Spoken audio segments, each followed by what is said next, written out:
Up you. I hear the dogs. Every single one stand up. I'm like, wait, I don't even stand up. I mean, Bob's is even worse. Hello? There he is. There he is. Okay, so I'll just give him a minute so he can settle.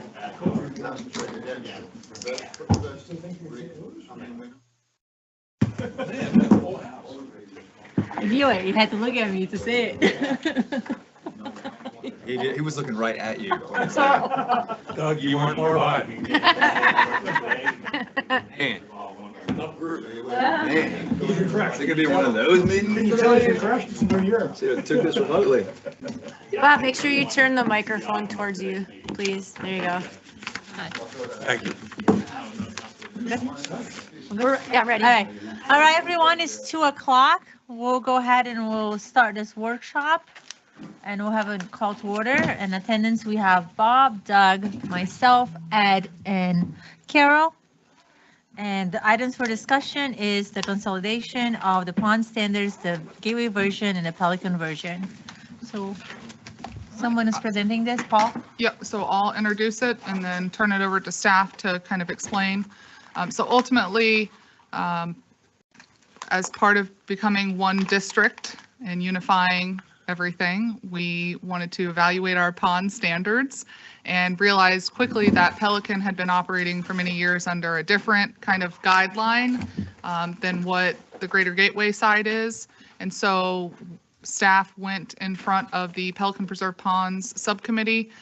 In essence, all we've done is combine the two and made some minor modifications to the operations side of things and what we've had to deal with regards to enforcement or enforcement of our contracts with our vendors. So with that, I will turn it over to Paul and Stephanie to kind of go over what's been done.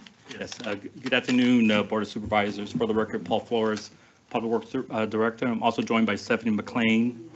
She's our Stormwater Environmental Specialist. Today's workshop will discuss the surface water system maintenance standards, or what we call as pond standards. And as Chelsea kind of provided the introduction, staff was directed to consolidate the Pelican Preserve pond standards and what we had in Gateway. Although there were two separate documents, I believe they shared the same intent as far as improving water quality and maintaining our ponds. So staff has met with the stakeholders, particularly the Pelican Preserve Ponds Subcommittee, Peter Audette and Mike Hazy and a few others, to consolidate and bring forward what you have in front of you. The past few months, we've collaborated and received a lot of input from all the stakeholders. So the draft before you is was presented to the Pelican Preserve Ponds Subcommittee twice, and it was approved by them. So I will now ask Stephanie just to kind of give you a brief overview, basically what's outlined in the executive summary, and then afterwards we could probably go into any questions or concerns that the board may have regarding our pond standards. Stephanie? I'm Stephanie McLean, Stormwater Specialist. So I'll go over some of the new additions to the pond standards and what might be new to you guys. The big things that got added was clarification on aeration, fish stocking, wildlife management, hurricane preparedness, and then, like Chelsea said, the enforcement. So FDEP, MPDES stuff, all that, Swift Mud. We included why we enforce certain things when it comes to this regulatory stuff. We include a history and purpose. So if a resident were to look at this manual, they can understand where this is coming from, why we have aeration, why we have littorals, and where we started from the ponds. And we got a lot of input from Pelican Preserve Subcommittee too, because they had a lot of history behind this as well. So we got to hear from them. Compliance oversight, like I said, Pelican versus Gateway was operating very separately, and we wanted to bring it together. Our contracts already mimic each other, so now the pond standards is also reflecting that. So whether it be littoral width or algae percentage or how many times that we're doing inspections across the ponds, those are going to be the same overall. Maintenance clarification, there's some drains in Hampton Park that we are responsible for, so we included that in this, so there's that clarification. And then oversight, we clarified that those contracts are different than gateways, so the subcommittee is still taking over that and directing questions to them. The biggest one, littorals and aquatic plants, we specified the 10 to 12 feet max for the littoral width, so the wording in there is a little differently now, and then we included low-hanging branches, part of tree management along the lakes. Littoral requests, we created a littoral request form, so if a resident wants to remove littorals behind their home, there's an official procedure to do that. They fill out the paperwork and it comes to us first. Other than that, in cases where littoral vegetation is not specifically required, we put in here that we may plant depending on if the conditions are favorable in those ponds. So Can I just ask a point of clarity on that? Absolutely, yeah. When you say silent, or where the DOE is silent, or it's not required? So the wording in this, and that's something for you guys to discuss on where you guys know where I'm stand on going. that. You understand what I'm? Absolutely, yeah. So all we said in this is GSDD may install littorals if conditions are favorable, is all, only it says not specifically required, referring to the DO, but that's up for you guys to discuss how you want to take So we need to clarify where DOE is silent and or not required. Like, we need to work on that language. Well, we need, Okay. when we get into it, we need some definitions. DO is not even defined in here. No, and that's, That needs to be defined, but. Yeah, I don't want to derail us, but I just want to make a point of clarity. That's gonna be The big one is, what do you call it? Growth and enhanced water quality is arbitrary. We can go spend $200,000 to lower the TSI by 1 point. I mean, we got to have some standard here. We can go You can shut the berserk door. spending money and having Has to stay open. no objective, major objective. I'd much rather see some type of a cost benefit deal done that in addition to this, instead of doing this, let's see what aeration would do. So just That's up for this, you but guys to I'm totally against, talk in cases where regulation is not specifically required, may install littorals if pond conditions are favorable to support growth and enhance water quality. That's very arbitrary, immensely arbitrary. and we kept it that way so that you guys. That your can make more negative is clarification. shocking to me, but okay. I'm sorry. That you're a little negative on that was shocking to me. Okay, I didn't mean to derail your summary. That's so okay. if Let me finish, you then wanna you go ahead. can add your comments and questions. And then last things, water quality. We had some new NPDES things that were added that we do testing for now. So we included that in this summary that wasn't in the old pond standards. Fish stocking, that's all based on budget availability. So we just clarified that in here. And then fishing locations, not to fish behind someone's property and things like that. And then wildlife management, we clarified in here that we don't do wildlife management unless it's alligator removal. We have a assigned trapper to Gateway. And then other than that, control structures and hurricane preparedness. So that's mostly the weirs and then storm drain cleaning. So the weirs that goes to the district manager and she's the one who says open or close for that. But that's Hey, just one a lot question. in a little bit, but yes. On the fish stocking. Mhm. Every pond in which Pelican stocks fish, we make sure the fish stay in that pond. Mhm. Is it going to be the same over here? I know we have a difference because of the flowway. I mean, it doesn't make sense to me to put fish in at the top of the flowway, knowing they're going to swim to 6 Mile Cypress. Was So- that considered? On Gateway side, we pick ponds based on what we feel they needs it the most. So if it has good littoral management, and like we did the pond by the pool this year because we know we do the fishing derby there, so we wanted to enhance fish there, or high visibility areas, but we don't have fish gates, so it's not necessarily that we can keep them in. All right. So that's something to Is look that- for later on. I would You have suggest, fish gates. yeah, you got to put a fish gate in, otherwise you're wasting your time. So I understand the benefit, because if you're stocking fish and you can quantify the value other than just having a good fishing spot, I think we need to look at the cost doing. And I don't know what, I don't know what. I mean, if you're fish stocking, you're almost throwing your money away if you can't guarantee that fish are That's gonna my point. stay, like to your point, don't end up, somewhere else where, it doesn't benefit. That was one of the So that's just considerations. That's the consideration. We didn't see going in, but as soon as we put them in, we realized, whoa, How do you get where you have 48-inch pipes connecting the ponds? How do you do the fish gates in a 48-inch pipe? it's there. They're concrete structures, kind of like a weir, but not like a weir. Okay, And so you have to we build. built it. We Yeah, okay, absolutely I was gonna built say, it. you have to build something, You because gotta just build it. our manholes aren't gonna get it. Yeah. Okay. Open the floor to discussion and comments or anything like that. Another item under regulatory responsibility, about the 15-inch pipe, we ought to need to say, in addition to Hampton Park, the villas. That's one we took over just recently. Yes, correct. Good They got catch. 12 inches too, or they got some 12 inchers also, They got 15s. 12, 15. Yeah. Good catch. Were there, when you were comparing the two documents, I think you've mentioned some, but the primary areas of discrepancy, what were those? I wouldn't say that there was a lot of variance necessarily, but Pelican Preserves is more of a manual that they can give to their residents and say, this is what we do here, whereas this is going to be the way that we run everything, and there's a lot more policy and procedure in here versus what Pelican had in the past. So ours would be more of a policy and a SOP. Yes. There's a little bit of both in here. There's a Well, lot an of alignment of the two description as well communities. as policy, yeah. So we combine those in those ways. Ours is more like a how we do it, and theirs is this is what we do. Yes, so Why- and this is why- the and why we combined do it? version, yeah. How and why, yeah.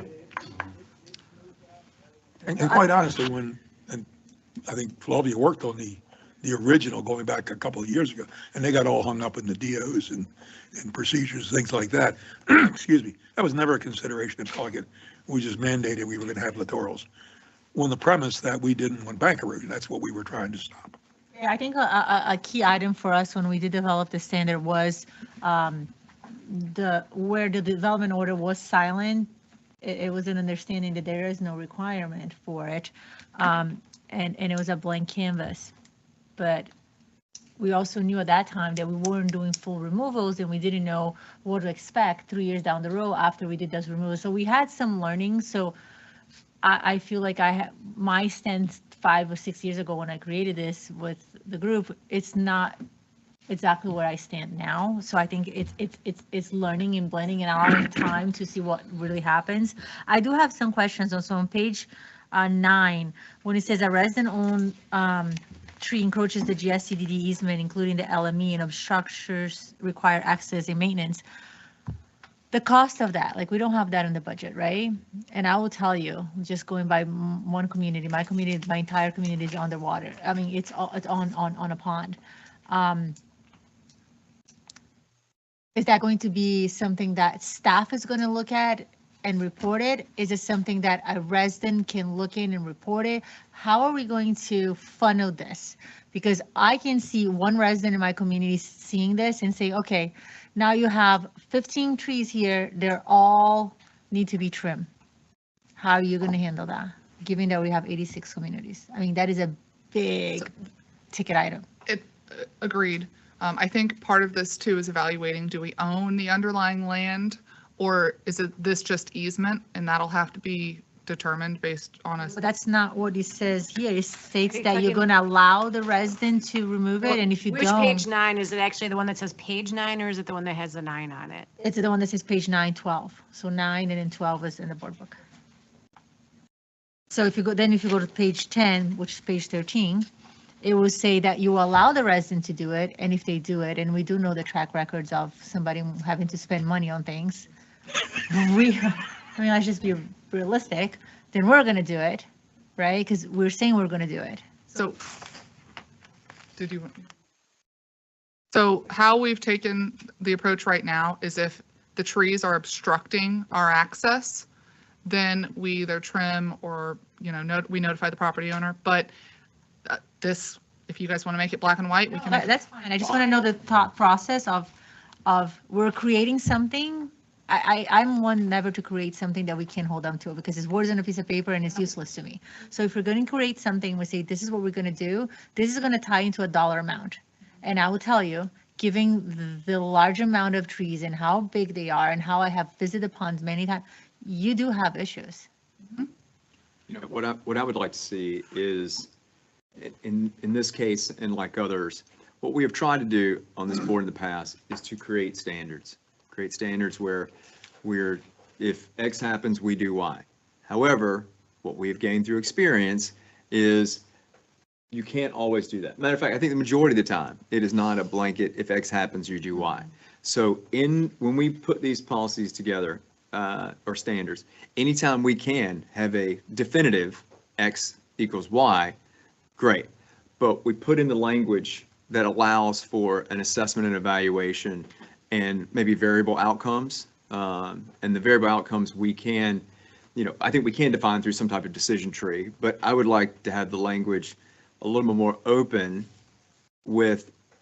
based on our experience, where we can say if X, maybe Y or Z or, something along those lines. I just want us to be really careful that we don't do what we've done in the past, which is, okay, 100% littorals, or if it's in the, if there's an obstruction in our easement, it has to be removed, knowing we've gone back multiple times and said, well, this and that, we can justify making an exception. So I just want to make sure we put in language that allows us for evaluation and assessment and then rendering judgment. But the rendering judgment, I think, should be somewhat defined. Like we should have a couple different scenarios that we can fall within, if that makes sense. So, I mean, I didn't follow the words you were saying. What item, what number was that? So, on page 9, last sentence, Last and sentence, following to the following page. Under pond bank tree maintenance. And the other thing I would say is if we're following this, we will have to start budgeting a certain amount annually based on a best estimate of an average. And if it gets used, it gets used. If it doesn't, it rolls over, which we reassess in the next budget year. Or if we go over, we have to have a contingency plan on where we get additional funding from if we exceed our set budgeted amount. But that's the only way we can do it. We have to put money in the budget for that. If we've got documentation that says that this is going to happen, and based on still the amount of ponds that we're working on, it will occur. And we could probably look at all the ponds that we're going to be doing and say how many are potentially going to run into this. And if so, what do we estimate that cost being? Stephanie, just last month, didn't we send out a couple notices? Yeah, I was trying to track where you were pulling this out from, but that's included in our pond maintenance contract. So we did send notices to a few residents that had trees that were obstructing their 4x4s getting through the pond maintenance easement, and they did some trimmings on people's houses, but that was a part of our pond maintenance. It wasn't So that additional is part of the cost. contract and is a new point for me that I really. Yeah, I didn't view it as a change. I thought it was what we were currently doing. I did not believe the trees on homeowners' property, it's something that the contract, that we could pay for it. You mean bake into the contract? I didn't think so, Tony. If it encroaches into the district easement and interferes with the district's easement, we have the right to expend the monies to remedy that. We do that with Make the a pond motion for bank. the trees with the- inside the easement or outside the easement. And- Only yeah. inside, only inside. And think about the pond bank restoration projects. We've taken out trees and trimmed trees for that. So and Bob, in Pelican, do you know if you guys have any trees that are on pond banks? Very, very few. Okay. There are a couple of outliers, Okay. but we have maintained that they shouldn't be there to begin with. Well, and Doug, to kind of your point, if Stephanie's doing monthly checks, we have our quarterly checks, we have our certain criterias on here that we hit those marks. If we have eyes on these, monthly, every other month, every quarter, we should see these encroachments. You don't just get like- surprises. Well, I mean, Yes. if we follow the way we have been doing things, we typically have design 12 months or a year before the actual work happens. So we should have line of sight, and we should have an idea for budgeting or what we think should be covered under the contract agreement. But So I think we should have line of sight to Yeah, it. and Doug, your perspective is kind of if we're going to work on the pond, whereas mine was broader. It's just all the ponds, and you just look at it. Understood. On The page, Okay, and then the second thing, I just clarification, the review process on saying page 10 of the guideline, 13 on the book. It says also item C on the review process, the pond has no significant water quality issues. How do we define significant quality issues? Are we going by TSI? I would like that language there.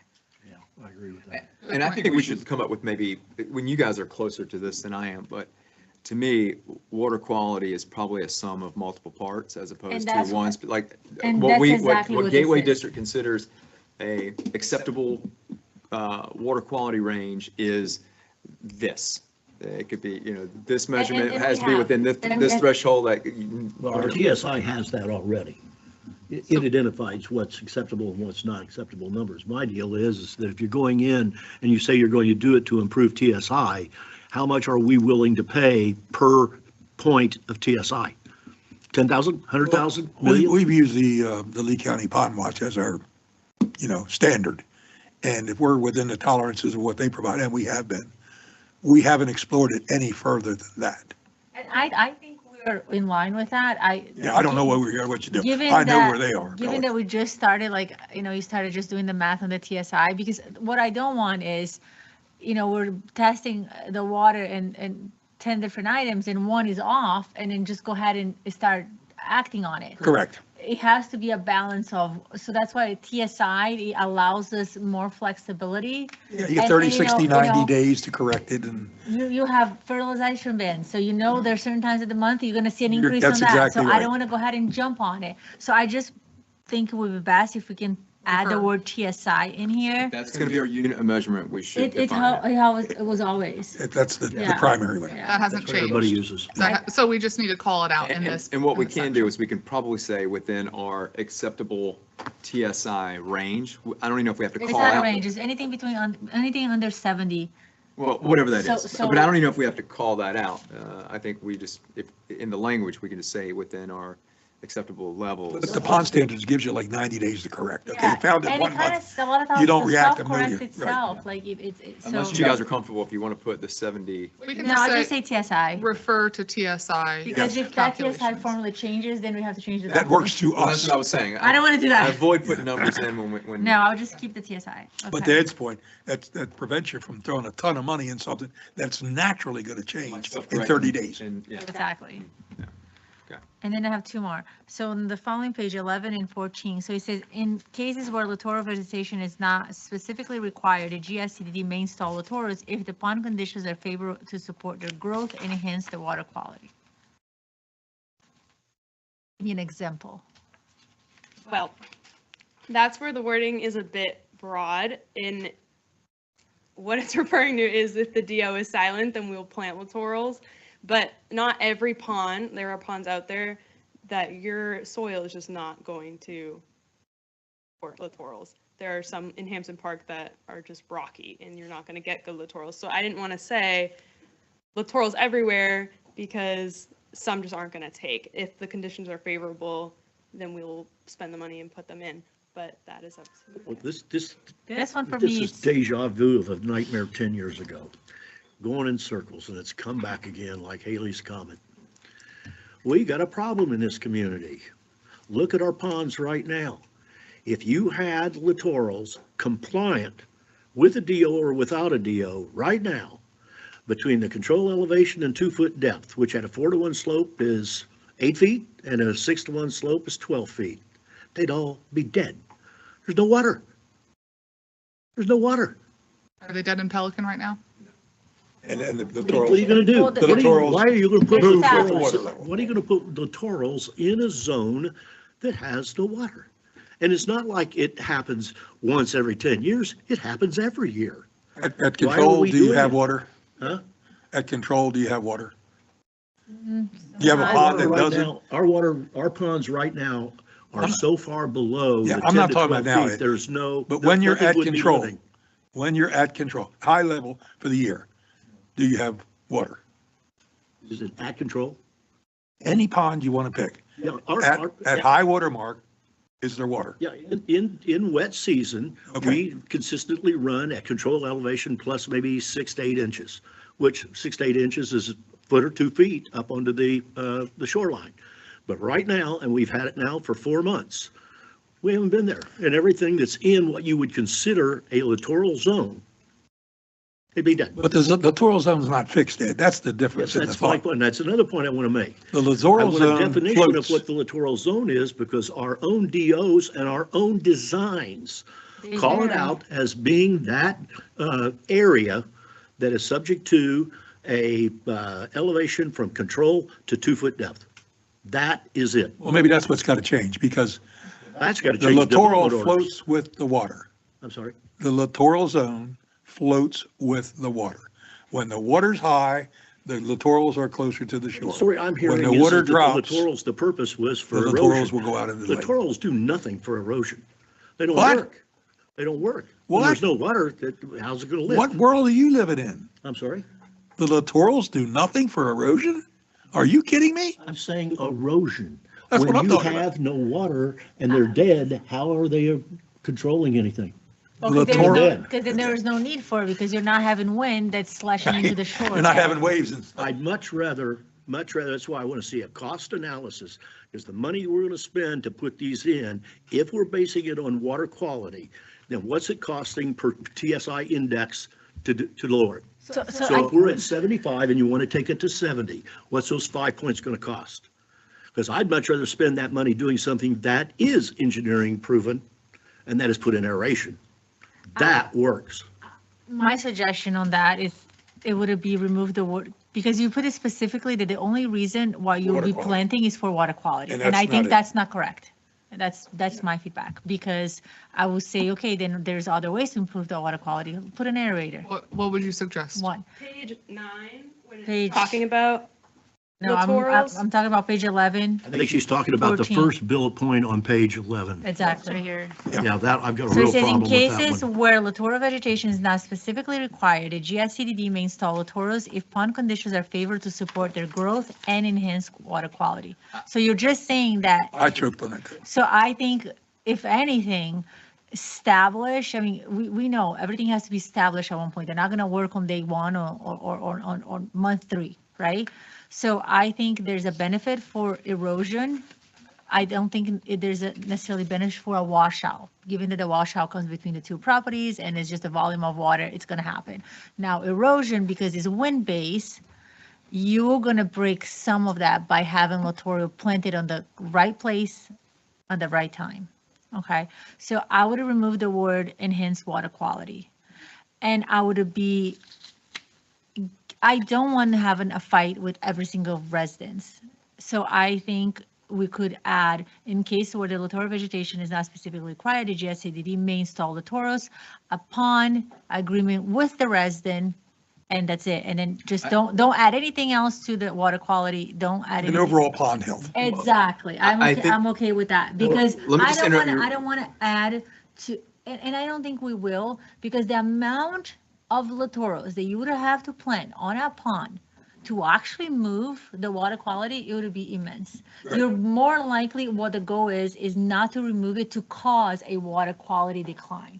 If you're going to talk about And water. I wasn't even looking at it as water quality. I look Right, at it it's as erosion. overall pond health and our ability my to maintain. suggestion. So it. I think, Just remove I the think water that, I think the quality. language has to be more what Bob is saying, is to enable or to enhance That's what I'm getting ready to say. pond health or pond. Materially whatever. But and meaningfully Yeah. enhance. Where, That's what where, I'd like to see. where identified or where, but I don't know if I would put anything around residents. I mean, No, I wouldn't My personal opinion, granted, I know there's some Pretty input, subjective. but it's not resident property. They don't have any, say-so in What you talking about? what happens when if In the pond. in the pond. I mean, feedback would be fine, but I don't think that any decision is based on any resident input. If the board or the district decides that there's a value and we're going to put littorals or we're going to do something else, the residents really don't But have any you've given the say-so. power to the residents to request removal as well. You can request. Well, now that's kind of a little different thing. I'm still okay with that. And they can't take it all out. They can take out 40% of their property or whatever the number is. Now, if I want to fish or whatever, if, I preserve the right for a resident to have an area without littorals. And it Even though may or, within 6 months, it's probably going to grow back. well, but, it may or may not, we don't. but I'm okay with that. Yeah. I'm okay with requesting, Yeah. but that's the only, So to Ed's point with that is every removal request comes with a dollar value. And so we're planting, we're removing, we're planting, we're removing. So not on the same pond. Could be if we get It different could requests be. from different Yeah, property but give me an example owners. Our where we've history has- removed and where we've added and removed in the same pond. Our history is less than We've done 5%. No, I mean, No. that's just I doesn't mean, we happen. really know, there are 3 ponds that I can call out that I know, not a majority, not half, but we have very vocal residents that do not want the littoral. So what I would like to see is remove the water quality language from here. And then to really give the commitment to work with those residents, if there is a need for water, for planting for water, put it somewhere else. Not behind that person's house. That's. Especially if it's net new, right? That's one thing. Exactly. That's what I want. I don't want to, at the end of the day, we have the ability to go and amend the development order and say, you know what? 100% littorals and then do it. We don't want to do that. Right. We have that ability. It's our ponds. So I don't want to say that to the resident because, I don't say things nicely. So, and I would have said it just like that. But the history in Pelican, because this was certainly a consideration early on, very, very few, I'm going to say less than 5% of residents object, number one. And number two, I don't think we spend a nickel removing them. Because it's no more difficult for the pond vendor to spray them out in that zone. I think, Ed, Without for us, cost. our problem, it was contract management. Our problem was that either it's staff or the contracted, or for me, it's always going to be staff because they are responsible to overseeing the contracts. The littoral band, I'm okay with 1 or 2 every 3 months coming in and say, hey, you missed this. But is one after another, after another, after another, and then 15, 20 feet. it's not. It's like if we had, we came a halfway 10 years ago when we did this. And it says, as long as you keep it within that band, the residents are like, I'm not going to fight it. Yeah. And we said it as a promise, we're going to do it. So honestly, I go into staff. Like I need staff to get that contract and say it. And if you cannot do that and you say, Flavia, you know what, that is not 10 to 12, it's not something I work on it, then this is the time for you to tell me. But my expectation, because it was originally 8, we moved to 10 to 12. You remember that, right? So I don't want to see anything 12. I don't want to see a 12 and a half. Am I going to go measure it? No. But when you think it's 11, you go ahead and trim it to 8. Yeah, and you also make sure you get the right kind of littorals, that you don't have a 7-foot littoral. Yeah, we don't have 5 flag. That again was, We spike removed rush that. is what we're looking for. Exactly. And lower. We were absolutely, we're in line with that same thing. So Flavia, are you saying that you want basically after the word to support their growth, you just want to put a period there? No, And leave we're out going everything? to I inject would- what Bob said, or something around health, what it, Health of the pond. health of the pond as defined, or Maintain whatever. pond Just a more health. of a generic statement that just speaks to, I like material and meaningfully enhance water quality. In Well, other how you words, it's gonna how mean you gonna- something. How you gonna measure meaningful? How you Material. Measure any of it. well, there could be other enhancements too outside of the water quality. I think we just keep a generic statement You there. don't understand, we all have very different opinions on this, and I want it to be clear to you where your 50-50 is gonna go from all of us. It's gonna be up to your decision, but I don't want I don't want a that. picture. I don't want that because of historics. And the issue is you've left it in staff's hands. This is before her time and my understanding before my time even. And a decision is made and then it comes to the board and it's not supported. No, the only decision that I have a problem with is when we have given exact numbers and staff does not hold the Wasn't- contract to the separate. Didn't do it. Everything else, I have never 100%. had a problem with staff saying, hey, we have to remove the tree. And then suddenly the next one, hey, I don't think we need to remove the tree. Because things happen and I'm willing to change my decision and we all are. Because things move along and we have done that on this specific topic. What I'm not willing to budge, which is the biggest complaint from the residents, it is the littoral band. So let me ask. So if as long as you are going to hold that littoral band to that, I don't think we're Well, going to have an issue. Let me ask. So did we get clarification? Because even my interpretation of what was put, and then you and I had a conversation separately, and then you and I had a conversation separately. And intent, when it was written, however many years ago, and my interpretation of that 8-foot band were different. And that's why I want to be clear from the board level and put it in writing, that 8-foot. But you got to go to our documents that built this community, the plans and the DOs. They are very specific, Yes. I think I know what you're going to immensely ask me. specific. They tell you where and how.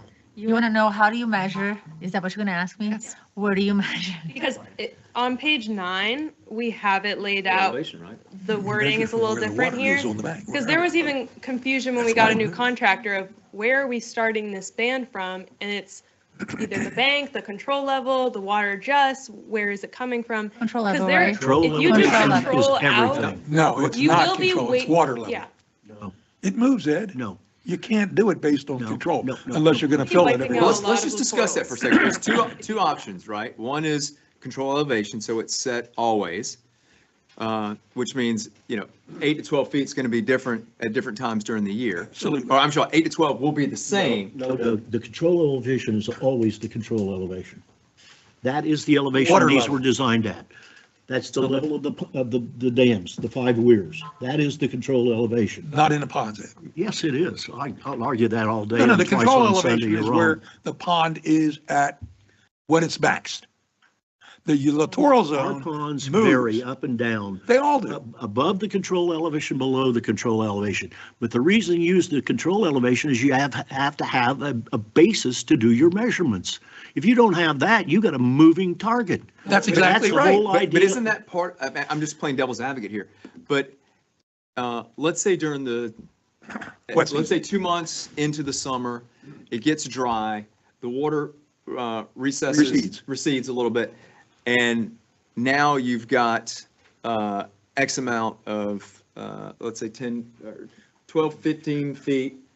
Well, as the water recedes, the pond is dropping. And as it drops, littorals will grow. When the water comes back up, the water kills them and it goes back the other way. So it's a constant target. I'm in between. The problem, again, means and methods on this one.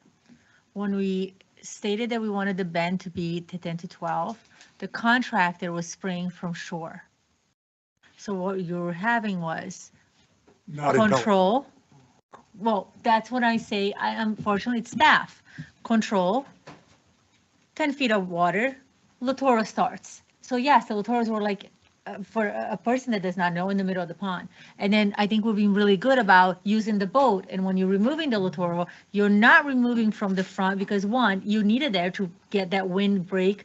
You're removing from the back end, so from the middle of the pond. So the I pond thi- is not overrun with littorals. Exactly. So the second complaint from the residents were, and then I guess that's where Ed goes, it's like, look, what happened was they kept spraying the bank where we are also fighting, saying that they need to be there to control erosion, but then they're like in the middle of the pond. So I think that self-corrected. I haven't heard anybody else complaining. I know there's a few on Gateway Greens that I visit with you that it could have done better, but I think utilizing the boat means a method, specifically utilizing the boat to do the spraying of narrowing the bend from the inside of the pond, that's what needs to take place. Because otherwise, And you only have to do that in low water periods. When we're at high water, you can reach it from the buggy.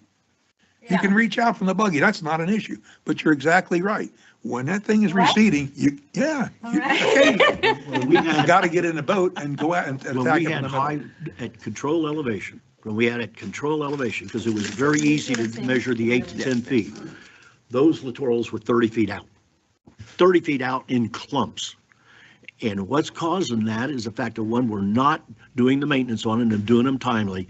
But when the water level goes down, like you say, you now have new growth in an area that is not the littoral zone by definition. then you take it, then you take it from the water end, not from the, Then they're going to have to go in. Yeah, that's what Bob was saying. so Yeah, that's what yeah, I'm yeah, trying to yeah. say from. So it does move. It does It's a move, floating target. but we're not going to now spray, so does it make sense?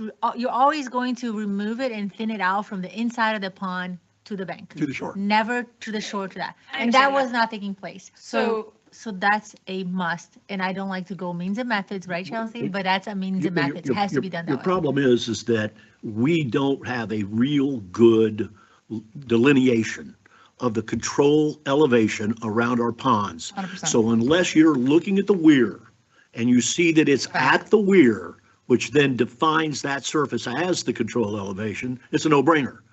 But when you drop a foot and you're on a 4-to-1 slope, that's 4 feet out.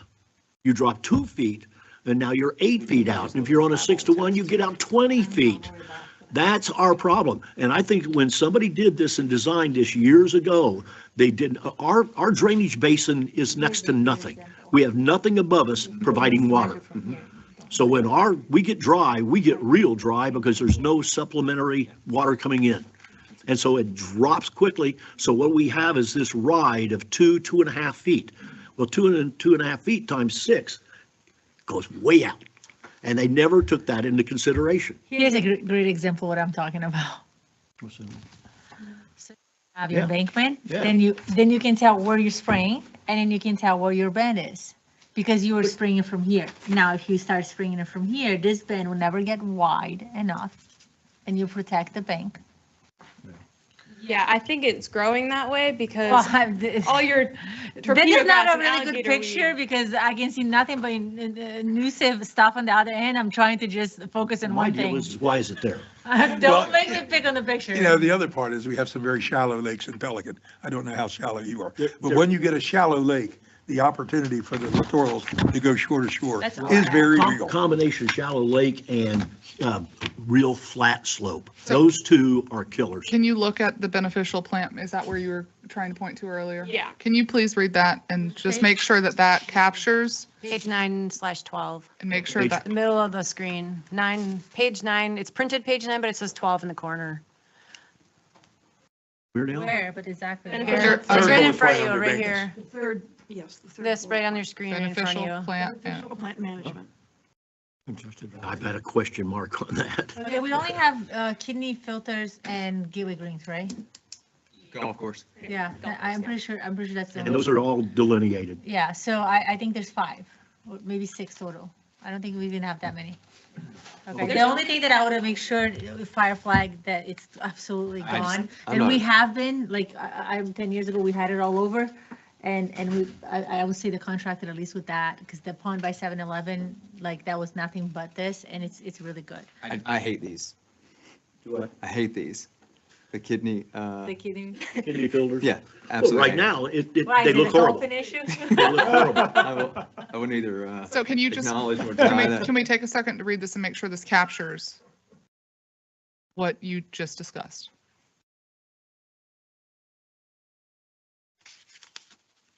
Totally ignorant. What's a kidney filter? Ugly. It's like a little belly on a pond that you have 100% littorals. You don't do any maintenance there because they're used to enhance the water quality. Next time you come to my Yeah. office, I'll point one out the Okay, window. Yeah. okay. And it's kind of what we use the ponds on the FPL easement. We use those, they're not, but we use the pond as 100% like, because we said, leave the littorals there, growing as much as Kinda you like a want. conservation area? 100%. Historically, it's where the alligator flag has grown. It's been horrible. I mean, there's been times where it's 4 or 5 feet high.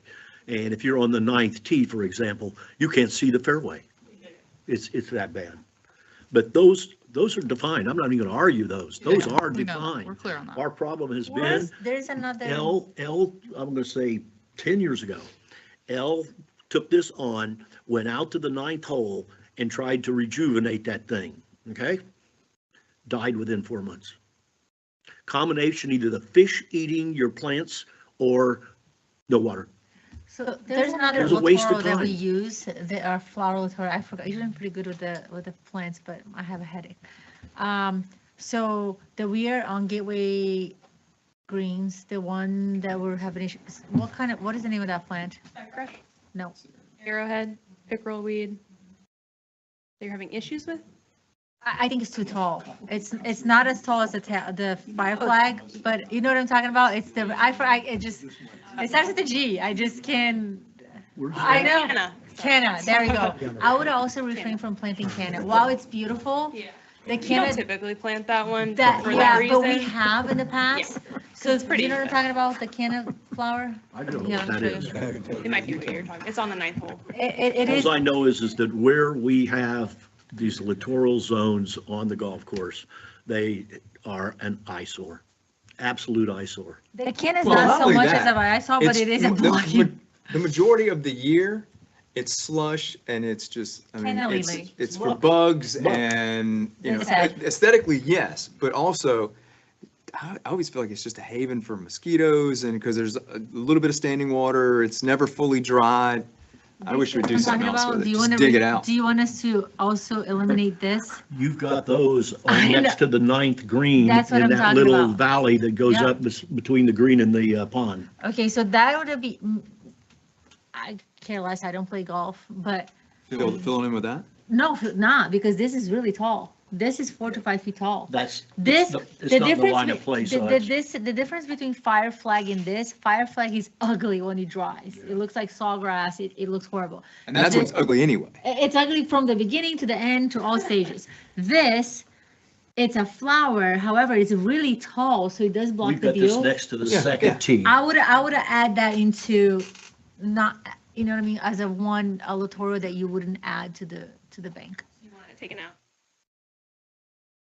When it dies, I wouldn't use that as a replacement. Besides, they're bulb-like, the root system is very fine.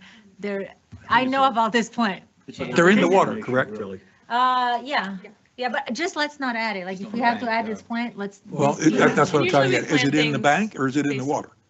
It's if it's on the bank- It's in the bank. Well, if it's in the bank, then I would support whatever you want to do. If it's in the water, No, it's not in the water because it doesn't really grow in the water. It's in the bank. So that's it. I would refrain from planting that because it is really tall. And I have a different You subject. want Are we to ready add that switch gears? after fire flag. And Canna lily, yeah. is that Thalia? Is that what we're talking about, Thalia? Talia is fire flag. Our flag, yeah. Or anything else for Anything the, else I don't have have a any- I different? don't Yeah, have I got another anything else. item, page 6, paragraph C, and this can be, I just found out about this recently. Stormwater infrastructure within gateway, HOA. GSCDD is responsible for maintaining all GSCDD stormwater ponds, conservation areas, area. Well, not all. We found out that's not quite true. Gary Greens. That's true, yeah. How many places, and Tony's the only one I know that would know this, how many other places have entered into agreements like the Club at Gateway to maintain wetlands? It should have never been done. I don't know why and how that ever happened, but Somebody other than us is maintaining a wetland? yes. And it was negotiated in 2010, the year after I left the board. And I think what happened was is we had a president, didn't know what the hell he was doing. And he caved in to somebody. But right now, as I understand it, and Tony, you've got a copy, and you showed me the document. And it basically indicates that when you're on the golf course and you're on the, say, the 6th tee, and you look to the green, the club or the contract delineates that wetland, which used to be number 48, it's now 41, into two pieces. Everything to the left of the eyesight is the clubs to maintain. Everything to the right is the clubs. Go to hole 7, same thing. Well, stay right Eyesight- there, stay on that one. So if there would be a violation in that area, there could be 2 people that are held accountable for violating it? It shouldn't be. It should be whoever has the Well, permit. Well, a good example is just this week, because the club found out about this. They've had a company, and I don't know who the company is, maybe you know, but they took out essentially all of those exotics that were in that deal, and they had truckloads and truckloads and truckloads of exotics. Under the supervision of South Florida Water Management? I don't know who was watching them. I assumed that we had people over there, but I told them when they said they were going to do it, and I found out about this contract, I said, you better get somebody who knows what the hell they're doing, because this is deja vu 14 years ago when we had the big. So, Ed, are you saying that we shouldn't have those agreements in place? Well, That if it's, The club should have never agreed to that agreement. That That's my agreement point. was a product of the enforcement action by South Florida against the district for a vendor going into the wetlands and damaging the wetlands on the golf course. That was the one where they did That's it with a exactly what track my vehicle. concern is. Go ahead. And so the district, this district was brought to task by South Florida, and the concern was, at the time, that those conservation areas, 47 and 48, were not platted conservation easement areas. It's under the old, it was under the old permitting way back in the 80s, when conservation areas were delineated on permits, but not necessarily recorded conservation easements.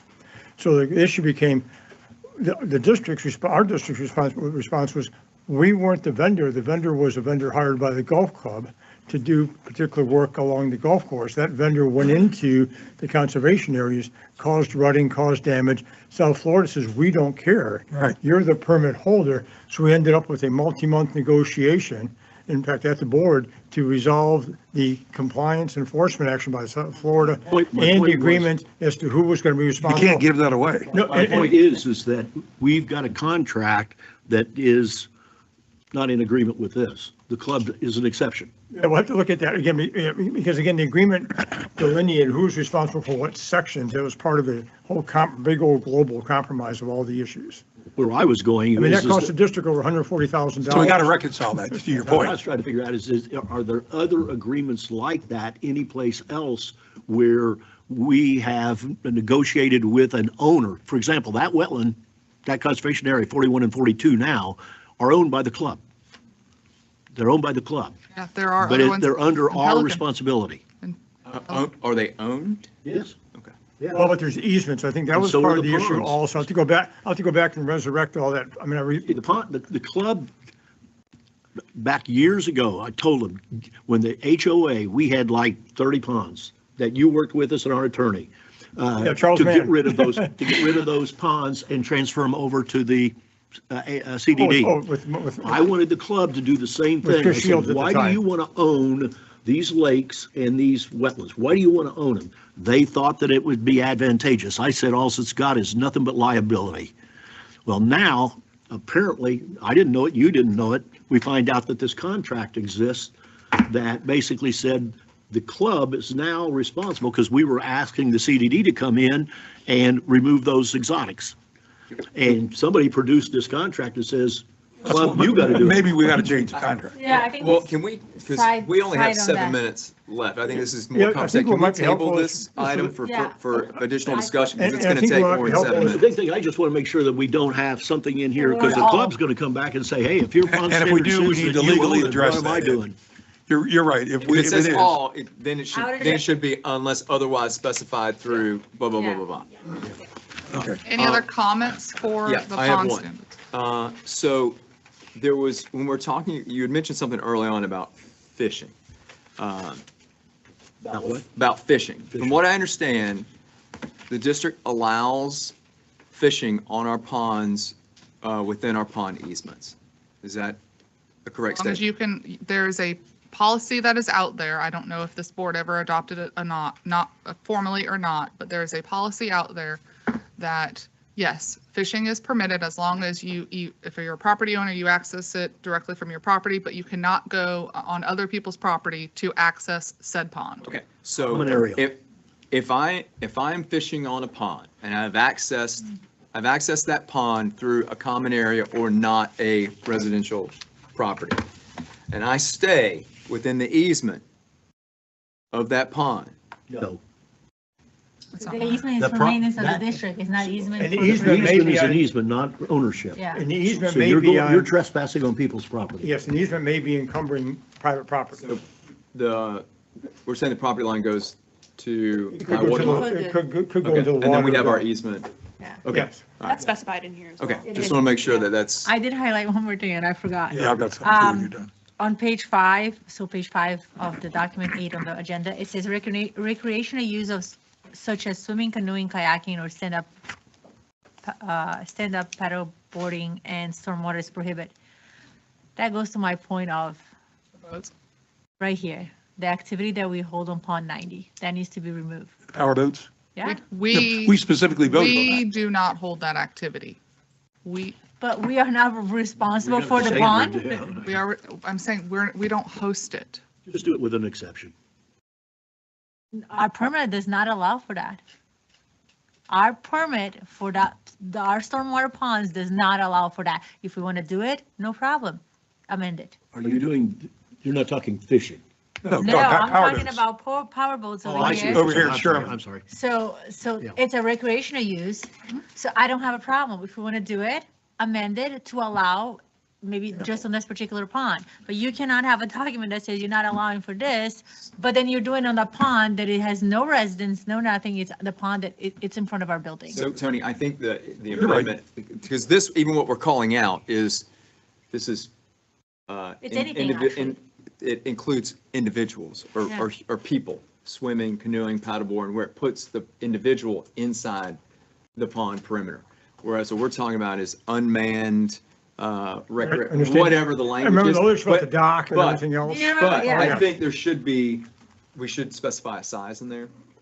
If we are don't- talking about, We don't get to do that because our permit is what dictates that, and our permit is very clear. Change the They permit. are that's what we're talking storm- about, changing the. So you're saying, and I was, You're gonna change the permit criteria, our permit criteria, you're gonna go to, We're going to give an exception. no, the question is, is it in a South Florida permit It or in the is. Lee County deal? it is, And then the not question in is, DO, well, I'm then, talking about Southwest okay, Florida. and then the permit. question becomes, So what do you they, cannot, what does South Florida define as recreational purposes? and we went back and forth with previous staff, and unfortunately, while there is a nice activity, that it is recreational. They were very clear. South Florida Jennifer was? very clear.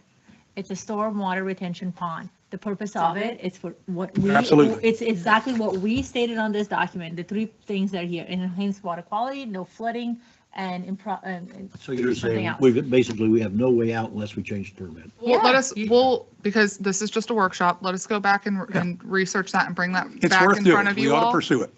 We either can or can't. Yeah. If we can, then we'll change it. If we And if we can't, cannot, then we tell them no more. Then they need to Then be we enforce notified it. we're not doing it. Yes, Okay. absolutely. Okay. I have one other thing, and we don't, And I there's not promise the last one. a lot of talking here, but talk about aeration. I feel very strongly that we should not put aeration in a pond that is part of the flowway.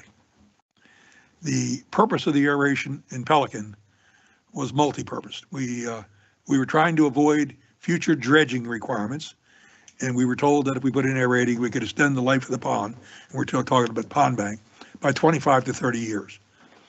The other purpose was improve water quality and stop fish kills. So we wanted to do that versus fountains and things like that. But the flowway is very, very different because that runs from point A to the Gulf, taking a liberal interpretation. So you can't influence that. That water is always going to be flowing out of here.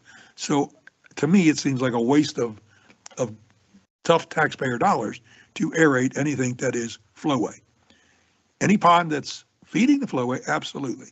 We want to aerate that. Is that just based on your personal opinion or think something, Well, I any mean- study or anything that says That's what I'm saying, aeration just and The purpose of flowway? the purpose of the one of the purposes is to prevent the dredging. Well, you don't have to dredge the flowway per se, because it's constantly moving. So why would we want to spend good money there? You may get there eventually, but let's start with the ponds that are going to benefit the most. Where you have the problem is in the flowway, because that's where all the material has come and settled out. And we have no idea. We've never done limited bathymetrics to know what we've actually got. But I'd like to have a professional, and in fact, go one step further. On this deal, there is a section on aeration. I'd like to create once and for all, if we're going to do this, let's do it all, not do it half-assed. Let's have an aeration plan that we've been talking about this for 5 years and we We got a haven't workshop done next month squat. on it. Huh? We got a workshop next month on it. But we've Oh, the got to- aeration we've got to workshop come is in, different? But that would be Oh, one I'm of the sorry. things, that I would be jumped. one of the things we look at, would be trying to determine what are the ponds that need to have aeration, which my opinion is all of them, but what's the order? Because we're not going to do all the work at one time. That ain't It's too gonna happen. expensive. 100%. You're talking about Yeah. probably $20 million. We're not going to do that. So Well, it's going to Pelican will be do it. We'll over do it for time. So 3. where do we get our best bang for the buck of what ponds do we do? We need a plan. We don't have a plan. We'll have that workshop next month. Great, okay. I agree Enough with said. that. Thanks. All right, thank you, Stephanie and Paul. Yeah, thank you. Good Great, work. great And job. Timing. Good job. Pelican Pond Subcommittee, PPAC, and everybody contributed to these updated pond Thank you. standards, so. Thank you. It's actually one of the better conversations we've had around pond standards, to be quite honest. This whole deal has Less history. Lots of history. Yes, it was very mild. Roll right into the regular meeting or take a Do you minute? want to take 2 minutes? Yeah. 2 minutes. Yeah, I need to let's get go a ahead and coffee. recess for 2 minutes and we'll start the regular.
Okay, we're unmuted.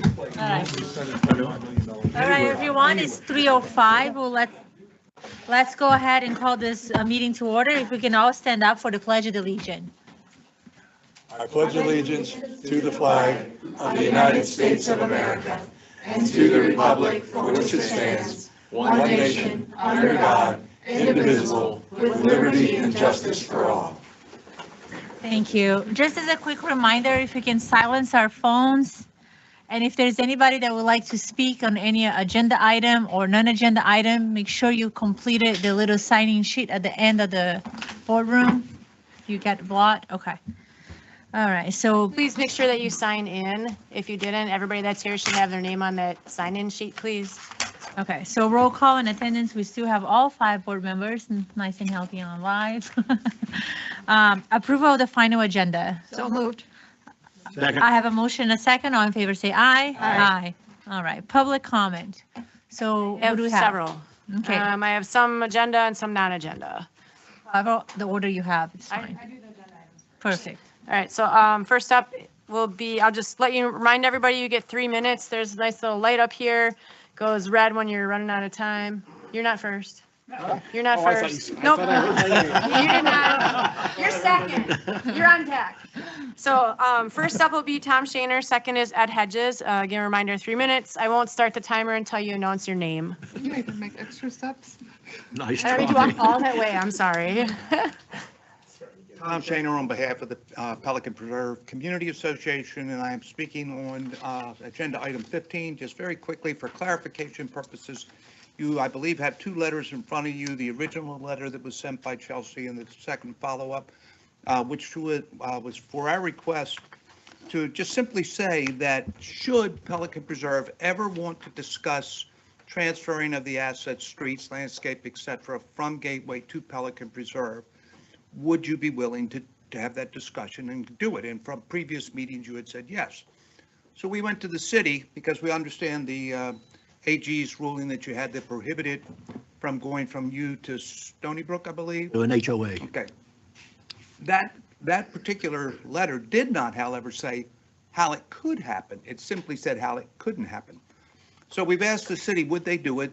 They are willing to consider it, but for them to do all the investigation that they want to do, they would simply like a letter from you saying, should, and it's a big if Pelican Preserve would ever come to Gateway and say, we'd like to enter into discussions with you, which I believe was part of the letter that Chelsea sent to, would you consider, if we would reach an agreement, would you consider transferring the assets? That's all the letter's doing. So the 2 letters that went out, the first one was perfect. I'm telling you, Chelsea missed by 5 seconds on the second one of me hitting the send of this letter to the city. So we're lucky, but the second letter really negated the whole purpose of the request.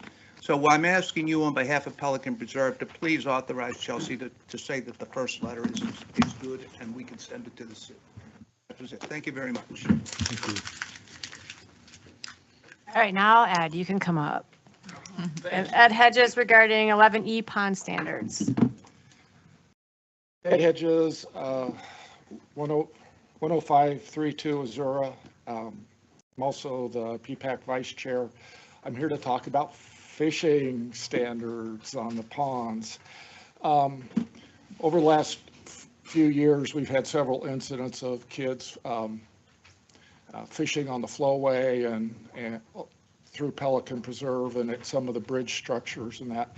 And the proposed policy, or neither of the policy that you're talking about at the workshop or the recreational use policy, doesn't address the flowway. Just talks about fishing on ponds. And we have one resident that's really like things in black and white, one way or the other. But anyway, I wish that it would just say that there's no fishing allowed on the flowway. And be done with it, make it clear, put it black and white so people know. The language that's in the current revised policy says that ponds are open for fishing by residential property owners, tenants, and guests, provided access is from the property owner's property, period. That's very limiting. The recreational use says that fishing is allowed from GSCD property adjacent to the GSCD ponds, which is what a lot of the fishing area in Pelican is. So I think that phrase ought to be added to the first sentence of the policy, so that's either from their property or GSCD property adjacent to the ponds. A little bit of an issue with some of the language, I guess, in about the third sentence, where it says that fishing must take place on the grass pond banks or in designated posted fishing zones. In Pelican, we really only want them fishing in the designated fishing areas or behind their residence. So it seems like that might want to be a little more specific for Pelican, so. A question for him, just, Ed, may, or Bob, maybe you can know. The main Really a flow, question. You're done with your statements. yeah, the flowway, where I see a complication on this is the flowway that goes from Weir 2 to 3 has houses that butt up against it. Do their properties go to the flowway? Because if they do, Some do. we'd be taking Yeah, some away do. their, The taking away their homes- rights. The homes in the Verona area go right That's what I to, but So you the got people big, that would, the big difference is when the policies were set in Pelican, Pelican did not have any responsibility to the flowway. Our most recent methodological change, Pelican now has some financial responsibility. yeah. Okay, so that's one of the biggies. The area that these residents or kids or whoever, there's one resident that's complaining, it's 40 yards from their home, but as soon as the kids show up, they call the cops. The children have received the okay from Casella, which is the side in which they enter the flowway. The people in Casella have said, we don't care. The person on the other side of the flowway still cares. That's the issue. It's a current That's incident. I think the bigger question is, how are kids getting into Pelican?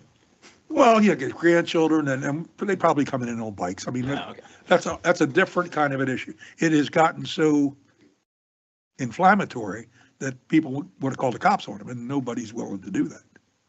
Do anything anyway. Well, that's the whole other issue, but if they are allowed access to the flowway like they are in Pelican, So I think I think to, whatever you decide, it needs to be a lot more. Yeah, I just want to make sure that you explicit and black and recognize the fact that when you say you can fish behind your residence, some of those people are residents that are on the flowway. white. Right, absolutely. right. And we've always allowed that.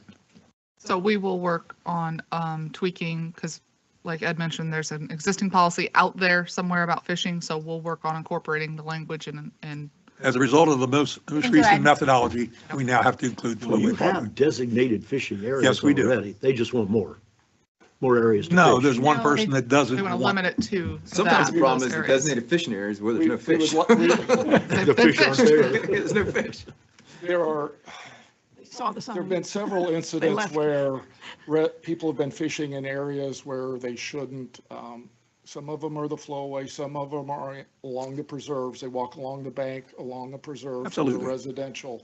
And it'd just be nice to be a lot more explicit that they only fish either directly behind their house or in designated areas. And the reality is you're never going to control it.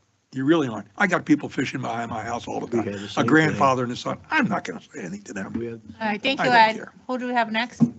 Next I got Tim Miller regarding 11B, the paid parking. And then Rod, you're on deck. I sent you. Can you just announce your name for the record, Oh, I'm please? sorry, Tim Miller from Gateway Flag Football. I sent you all an email last month about my concerns about parking.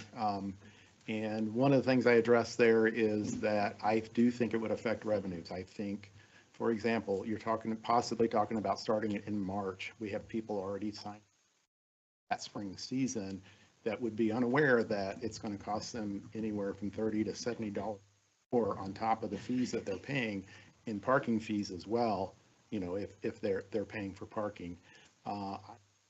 Based on the numbers that I've seen, that we would see a reduction in registrations anywhere from 30. Look at what kind of revenue you get from the field rentals. But if you take that off, now it's a question as to whether or not it would really help, you know, the revenue situation. I had a parent send me an email last week. He's in soccer and flag, and he's guessing he's estimating it's going to cost him $20 a week for parking. He'd be paying as much for parking as he would to register for one of the leagues. What ends up happening is the people that are barely able to afford it will be the ones that won't be able to come back. I mean, it's going to more affect the poorer kids that, you know, we get people that want to get scholarships. And I did get a nice grant from Toyota this year and handed out all those scholarships to those that were needy, those that are on food stamps and things like that. And those are the ones, unfortunately, that I think will be affected by this the most, because they won't be able to afford, you know, the additional cost on top of that. The other thing I wanted to point out, there was discussion about other places charging for parking, but it's not similar to this. The only youth sports thing that I've ever seen charge for parking in this area would be like a big tournament or something like that. That's different than saying they charge for parking at the big stadiums or whatever. Fleshman Park, Rutenberg Park, none of those youth sports activities charge for parking. If we start charging for it here, I feel like that people will go to other places. You know, they may not have flag football there, but they may go, we're going to play, people say all the time, we're going to play baseball this season. They'll find another sport because the difference in cost is now out of bounds. From questions about my email or? I do. I have some. I know I sent you an email and you're going to get, I did reach out to Tim and I wanted to know what percentage of the kids that are enrolled are actually Gateway residents and the ones that are not. I do have some questions for you. Do you live in Gateway? I do not now. I have in the past. Okay. Do you recall what was the current fee for flag football in 2020? 2020, what I compared it to was the 130 in 2022. Rate started going up. It was roughly 130 or 139. The lowest I ever remember it being was like 99, so it's probably gradually went up over the years. So 2020, I could probably look it up. I think that might have been when we were with Gridiron, and I don't have access to all the details then because they had a separate database that I don't have access to. So I'm not sure I can. And what is it now? Right now, 169, or this next season, I moved it to 175. So a $45 increase? I think 190. Well, you were late.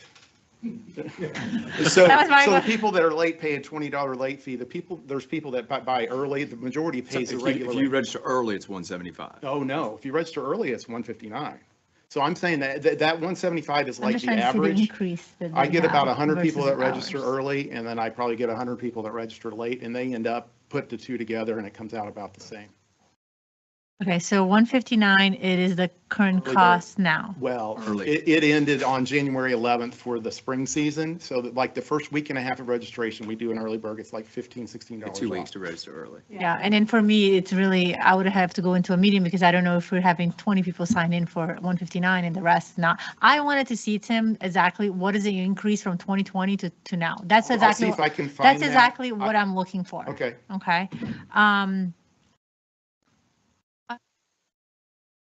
What are your suggestions? Because for me, very blunt, we are subsidizing. The fields are not making money. So we have to come up with money, right?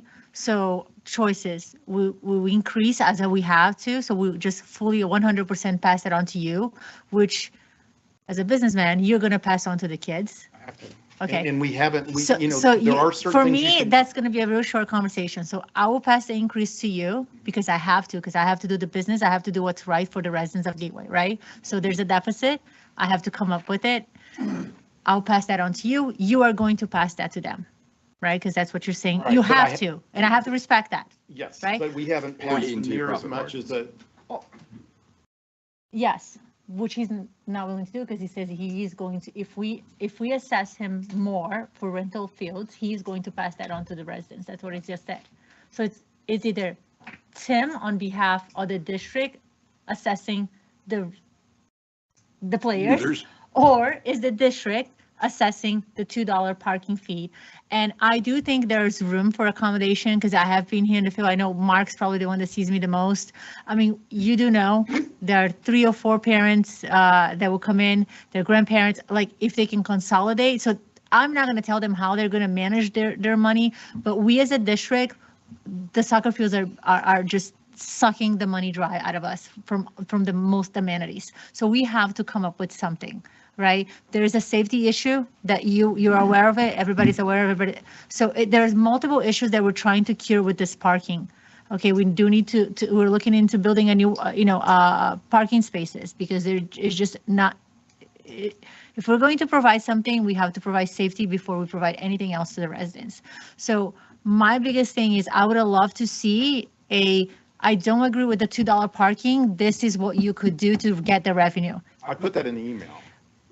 But how feasible? Sponsorships for the fields, I think, if you go to Fleshman Park, there's signs as soon as you walk in all over sponsors, and they sell those. But you're not doing sponsorships with Flag? I do sponsorships for Flag, yes, but I'm saying that you could do a naming field thing or even sell. So you're saying you would be fine with Flag and soccer for the district competing head-to-head with your sponsorships in the local community? So, I mean, essentially, if we start getting sponsorships, there's a chance we'll be taking those sponsorships away from you and from Flag. I have 2 sponsorships right now. I'm just saying that I don't have that's the reason time. why we don't do it today is because sponsorships also subsidize the leagues. I would work with you. I mean, I'm not going to go out and find the sponsorships for you. I mean, I just basically. Well, no, I wouldn't expect you to.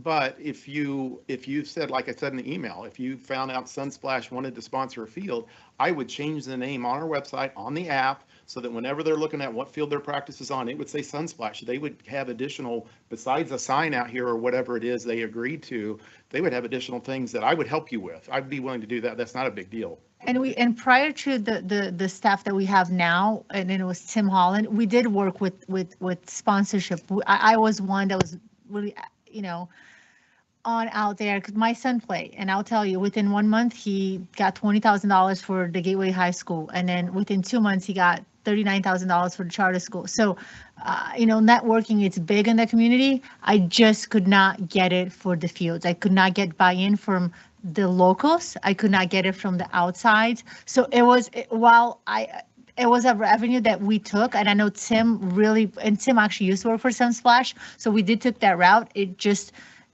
at that end. Even with the number of kids families we have. We're derailing the conversation. Yeah. The point is, we have to come up with ways to drive revenue. And we're trying to get creative on that. And it's either that burden has to be passed on to residents, or it gets passed on through the leagues, or we come up with alternative revenue opportunities, whether it be concession stand or parking or whatever. So, and I think part of the challenge is trying to come up with something that is kind of fair for everyone, that kind of transfer across the board. So, and that goes to my email question for you, because I like to speak with numbers. So I know some of my board members will say, 80% is not resident. I want to hear from you. Like, if you come in and you said, Flavia, there are 60% that are non-residents. So then, yes, more than ever, the Gateway residents, they're paying their assessments. They are subsidizing even more to that. So I don't want you to give me an answer now about, I would like to know what it is, because that will also aid us, because maybe we can differentiate the parking. Maybe if you're a resident, it'll be a lower amount. Maybe if you're a non-resident, it'll be a higher amount. So the more information that we are provided, then it will be better and easier for us to make the best educated decision.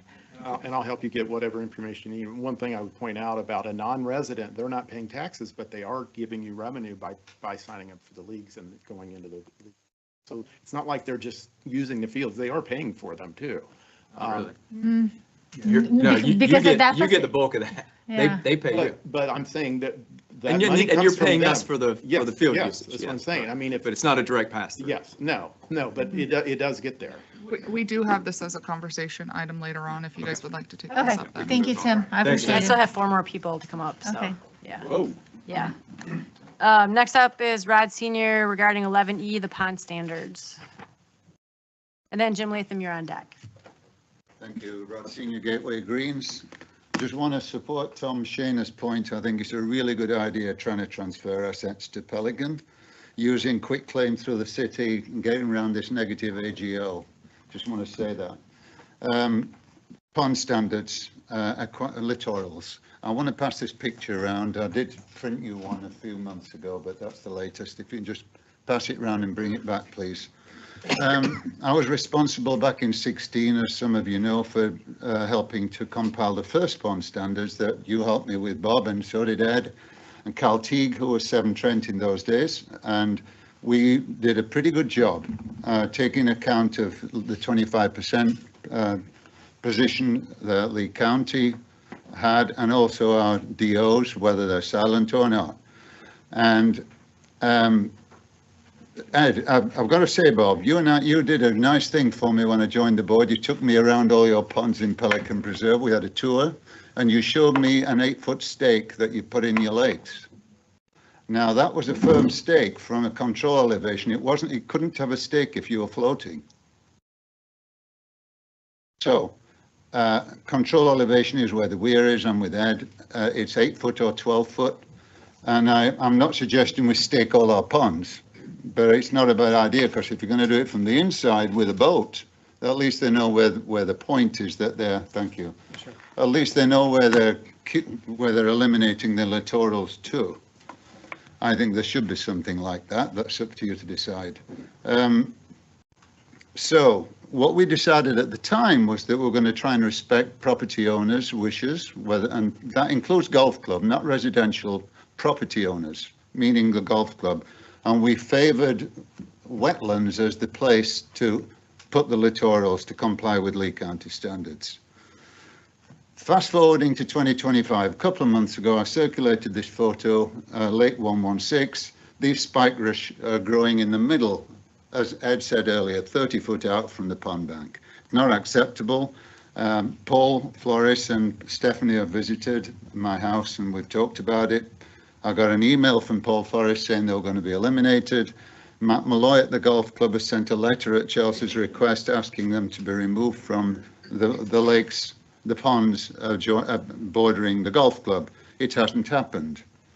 So I'm asking if it would happen, please, because unless you change the pond standards significantly, I think it should be 12 foot from control elevation, period. And that's it. Chain of command starts right here with you guys, down through Chelsea, all the way down to Stephanie, and then the lake contractor. Remember, it's not just the cost of planting littorals, it's the cost of maintaining them. That's the real dollar. And maintaining littorals comes back to where are we maintaining them to? And that's what it's all about. And that's it. Thank you. Thank you, Rod. Thanks, Rod. All right, next up is Jim Latham regarding 9C Pond 43, and then Gerald Knapp, you are on deck. Okay, Jim Latham, 10504 Carina Circle in Pelican Preserve, agenda item 9C. I'm on the Pelican Preserve Ponds Committee, so this is really, I wanted to share, when we met to review the bids, our first go around, we did not have a unanimous decision on selecting a winning contractor. There was only 4 voting members present, and the vote was split 2-2. Since we're tasked with advising PPAC on ponds matters, we wanted to make, we felt we had to make a decision instead of leaving them at 2-2. So we did have a second vote, and we did go with MRI somewhat reluctantly. While a difference of a little over $200,000 between the next bid is not easy to overlook, there was a concern about the quality of the work that is not always covered by contract terms. I know that the pond bank remediation work will be closely monitored by Gateway, Tetra Tech, and the Ponds Group, and I hope the next time I'm up here, I can say that my fears were unfounded, and the work was completed in a manner acceptable to the Ponds Group and the neighbors. Moving forward, I would like to see the Ponds Group a little more involved in the bid selection process, if possible, something similar to what we did with the ponds maintenance contract. If we work with the staff in Tetra Tech, so we have some technical advice, it would help us understand where their direction, why they feel certain things, while it makes us feel comfortable as being the local people who have to live with it and answer to our neighbors. Thank you. Thank you. One comment before Jim leaves. There's two parts in our agenda today that reference the Pond Standards Subcommittee accomplishments. Jim is the primary author of that. I mean, it's a phenomenal job. This is all volunteers. And again, I publicly thank you for doing that work. That's why it's under the accomplishments. We appreciate it. Thank you, Jim. It's really just tracking as the year goes on, what we've done, trying to make the volunteers understand what everything with the whole group is accomplishing, so they valued parts of How big is your group now? Thank you. Seven core members. It's always been 30. Seven core something. members and 39 other people, and he lists what all of them do. But thanks again. Thank you. And part of that is making people feel valued, so they keep coming back. Thank you. Thank you, like you guys. All right, next up is Gerald Knapp regarding pickleball, and then Pamela, you'll be our last comment. I'm Jerry Knapp. I spoke to you folks several months ago about pickleball noise concerns. I'm a retired audiologist, and I sent each of you a fairly in-depth report of my concerns. My father used to say, "Don't cry till you're hurt," so I understand that completely. I'm curious, is there anything been done to reduce potential pickleball noise for homes around the Gateway Guardhouse? And is anything being done proactively? Will there be any walls built? Will there be anything done to reduce potential concerns if I do need to cry? You want to answer? If you'd want to. As far as I know, the board has not looked into a wall. We did talk about a landscape buffer, which is what we talked about last time that you were here.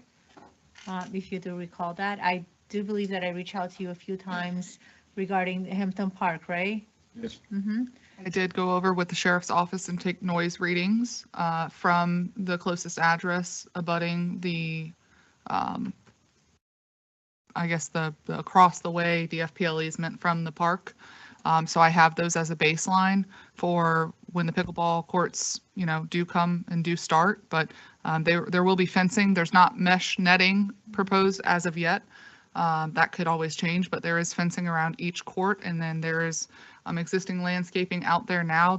We've talked about putting a landscape hedge along that side of the FPL easement, but to date, there has been no costs associated to that or proposed plan adjustments to the contract with OAK to do so. Out of curiosity, the three courts that Hampton has you have three courts in Hampton? Yes, over by the amenity Yeah. center. What do they do to buffer sound?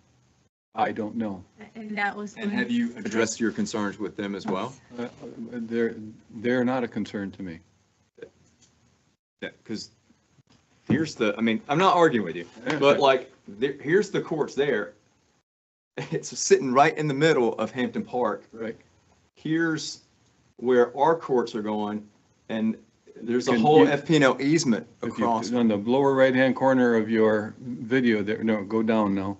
Anyway, our house is right there. He's on the end of the court. Our house is closer to the new pickleball courts than the other pickleball courts. So, and those pickleballs, there are 3 pickleball courts versus 12 pickleball courts that are coming. So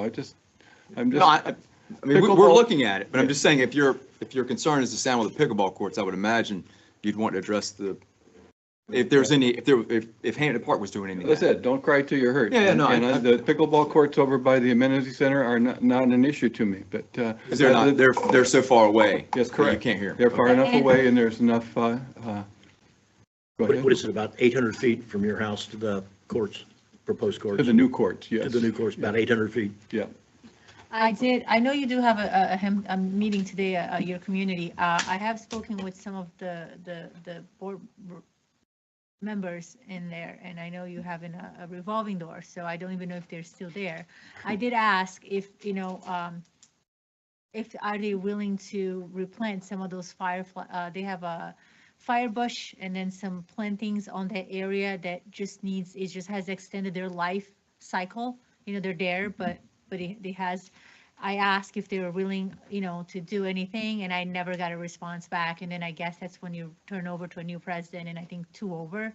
So the door for me is open, and for this board is open.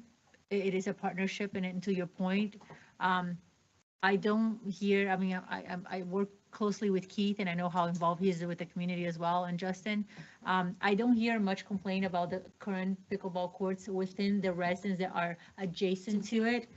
If anything, I do recall they wanting to utilize the courts more often. They, last year, they went into changing the courts to a different type of amenity, and they wanted to stay with pickleball. Because they're not used a lot? They are, Oh, okay. and that's, they wanted to change it to used one something day. else, and then some. So I think our door is open for your HOA to partner with us, but as of right now, I don't like to speak on behalf of the board, I speak on myself, but we're not looking to put in a barrier wall.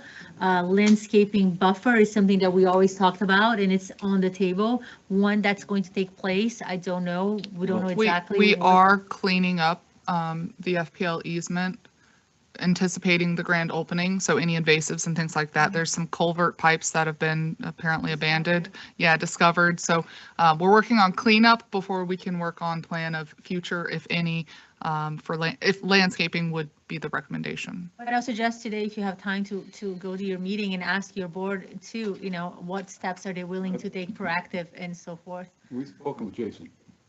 Yeah. Justin, yeah. Justin, Well, I yeah. think Keith is your president. I think Justin is one of your, so whatever the direction of your board goes, right? If you talk about landscaping, that just seems to me to be a no issue. We're beside the Calusa hedge. The Calusa hedge was put in like 10 years ago, and is only now up to a point where it might be somewhat of a noise abatement. So I don't think landscaping is going to have, after the pickleball courts are done and you got 12 pickleball courts operating, adding landscaping is something 5 years down the road. I'm already 81. So I'm just concerned about the possible resale value of our home if pickleball noise becomes a problem. You had one comment, Gerald. In Pelican, we just added 12 courts. And part of the consideration of that was we spent hundreds of thousands of dollars to get it away from the residents. They are noisy. I share that with you entirely. I will speak for myself. I will vote for anything that makes sense. If you're reasonable about the noise level, we will make sure you're happy when it's done. I'll leave it at that. I appreciate that. And that, as you say, pickleball noise is a concern. It is a concern. It is a problem nationwide. So it is a concern. I'm not crying wolf. Nope. It's just something that. It's very legitimate. Okay, thank you. Thank you. Thank you. Do we have that? One more, same topic, Pamela Rosengard. I'm gonna speak, but I have a few questions. 12507 State your name, Astor if you Place. just state your name for the Pamela record. Rosengard. Thank you. I want to know the hours and of the pickleball openings of this and the lighting. How much lighting is going to be there and if it's going to affect. I'm right next to Naps. Okay, so do you want me to answer this too? Okay. So we do not know what the hours will be yet. And lighting will be within the guideline like with FPL. If something is shining on your property, we have put shields. We have worked with Hampton Park when we did the improvement on the FPL lighting. So there will be nothing that no lumens is going to be shining on anybody's properties. The lights and the design of the engineers will be straight downward. It's directional. It's directional. That's not 800 feet. But if there is a specific home that will get it, because I know you had issues with the Gateway High School, and that was addressed by the county and by the district, not our district, but that district. So if that comes to it, that it's invading or it's Like obstructing, trespassing, it is something that will be immediately addressed. That I can assure you. Regarding the hours, we do not know the hours of operation I yet. do not know that in a plan for us to know the peace and quiet we're going to get. You know, are you planning on shutting this down at 8 o'clock at night? If you're going to have lighting, you know, that's kind of, you can't sit outside and enjoy your own peace and quiet. Regardless, we're bound by the noise ordinance, And just that's what like I was every gonna other go. resident in Gateway is. So the noise ordinance sets the standard of what we can go to. I don't know what that's particularly is off the top of my head, but if you Google Lee County noise ordinance, it should pop right up. But regarding the light trespass, we had to apply for permits. We'll work with you, like Bob mentioned and Flavia mentioned, but we do have requirements that we have to meet with the county with regards to lighting and making sure it's directional, it's pointed down, that there isn't light trespass. I'm not going to say you're not going to see the lights, because it's not illuminated now and it's going to be different. It's not going to be what you're expecting like you are right now. So I think we can work with you on this. You have my contact information on the website, on the district's website. Yeah, I wrote to you also. The other question was, Flavia, you said that we should approach our board and ask them about planting. Hampton Park did not vote to have this put in the area that you put it in this residential area. We've been there. These homes have been here for 20 years. So why would, I'm just asking, why would you expect Hampton Park to pay for hedges and or a wall or anything to block something that you're causing? You're putting this in, and it's been very quiet for 20 years, and now you're asking. Good point, Pamela. Yeah. So let's go back and clarify. So when you purchase your property, before your property, that was already delineated as a park at one point. So buyer be aware, right? So we have to take up on ourselves to be educated and know what we're buying. The same way when I purchased my property, I know it was owned by the district, and I knew a school could be there. I was glad there wasn't a jail or Walmart. So that area was always designated for that use. When that took place, so you had 20 years of peace, let's say, because that's what your argument will be. The time has to come to develop and be able to give to the residents something else for their buck, something else for their needs, that amenities and places to go that they never had, right? So that's what that stands. My conversation, and I'll take a step back, I did not state that you should go and ask your residents, your HOA board to come up with a solution. I specifically asked regarding the bush and the hedge that has extended their life, as you know, by your reserve studies that's on your budget. It's right there. I know because I'm aware, I read it. It has extended its life. You are collecting dues from your residents, and you have an obligation and a fiduciary duty to replace those. So my conversation would be with your board is, you have collected the money for our fees as an HOA. You have a fiduciary duty to spend those monies, and here's the best time for it, because they have to do that. Then you don't have a pool reserve, you have landscaping reserve, and is dedicated for that. So what I'm trying to do is educate your residents, saying that you are also paying money for a HOA that should be used for that purpose. What better purpose than that? No different than 3 years ago when you guys planted, and I assisted you guys that with the cluses on 82 to aid those residents because of the noise barrier. So I think it's just an open communication, know what your requirements are, know what you're paying for, and know what you can get back for the HOA. Does that make sense? We already know what it's gonna be, because the board it's a revolving door lately. I know. So, And I'm sorry. No, that's not your problem, but anyway, and they're gonna say that section is not our problem. And I would understand, so, and that's when you come to your board, and I can have a side conversation with you on that if you want, and I'll guide you on that. And you say, here's our reserves, and you take money for that, and you're obligated to spend monies that way. So instead of spending $100,000 on annual flowers, let's this year make a priority and be proactive and spend money here, because this has extended the life that it has been put in the reserve area. And your board has no say when you have a reserve study done. They supersede your board. So I'll be gladly to sit with you and have a conversation with you and guide you through that step, but that's all I have for you now.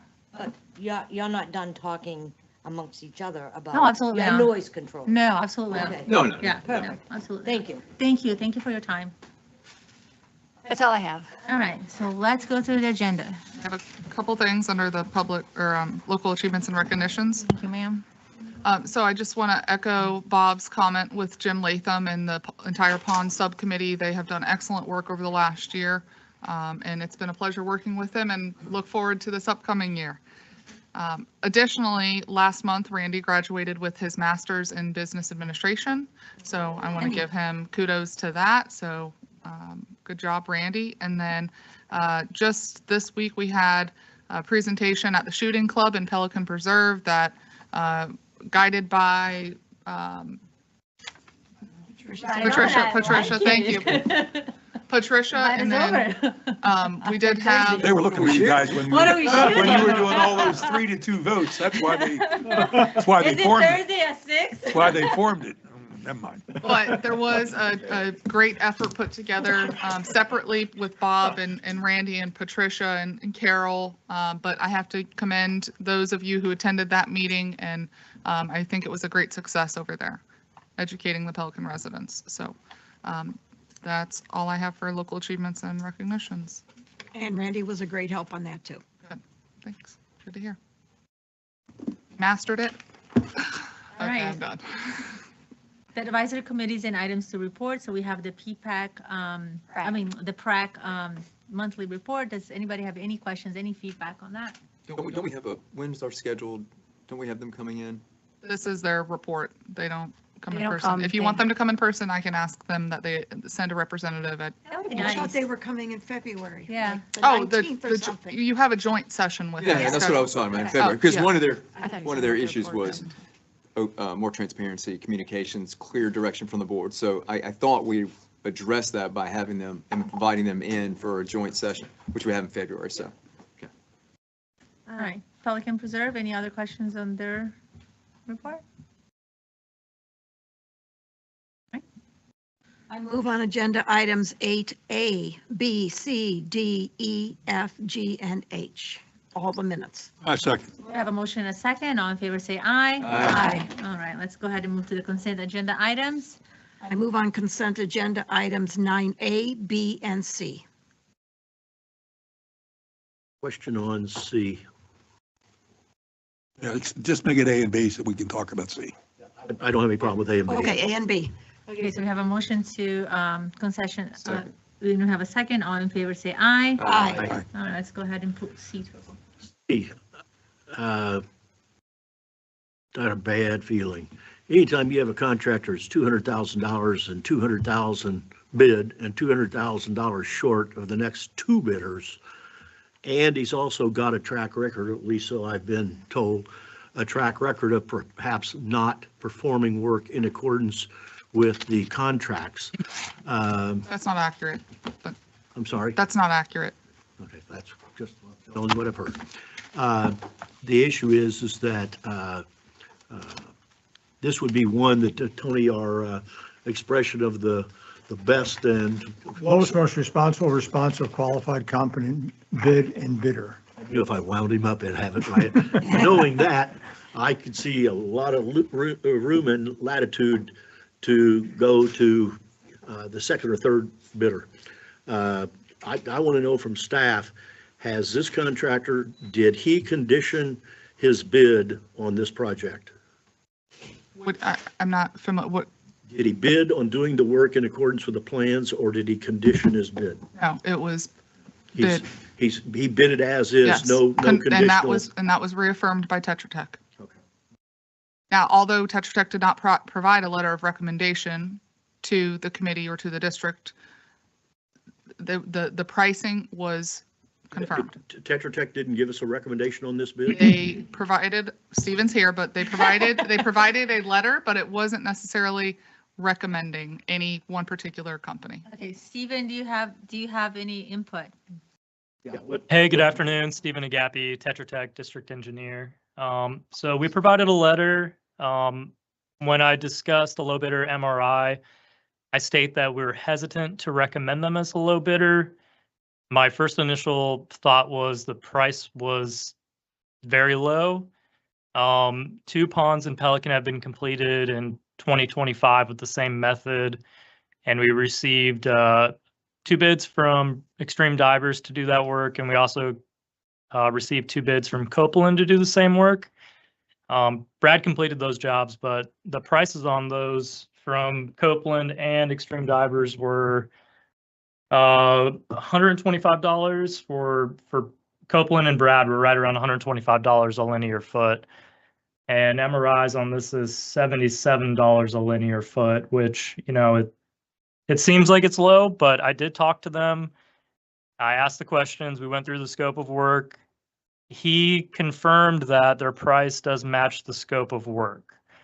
But But even so, I still have reservations. They did complete the 4 lakes we had in Gateway. We've seen good contractors, we've seen mediocre contractors, we've seen contractors that pee in the lake and spray paint the grass.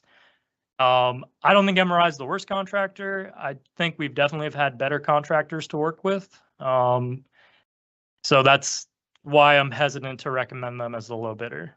The second low bid, we summarized that their proposal was to essentially do something different than we had proposed in our plans and specifications. So in our opinion, they should be disqualified, which, that would make Brad Extreme Divers the second low bid, which it is a big price difference. So I didn't really have a lot to work with there. You have a very low price, which can be appealing, but then, so that's why that's kind of where I left it. I kind of stuck, so. Hold on, can I ask a question, Stephen? Yes, go ahead. Hey, Stephen, did MRI or staff, did MRI state what they attribute their lower bid to? Is it better material costs? Is it more efficient, He construction? claims they will be able to get the work done in a quick amount of time. So I think they're hoping that they'll be able to get in and get out. Okay, so they're attributing their lower costs to shorter time span, which is reduction in labor costs, maybe some other. Doug, you're not suggesting we challenge a guy because he gives us a low bid, are you? Yeah. I'm just trying to understand, like, Okay. if I came in and I was lower and significantly, I would want to be able to justify why my bid's lower. I get a better As material cost. As the or bid I'm more recipient, efficient, as the or- bid recipient, I'm You just don't happy care, you're to just- save Yeah, the that's 200 all. grand. No, but, Be happy today, but sorrow tomorrow. If I can remind you, The issue I want to make sure is that they didn't make any indication that they had an error in their bid, correct? They were very confident in their numbers. Okay. And second of all, the work they have done, do they have any type of a track record on change orders coming back for extras? Stephen, the last 4 lakes that they did, they actually came in $30,000 under what their bid the only was. change order they had That was for was- additional time. They didn't complete it like cheaper. It's just because we had owner allowance that we probably didn't use. Right. But I mean, So Paul the- can speak good to news. this. I mean, we definitely had to go back and forth on the punch list many times to get the work completed to our, satisfaction. Which is what we expect of engineering and staff. And they did again, complete the bid on the basis, or submit the bid on the basis of the specifications, no alternates, no changes. Yeah, we went through it, from beginning to end and made sure he understood what the project was. In my opinion, he seemed to have a full understanding of what we expect. So Stephen, one last question. The last work, the punch list, was it within an average or acceptable threshold as far as volume? I would say it was more than we typically have to deal with, but I mean, we worked through it. I think we had to give them an extension on time to complete it, but they were able to do it. Okay. So if I can remind you all, when you awarded MRI their ponds last year, similar situation, and staff is recommending you award this. It was recommended by ponds, like you heard earlier from Jim. Yes, it was somewhat controversial, but they did make the recommendation. PPAC has made the recommendation. And so ultimately it's coming in front of you to award to the low, most responsible, all of the fun language Tony loves, bidder. It has to be objective, can't be subjective. Everybody- Have articulatable facts. to support. Everybody has concerns. I have concerns. But on the other hand, I got somebody that wants to do it for basically 55% of what we've been paying. I'm going to give them a shot. Well, I think ultimately, from my perspective, is the dollar amount is extremely attractive. Yeah, we can do more ponds. There is some maybe assumed risk, but honestly, if it's a recommendation of staff, to me, that burden of responsibility falls on staff Right. and our engineers. Yep, absolutely. So unless Tetra Tech says we do not recommend, it is their responsibility and staff's responsibility to make sure that the work gets done with on time, on budget, and without any And issues although or outside of what would be Tetra Tech considered did normal. not recommend MRI, they didn't recommend anybody. So it's kind of a, Well, and additionally, we do have a bond for this project. If the contractor does not perform, we have a performance bond that they submitted as part of the bid package. And if they do not perform per the contract, we can always go through that process and call on it. Okay. So I think the burden has now shifted to staff Yes. to It's make always sure that It's this, always there. It's always been. that this pond comes in correct. Yes, ma'am. And Jim, you will stand up here in 6 months. well, we can afford to work him. He's free. Exactly. So again, I Jim move is on a- agenda item 9C. Stephen, you had something to say? No, I'm good. Thank you. Okay, so the we mo- have the a mo- motion, So the motion is to accept staff recommendation? Yes, I'll second it. we have a motion, a second, all in favor? Aye. All right, thank you. Aye. Opposed. So we have 4-1. I think this is dangerous. District engineer, Stephen. Hi again. All right, so task authorization $200,000. update. All right, first up is irrigation pump station generator. That has, the construction is complete. We're just finalizing paperwork and permit closeout. Irrigation enforcement improvements, still working through on different avenues for funding. The Lower Hawthorne well, the construction has been complete. We're working on closing out the LDO permit. FY24 Lakes, that project will be removed by the next meeting. We've closed that one out. All the permits have been closed. They all passed inspection with the county. FY25 Lakes, we had our kickoff meeting today with Met Tower. They're planning to start sometime in mid-February at the last two lakes in Daniels Preserve. Lake Bank Restoration, HMGP, that's the 21 lakes that we're seeking funding from HMGP for. We're currently in design. We plan on wrapping up design by April. Pelican Preserve Pond 43, we will work with MRI to set up a pre-construction meeting and get them rocking and rolling since we've got perfect water levels to start construction. Pelican Preserve Boulevard Mill and Overlay. Me, Paul, one of my inspectors, we met with the safety and security lead in Pelican earlier this week, and we drove the road and we made some observations, which is going to help us with our design for that.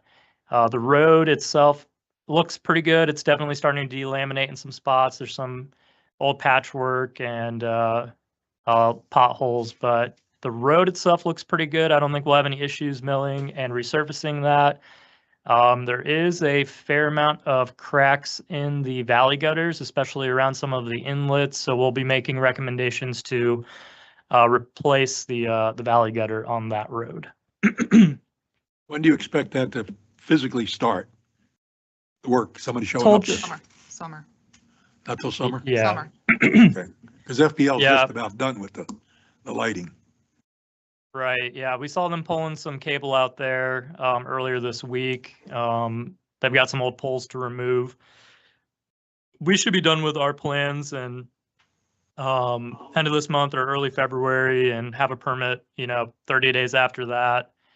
And then, when you guys want to bid it and construct it based on, whatever works best for the community, I guess we'll talk about internally. Okay, I guess Yeah. I'm a little confused, Stephen, because I thought the actual construction was going to start after Easter. Yeah, it can. I mean, I'm saying. So that we'll it would done with still be the- in dry season. Yeah, it certainly could. We'll be done with design and permitting before then. So after that, it's just a matter of deciding when we want to bid it and award a contract. So if the desire is after Easter to start construction, then we can work around that.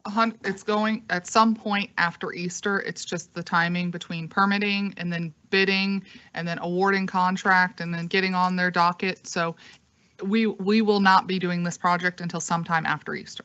It might not be immediately, it might be more July, but that's the plan. Do all those things in 60 days. Well, I just, They're really fast when if they you go start. to the very last column, the anticipated completion date isn't till October. of this year. That's Tetra Tech's task authorization. Their Okay. stuff, not, yeah, Never not the mind. project. Okay. Well, keep going. We're working on it. Okay. Sherman Soccer Complex, we did submit the plans for county review and for South Florida's review. So we're just waiting to hear back to see if they have any comments that we can address. Public Works building relocation, that storage building, we are planning to submit the building permit, the ERP to South Florida, and the DO to Lee County within the next 2 weeks. Gateway Commons Park and Admin Building, the contractor is making some repairs to the walls. They're flying trusses currently. They've gotten most of the underground utilities complete. They've started grading the parking lot and the sport complex. So that's a construction update for that one. We're, processing RFIs as they come in. I don't know if there's anything else I missed, Chelsea, on that one. Yeah, that's good. So when is it supposed to be done? For the contract, substantial in June, final July. And will it? As of right now, yes. Next week, you can ask me then too. When's the roof going on? Trusses are flying, half of it, the staff side wing, the trusses are up. Next up is CCTV sewer. All of that work has been complete. Staff found the last manhole by hidden links. It was buried next to the monument wall. So they were able to locate that. We've drafted a report for that, and we're working on a task authorization now to do the repairs.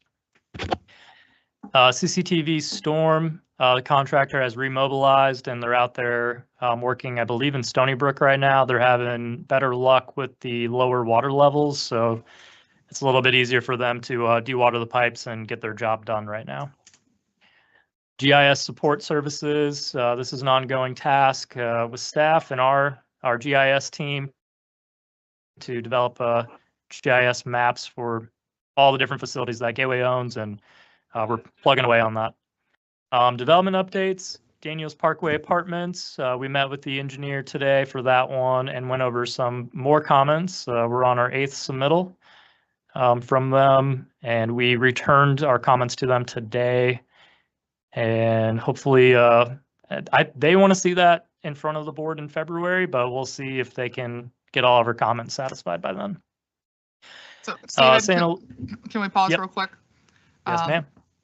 Long story short, Timberwood Preserve, this finger road that's right here that abuts Daniels Parkway Apartments that we had originally a year and a half or so ago told them to go ask if they could tie into their irrigation system because they're a master metered community. Timberwood Preserve is willing to turn over their irrigation line to the district. And so ultimately, if that were completed, then Daniels Parkway Apartments could tie into our irrigation system. 6-inch. I think it's, Steven, 6 or 8?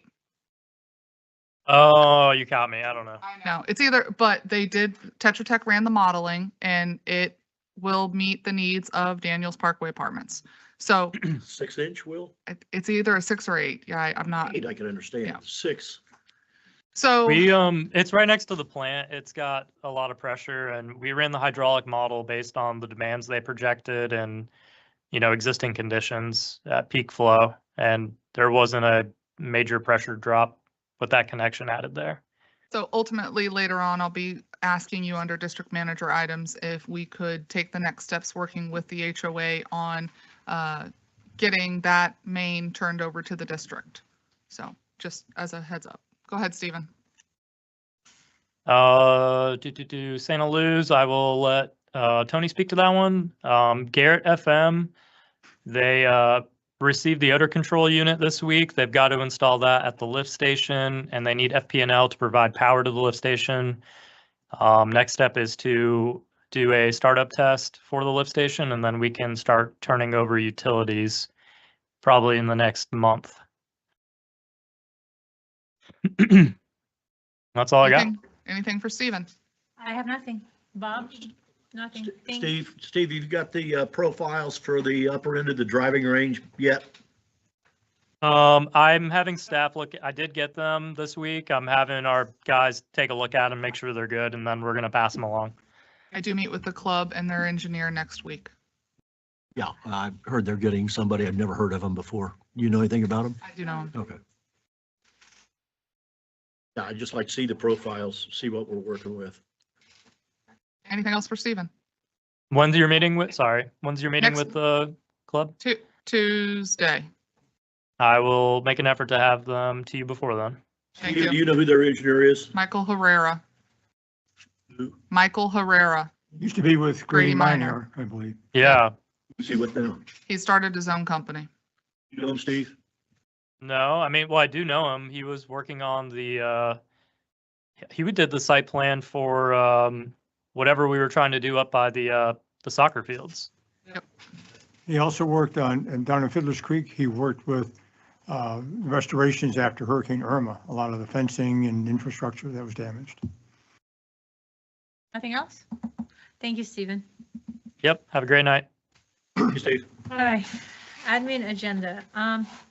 It's any way that we can move 11C forward? Can we, Stephen Bloom is online. This is his item. Can we just, if you want to just do this quick? And then we have the parking people here. That's what I wanted. I wanted them to do their presentation and then that'll roll into Okay. parking. All right, Stephen, you're up. Okay, well, good afternoon and Happy New Year to everyone. Today we're going to be looking at the first quarter financial results. Obviously through December. So a very solid start to the year. Kind of looking through the numbers, starting with revenue. 88% of the annual assessments, which obviously affects, both the debt service funds, general fund and Pelican Preserve.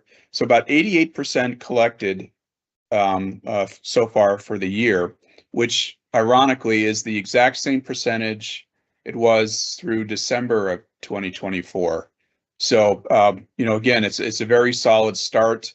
Obviously, there are, a couple more months of discounts before, the final bill is technically late for assessments. But again, very good start. In general, if you kind of look at the revenue, everything is kind of off to, again, it's still only the first quarter, but a very solid start. One thing I did want to point out on the revenue on the top right side where we allocate between the different categories, the interest that's the file that's in the agenda is a little bit overstated. The total revenue, the 17.86 is correct, but there was actually a little bit more of the money that belonged in the miscellaneous income than the interest. So the interest should have been about 212,000 for the first quarter.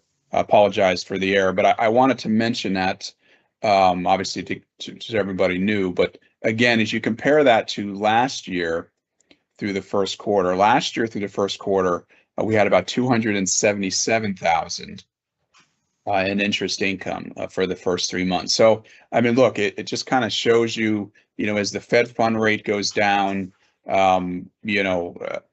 obviously that affects the interest income. When you look at the details of your investment portfolio, that's why you'll see a lot of T-bills and some other different things that try and hold on to the current interest rates a little bit longer, for a longer period of time as these rates go down. But did want to mention that again, assessments is looking very solid within your revenue and within your budget. Obviously, you have some loan proceeds that will develop further. You have some use of your bond proceeds from prior bonds, as well as fund balance. So there are a lot more different avenues of funding this year than you had in prior fiscal years. And again, a lot of that is for projects, and we've obviously went through quite a bit of that through the budget process.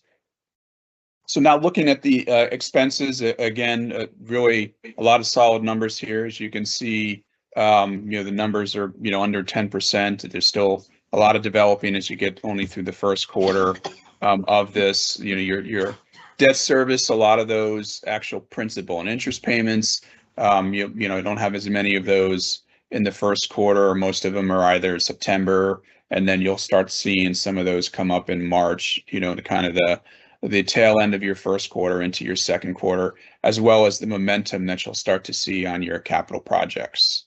Otherwise, when you kind of look at the general fund, the Pelican Preserve, the core basis of it, very solid again, albeit through the first quarter. Okay, so other information, kind of the last third of the report. And on the left, again, is your interest income, with again being really the corrected total is 212,000. The box on the right, the bottom right there, your carry forward. This is the one that you know, we usually spend a little bit of time talking about. Let me kind of walk you through what these numbers are, what they mean, what they don't mean. Obviously, again, this is your carry forward from last year coming into this year. This is your unaudited carry forward, which again means that they're, you know, your auditors are actually currently working on your audit, as you know, the timeline for that. So these numbers will change. And again, subsequent quarterly reports, we will continue to update these numbers as things change. But the idea with this particular table is just to kind of show you from your operating standpoint from last year, you know, what got carried over, you know, what's available. And these numbers exclude any reserve transfers. And I say that specifically like for the enterprise fund, you know, that number, again, we put you put money into maintenance, you put money into, you know, other reserves. Money goes into your expansion reserve related to connection fees. So that money does come out. Any of our bookkeeping, like non-cash type stuff, comes out of that number. You'll notice, like for the Pelican Preserve, I did not include anything that related to the bond payout last year, because again, you had money going out to pay the bond, and then there was assessments after the bond was paid. There was still some money come in, and that came back in. But so this is really more about your operating. You know, some of this money then can be used for other projects, but it's just a tracker for you to give you kind of a rough idea of how you did last year, you know, net of all the stuff that we talked about, and even net of any projects maybe that were started last year that didn't finish and are carrying over into this year. Try to take that money out of there as well. So again, very solid numbers. I was most encouraged, by the way, by the enterprise fund, and not so much because, you know, of the dollar amount, but as you know, when we talked about the budget, we needed to make sure that the rate study was going to be generating additional money, maybe not so much for fiscal year 2025, but and even for part of 2026. But as you know, moving forward into 2027, 8, 9, you have new loans that are going to be coming online. So if we didn't have, you know, carry forward in the enterprise fund, then that would have been a cause for concern. So it's very good to kind of see that what we expected has occurred. And again, that really puts you into a better position for your enterprise fund for maintenance. And that's kind of the report for the first quarter. Again, it's a, you know, it kind of is, as we've talked about before, it's a slow burn as you get into through the first quarter because of holidays and stuff. Obviously, things will pick up as we get into the next quarterly report, which would be then mid-year. You'll have a much better idea as to where things are, and certainly as we build into the start of the budget season. So I do just want to call out, thank you, Stephen. I do just want to call out the interest earnings because those, we do budget for some interest earnings every year, but historically we've well under budgeted those, and Except for this year. So we're coming in line where we expected, but those fundings could be used for initiatives that you have, if we have projects that have overruns, if you have new initiatives that come about during the year. I know that there's been some talks about some sidewalks here at the soccer complex or even over off of Tree Line. So just keep that in mind when you see some of these numbers. But thank you, Stephen. Better than being in the hole. Yes, very much. It's because I'm tight. No. She's not wrong, though. Okay. Anything else for Stephen about the quarterly financial? Nope, thank you. All right. Thanks, You're Ian. welcome. Okay. Thank you. All right. Ready for the next one? Yeah. All right, we've got premium parking here. I have a presentation I gotta Got a pull up. presentation we gotta pull up if you give us a second. Why is it doing that? No, I don't. You're gonna have to, I'm your clicker. Okay, so I'm gonna be looking over. Click, click, Okay. click. Okay. Go ahead, yeah. Excellent. Thank you so much, Chairperson Walsh and Board of Supervisors. We respect your time, and we're going to try to be as brief as possible and give you as much information. You have a tough decision in your hands, which is policy. I'm here just to introduce our company, tell you what we do and what we've done for other cities and Lee County, which we're under contract, and tell you the different functionality of our system. Next one. So the most important person here is Barron. Barron lives 30 minutes away, so we never start or we never are in a city that we don't have support nearby. I'm Chester Escobar. I'm the regional vice president for the Southeast, and then we've got Emily out of the Tampa, Orlando market. So this is it. This is our team down here. We brought them all, and we're ready to go. Everybody else on the corporate side is important as well. The ownership is only, it's 2 individuals. We're not publicly traded. We are a privately owned company, and our headquarters are in New Orleans. We started this in 2005, right where Katrina came in, so we're very used to adversity as a company. But in 2013, we built what is now premium parking software and platform. Go ahead. We're in 125 cities, 1,400 locations, and these are some of our biggest partners. What's important to point out is that all of them require parking to do business with them, but they require a high level of customer service. So we wanted you to understand that, and that's why we wanted to put these up.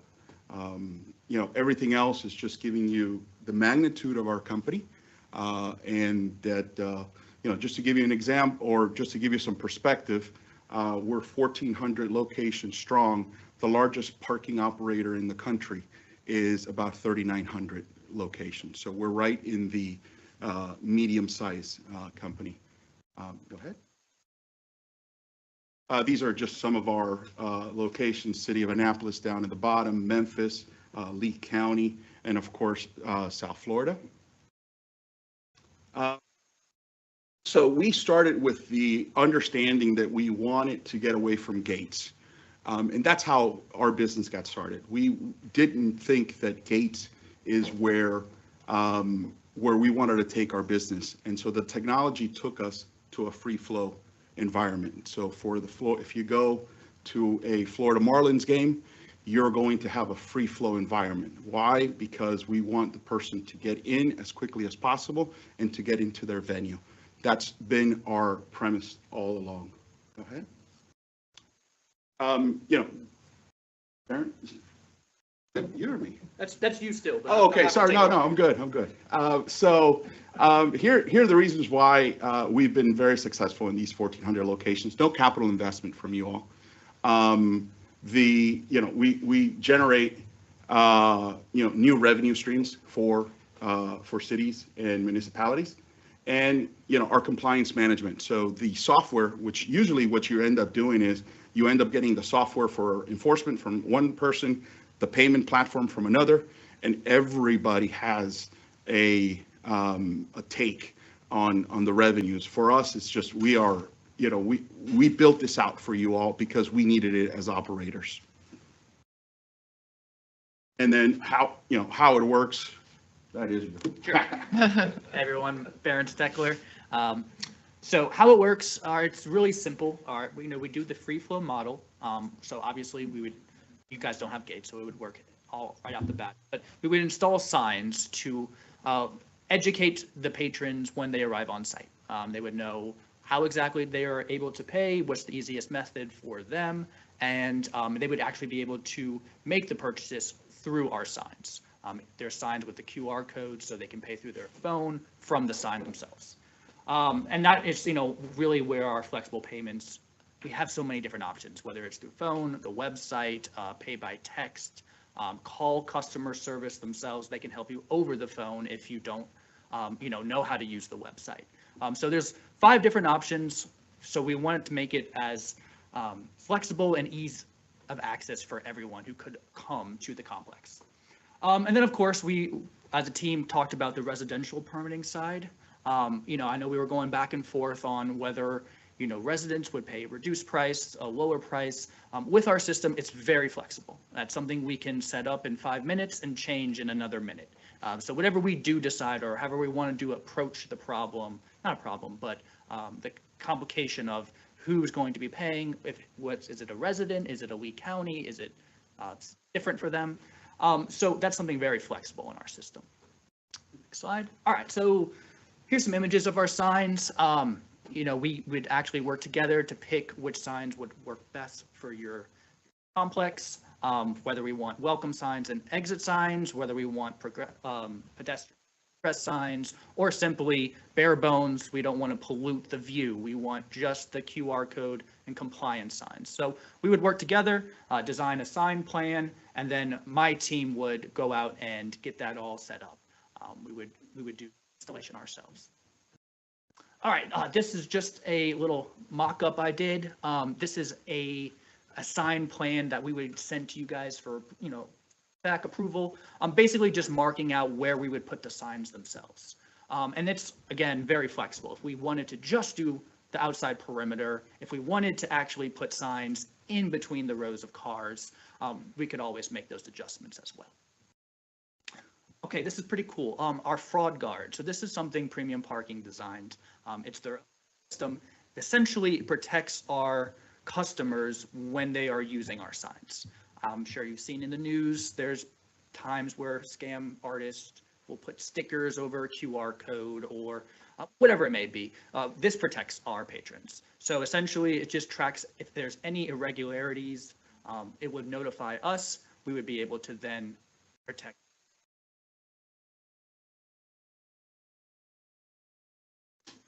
So this is actually really cool. I do want to touch point on that.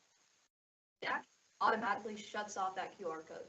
So for instance, my properties in downtown Orlando, they get used on average minimum, not including overnight. It automatically turns the QR code off. No.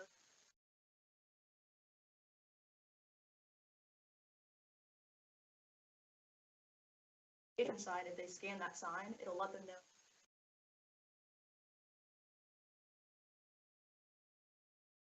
Trying to make it easier on the guest, and then also no other company can do this right now. They're all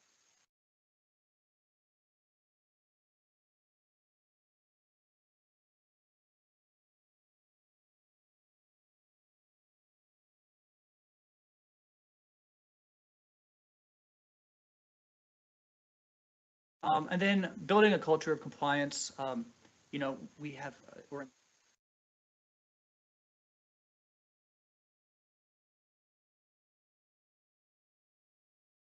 as possible for our patrons. We give them and we install the signs so that we can educate them. It's really just about making sure everyone ease of access, and then of course has a good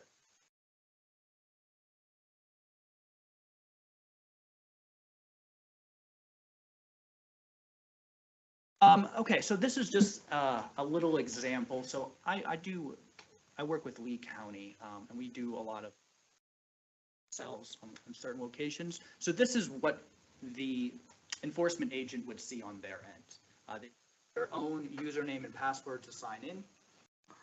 They would be able to then select the location they're actually doing enforcement upon.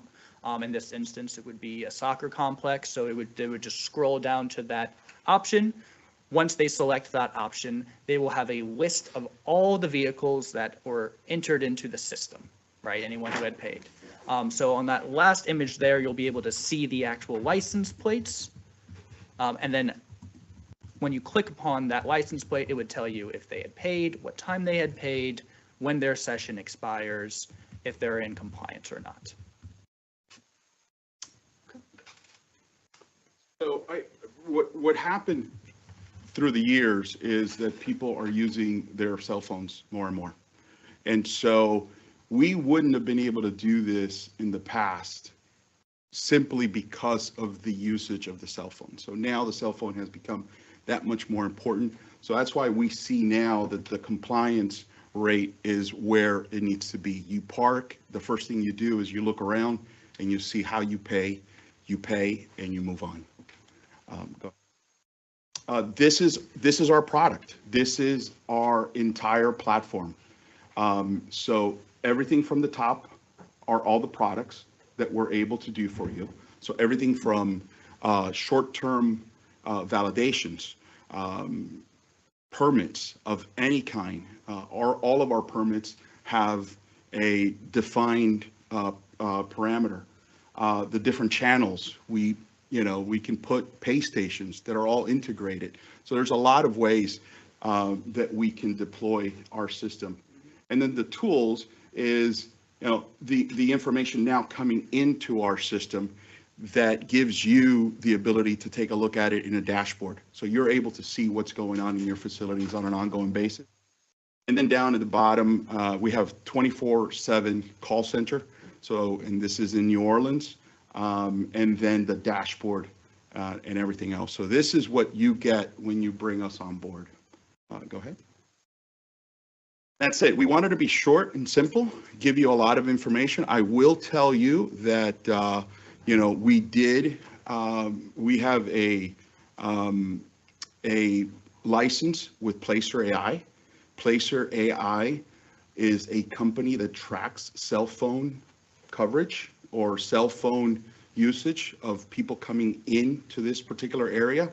So we did a 12-month look back just to see, and this is, you could be walking, so it doesn't mean that there's cars in here. But what it showed us is that out of all the visitors that came to this particular area, so we put a geofence, about 16% are residents from this zip code. So you were talking about who are, and this 16%. Wait, can you say that again? I know, I just woke up and I was awake. Geocode, like what's the range of the geocode? Oh, just this. Just the soccer complex. Field, so based on the. And that includes. Well, but. That also includes your high school, because I don't think we could have gone it that close. And are you talking, how do you track that? Is it based on the area code of the cell phone? Placer AI tracks. I don't know what he's talking This about. is exactly what retailers use to see foot traffic. And so it gives you a pretty good idea. It's not perfect, but it gives you a pretty good idea. It kind of gives you like within 5 miles, like the people that are coming here, they live within the 5-mile radius of the 10-mile radius, because that's what we use. Yeah. Yeah. We got the actual zip code. So we actually put your zip code of the person. Go ahead.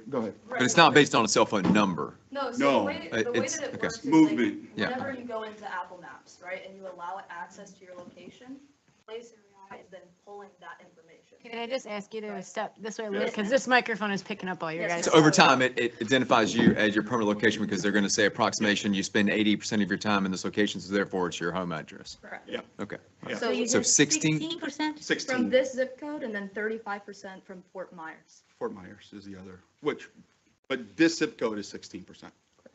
Yeah. So 3913, it's gateway in outside of the bounds of the district, geographically speaking. it doesn't mean, well, and it also takes into consideration people that are walking by. It takes into consideration people that are going to the dog park. So it looks at all that, but that's what we were able to find. And that was a 12-month, trailing 12 months, so that we have some current information. That doesn't sound right. 33913. So what happens if somebody parks and they don't pay? They just park there and So we you would know, work, yeah. I'm going to go to my grandkids' game. Yeah. And this is probably the only one I'm going to this year, so I just go there, I park, I don't pay, Yeah. and I get in and leave. What Sure, happens? well, Or does anything happen? yes, but it's determined by you all. We talk to your staff and we determine what type of an enforcement strategy you want to use. And it's the whole gamut. It is a warning on their windshield, to towing, to booting. I mean, that's where policy is made, and then we just adhere to it, whatever you all want us to do. So Yes. can you walk us through like a use case? So I understand you scan the QR code, the pay aspect. But what I'm not getting is, okay, individual drives their vehicle into our facility and they park. How do you collect, capture, and identify each vehicle and when that vehicle leaves versus when a new one comes in? Like, what is the mechanism of capture? The plate, Yeah, but how are you? because they have to enter the plate. Maybe a camera or something. No, It's the but plate. So we're not putting cameras here because you have too many entrances. So this is going to be through scanning. So you take, So an you do individual an is walking enforcement. around. Yeah. And so we've got an individual, and it's their job to literally walk around and just scan vehicles. That's what they're doing. They're just Yep. walking around. And based on that scan, the system will say, that vehicle has been here for an hour, they are paid through X amount of time. Yeah, They're permit, expired, whatever, okay. So it is a manual process of capture. It could At be this point. manual. That's what we recommend here because you have too many entrances. Yes. Okay, yeah. All right, I get that. So So is this person employed by the district or by you? No, it's us. By us? Yeah. Okay. And we could specify, like, okay, the rate, the range, resident, non-resident. I mean, personally, I think, 15 minutes, I even, I'd say anyone that pulls in, you pay $2 and it's good for the duration of your stay. Or even if it's $1, I mean, whatever that is. I'm not a big fan of doing 15 minutes, 30 minutes. I say, no, I was saying like if it's 15 minutes, I wouldn't even charge anything because that's usually like a drop-off situation, you know what I mean? You would take 5 for the card and it would take 5 minutes to walk over there and 5 minutes to tell them to behave and then 5 minutes to walk back. Yeah, So with that, you don't know what time they got to the site. you would because you would be scanning it and it would say this guy, that, yeah. but you the just person said that pulled in, what would we put a sign and say, your first 15 minutes are free? Everyone's going, well, I'm only gonna be here 15 minutes, and they've been here 2 hours. I mean, it's hard to They regulate would that. know, right? Because you would scan the first time, so tag number 001 was scanned in at 1 o'clock, and they have 15 minutes. So at 1:25, they would scan it again, and they didn't pay, well, that one's a No, no, violation. but my point is- Right, that's how it works. Yes, but hold on But one I second. see what But- you're but saying. Yeah. What we're trying, because our mechanism of enforcement, we want to encourage when they pull in, build a behavior. When they pull in, they scan, they pay, Right away. they're gone. Okay. Because if there's a point of decision, like, oh, well, if the first 15 minutes are free, I'm only going to be here 15 minutes, or you know what, I don't really care. They're not going to be able to check it.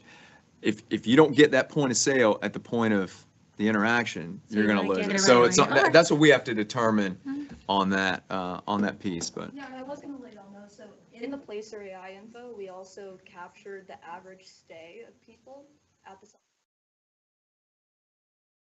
A radius, this may include some people who come in. But on average, 90% of the people who come here stay between.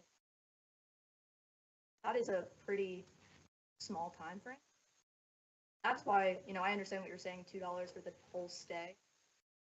In my personal opinion, I understand that, but because the average stay is only between 2 and 4 hours. Say that if you did a 2-hour rate up to 4 hours, right? $2 per hour up to 4 hours. The maximum rate is $8, and then over that, you have an all-day rate, right? So we do that at some. Yeah, but I don't, Yeah, we but don't do that's- that. yeah, It- but That doesn't, policy. doesn't align with our That's you behaviors guys- and it you doesn't guys align with our figure that out. objective. Yeah, Our not objective, us, yeah. I think, out of the gate is to come up with a mechanism for revenue, one that doesn't put an undue burden on our residents or our non-residents. And if I just do the math, I think if we do $2, and I'm only looking at just Friday and Saturday, not for any other reason, because I know the numbers. So if we just did $2 and on average, maybe it was $1 an hour. Anyway, but I think we're looking at anywhere from 5 to 20. I think I had $10,000 to $20,000 a month in potential revenue, with it being minimal. Now, Tim came up and he said that this would put a burden. I can't remember what the number was, but I think that's what we have to consider too. It's like, okay, what's acceptable? Is it, $2? If it's, $2 times, you have about what, 400? How many people in Flag? 500. So 500 times $2 just on a Friday night. Okay, that's substantial. On Saturday, soccer has 800. I'm saying if you do full duration, 800. How many do you have? I mean, there's not 800 cars though. There's not 800. It's just an average. I mean, you could also say that, Tim made a statement that sometimes families drive 2 cars. Yeah. Well, we will have to calculate the spaces, and that also opens up, people aren't parking in spaces. They would just pay to park. It would be a pay to park. So it doesn't matter if you're on the grass. Yes, it is If you're our parked around the property. corner, It is if our you're on the property. property, Yes, you you pay to park. Okay, that's fine. But my point is, it will offset, if I just use the numbers, I was, with 400 and 800, I think it's around 10 to 20,000 a month is what we can incur. Now, here's the benefit to the leagues. If we can generate additional revenue, then that offsets Their cost. their costs. So either we come up with creative ways to drive revenue, or our only mechanism is to increase the fees to the league. So if I'm Mark and I'm Tim, I encourage the district to get as creative as they can be with their revenue, within reason, right? I think $10 for parking for a flag football game is egregious, but $2, okay, I can deal with that. My personal opinion. If that generates an additional $20,000 times, however many months, whatever, it's not a whole lot of money, but it's better than. It's 2 years of parking lot. Yeah. It's 500. What do we need? $550,000. And I don't know if the leagues truly understand what we have on our plate. Like, we've got 5 fields. They hit their shelf life probably 5 years ago. All of those fields need to be completely resod. Those lights need to be fixed. Mark and doesn't see it in Gateway because they play during the day. But Tim can tell you, lighting on those fields is not good. Not good. So would you rather justify $2 to park or increase your lease fees? $2 is gross. We got to take out our expenses of the person that's going to be doing that work. Yeah, but I'm saying it's a starting point. I mean, my point is, there are other facilities that charge for parking. Now, you don't really see it for, recreational use, but The beach isn't recreational. well, no, I'm talking fields. I'm not talking. Okay. I'm not Pay talking an the arm and a beach. leg to park a JetBlue. But there are other fields. I mean, Miami, Tampa, Orlando, Lakes Park, where you do have to charge to go in. Period. So it's not something that's out of the realm of reason. I just think where we got to do it is just figure out what's the right amount that it would be reasonable. This is hands down going to lead into the next conversation, the next agenda item. And we've got some numbers to present to you. Laura's got some numbers that she's crunched and some ideas and concepts, but this board has said get to 75% cost recovery. This is an alternative approach to do so. It's fairly simple, little to no capital investment, if any. It's a couple signs. The implementation piece, the most time consuming would be Tony drafting the public hearing notice and getting it out in the paper and us putting together the rules of this. And then obviously going through adoption of that. We have projects on the horizon that, could benefit from this. We've got other facilities. We can have the conversation about parking for residential parking permits at zero cost or no, or low cost versus non-residents. We can talk about day passes. We can talk about seasonal passes.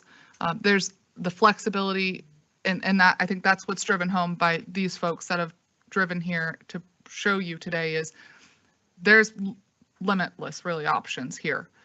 It's just a matter of, from a policy perspective, is this how we want to proceed with additional revenues at the soccer complex? Or do we want to take a different approach? And that kind of leads into the next agenda item, but I'll pause because if there's any other questions for. There's one thing, so we can establish the policy and the frequency and the enforcement piece. Yes. Yeah. Yes. No. Can you just discuss the board what the plan is for enforcement? So if someone doesn't pay, what do we do? So again, that's a policy decision. Somewhat, our hands are somewhat tied with regards to enforcement, but we do have the ability to contract with the towing company to boot or to tow vehicles off of our properties. There is the opportunity to. I don't know about booting, but towing, yes. Yeah. So there's that opportunity. We can always send notices to residents that, or if you didn't pay to park, they have a service that can track down that person and send a notice saying, hey, you didn't pay to use our facility on this date, time and date. So that's an option there. So ultimately, it's. So we got some work to do on enforcement. I mean, I don't think we want to be towing. It's not like a municipal or county parking code violation where they have. Where you could send a fine. It's not in criminal. It's not like Gateway citation. Greens, where they'll just That's send you a correct. fine in the mail and then you need. Does Peter have any other local government districts like this? Well, you will be able What do to you do lookups. So we will take, depending if you tell us, hey, after 30 days, if this person didn't pay it off the windshield, and, we can't send them a notice at their home. So there is. Through their license plate Through their lookup. license plate. Florida. Okay, so we allows can you actually to do mail that. out violations. Yeah, it's a different step to that, but that's where the policy comes into play. It's how you But that is want. possible, right? Yes. Tony, do you Well, agree I with guess, that? yeah, and I guess the question is, if I may ask, Yes. do you have the service contracts with any other independent governmental district, not cities, but counties in Florida? Yes. Which ones? Well, GTM is not county. ETM. It's in Jacksonville. What is your question? We are an independent special district. We are not a county, we are not a city. We're a local purpose government. We work with private entities. Private entities are different. I'm just saying, But you fall within the same area because what you're saying is you're not a municipality. or county. Or a county. So you fall, for us, in our view, you are just like a commercial property. You're like Whole Foods that wants to enforce rules to folks, and they're a private entity. You're in that same place. I guess So- the only question is, do you have contracts with other governmental bodies that are special districts, such as any other community? There are probably 600 community development districts around the state of Florida. I- The we can look it up. villages, for example, and, We don't have. okay, the villages, Off the top of my head, we don't have. okay. Yeah. But. If you can check and see, and provide to Chelsea. I can that'd be check, great. I can show it, and I can tell you what we're doing, but the lookup abilities, or us being able to look up that owner's information and sending them a notice, is in the state of Florida for anybody that has private property. And so you would fall under that same. How do they collect? So we send them a notice, and then after that, you take, a step forward into an escalation process. If they come back into your property, then at that point, you can tell them. Right, and I think we are missing, what is our I'm not average in the sure. state of Florida right now, Chuck, compliance rate? Well, but I think his point is just regulation, so. Right. Yeah. And we do also have the dispute process as well, so overseas a bunch of private facilities. Every single facility that has any kind of violations or any kind of compliance or enforcement. We are rated 5 out of 5 on Trustpilot. We're A+ rated on Better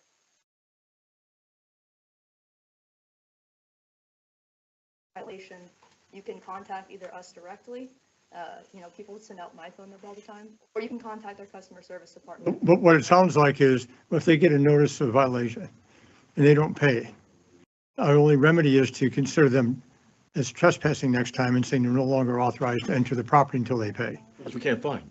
That's correct. That's our problem. We can't fine. We have no finding authority under Yeah, Florida law. I understand what you're saying, but in a commercial environment, in a private owner environment, our compliance rate is about 97%. So I understand what you're saying, but people, I think what you're saying is that the problem, you're saying that the problem that you're saying that we have in Florida is more than 3%, is what you're saying. You're saying that a lot more people than 3% are not going to pay? I'm not saying who's paying or not paying, other than if somebody doesn't pay, what is our remedy after they leave? If we don't tow them? I can give, I'll put something in writing to tell you what our process or what we can do legally so that you can review it. Yeah. The whole process is very concise, very understandable, looks great. What's it cost? What do we put out to 20%. pay? 80/20. 80/20 split. 80/20 80/20 split. less our employee. Yeah, So that's it's gonna okay. probably be more like 66 and 33. Whatever. Well, they're It's already a, here. it's a hell of a The revenue majority of generator. the time they're already here, so just At gonna minimum. reshift what their Right, priorities and right. duties are. Okay, thank you. Very impressive. Hey, just one quick question. For a newer organization that's looking to implement this, what are the couple things that you advise that we consider? Like, what are the things that we're not thinking about, other than like just our resident experience or our participant experience?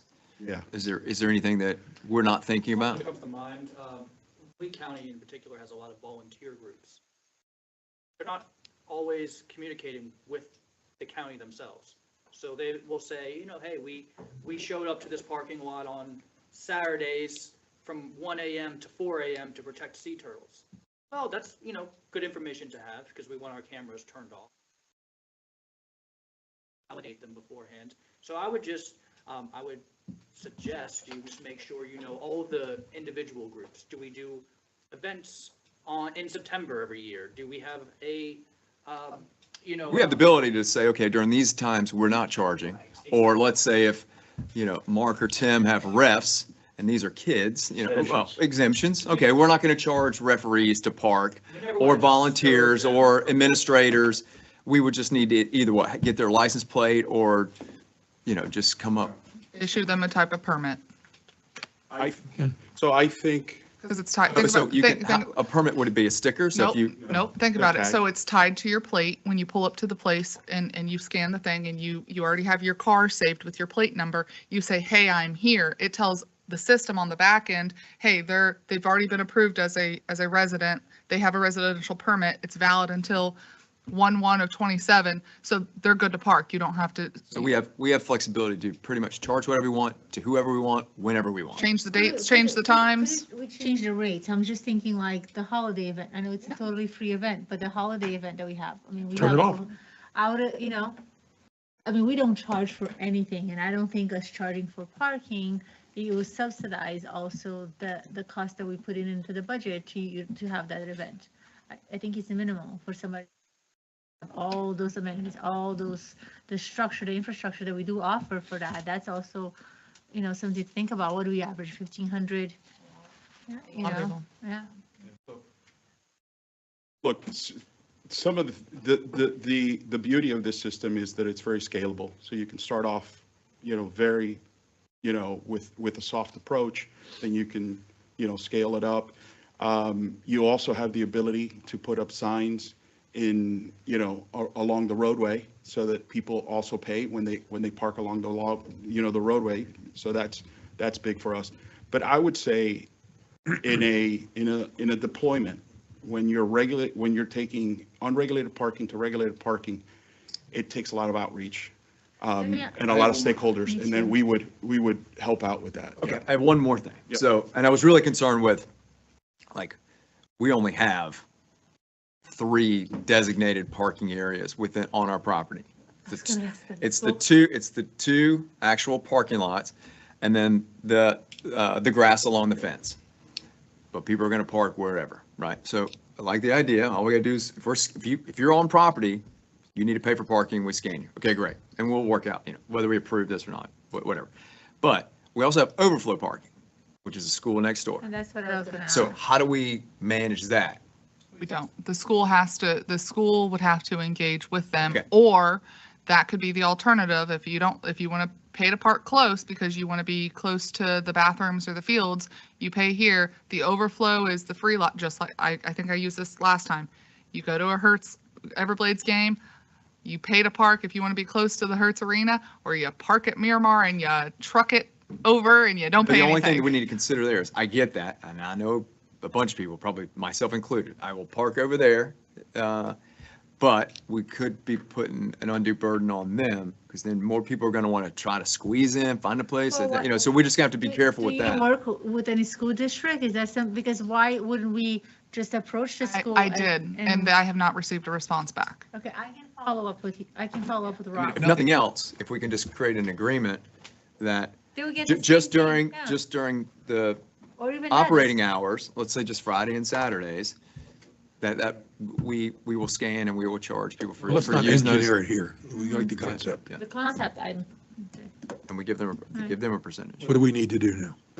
So this process would take, next steps, Tony, and chime in at any point.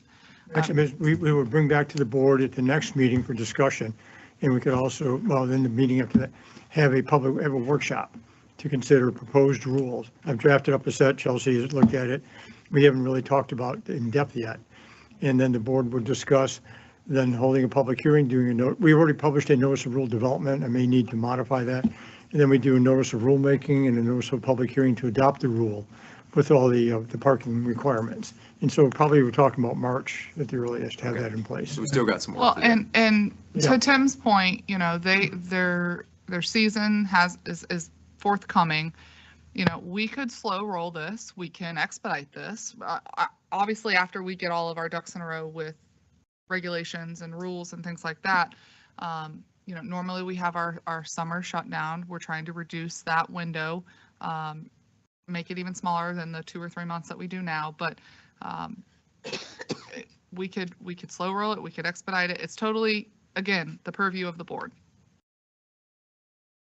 I like us to move forward and get this information, and at the end, we can still slow roll it if we choose to. I don't want to slow roll getting the process and getting the information and then slow roll again. So I like to get all the information as soon as we can.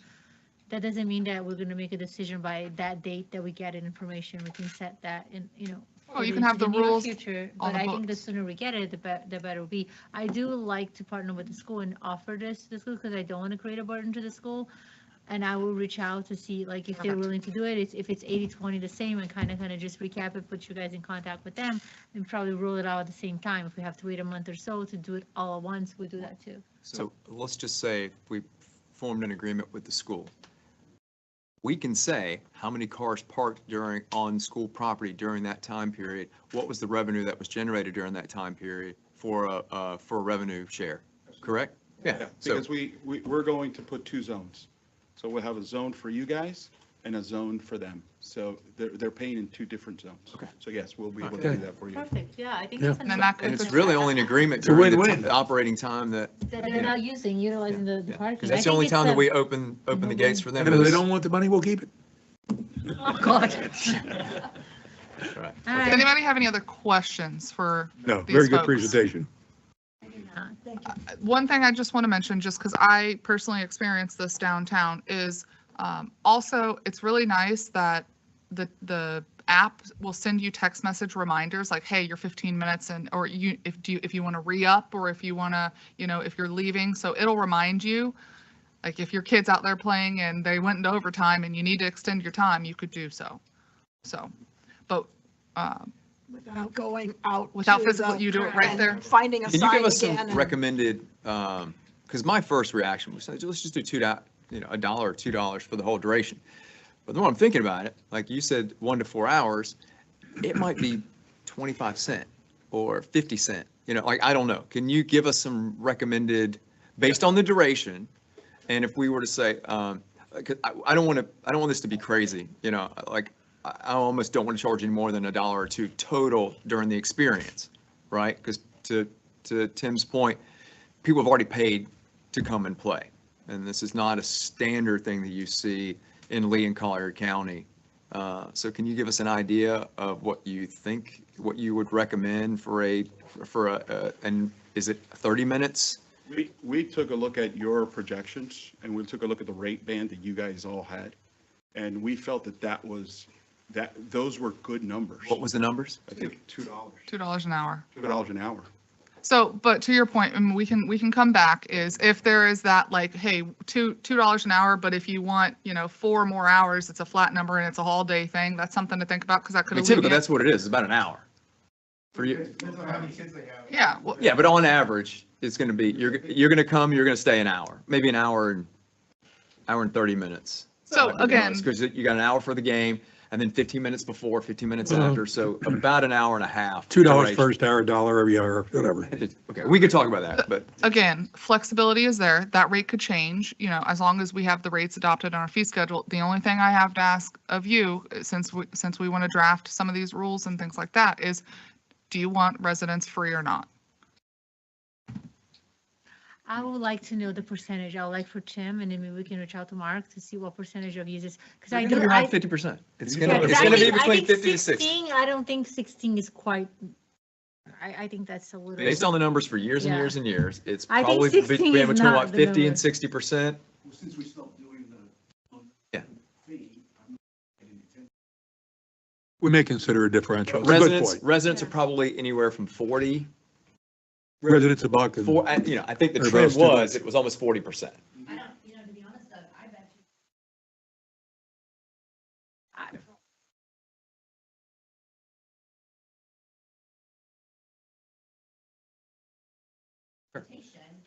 And Gateway is, Gateway County has gotten.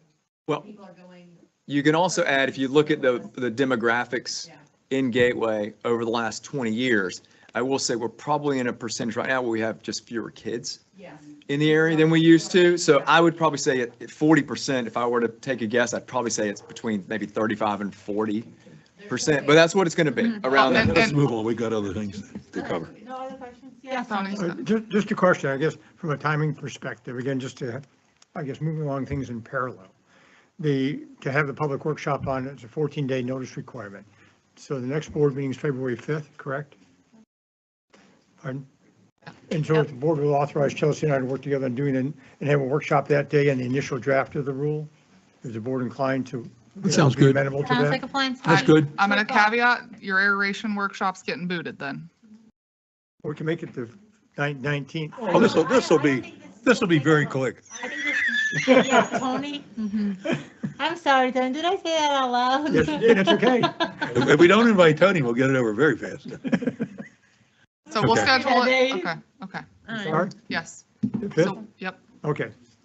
So then, in the meantime, we will work out the agreement with the team and piggybacking the county's agreement, the 80-20 split, and bring that in front of you at a future board meeting. Sounds good. Thank you for your time, thank you Thank for you, your thanks patience. for staying. All right. You got it, thank you. Okay. Safe travels back. Thank you. Let's go ahead and. 11C? No, we just did that. Oh, you didn't. 11C, okay, yes. All right. So there's with a P, I can't read, everything's the same. Not in Portuguese. All right, so I put this short analysis together based on some feedback that I got last time. Mr. Tinkle had asked about, like, for the FY26 budget, he wanted to see it with everything and then with capital. So broke it out into 2 sections on here. This comes right out of the fiscal 26 budget. So these are all Parks and Rec expenses in the top, and then the capital is down here that we had. I looked at the soccer portion of it. There's obviously, like, a lot of these things don't apply, so this, whoops, it doesn't highlight. When we say nice. soccer, we're inclusive of flag. The field, but anything on the complex. fields. The Yeah. complex. The fields, yeah, soccer being the field, soccer fields. I just call it soccer because we call that soccer. We're not picking on you, I promise. No, Okay. it's the soccer fields, the fields. So if you notice, there is here where there's an electric bill, I did not put any dollars in here for electricity because we account for that separate when we bill for the lights. And we were just looking at field usage charges, so I did not include any electric in my So the electric's portions a here. pass through. Yeah, because they pay that as a separate fee based on how, I mean, obviously they pay for what they use and we only have to pay if they use So them. then, So I just is the excluded that. capital amortized, or is that a bond? This is just at face value right now. We'll get to that. We'll get to your question.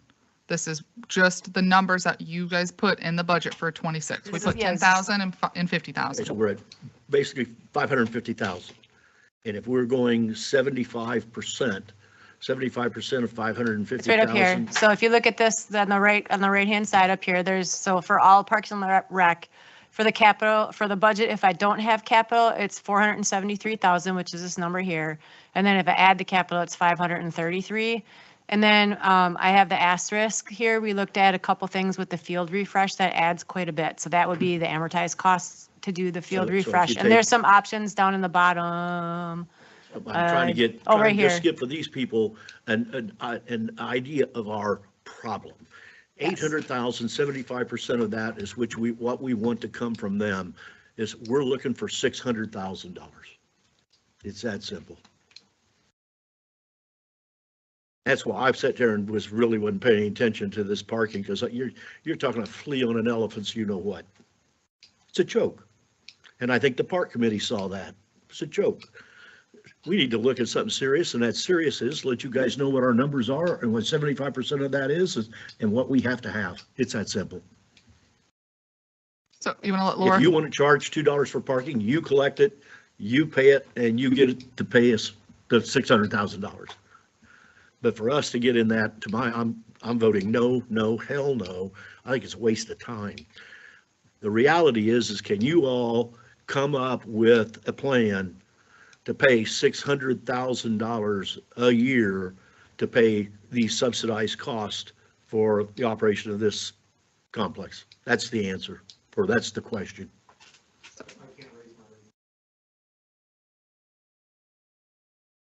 And what is the total that you're paying right now? If you would say, You want to have a dialogue, then they Yeah, I have. was gonna say, then- yeah, can you come up? Yeah, I want to find out what is the dollar value if we have, what, three different teams that are paying this 600,000? Well, No, there's more than that. That's what? There's more leagues than that. We've got The 5 majority or is so being leagues. Mark, though. Okay, so what? Cruise is, my deal is Cruise is use getting close, so. use of the field, what percentage are you of the total? 10%, 20%? We got to know these numbers. Well, I don't know what I don't know what the total is. I understand. Eight- I mean, my approx- staff should know that, but My guess is about 40, probably 30%. There's a total of 800, approximately 800. Well, I can only go based off what they put into Facilitron, so I really have no idea. But our numbers, based on Facilitron, show us about 800 hours of usage per year, everybody, everybody. okay, so. Well, just back into it 800 differently, hours just of total, usage on the field? back into No, it differently. 2,500. To- Total. No, hang on, Total revenue. time out.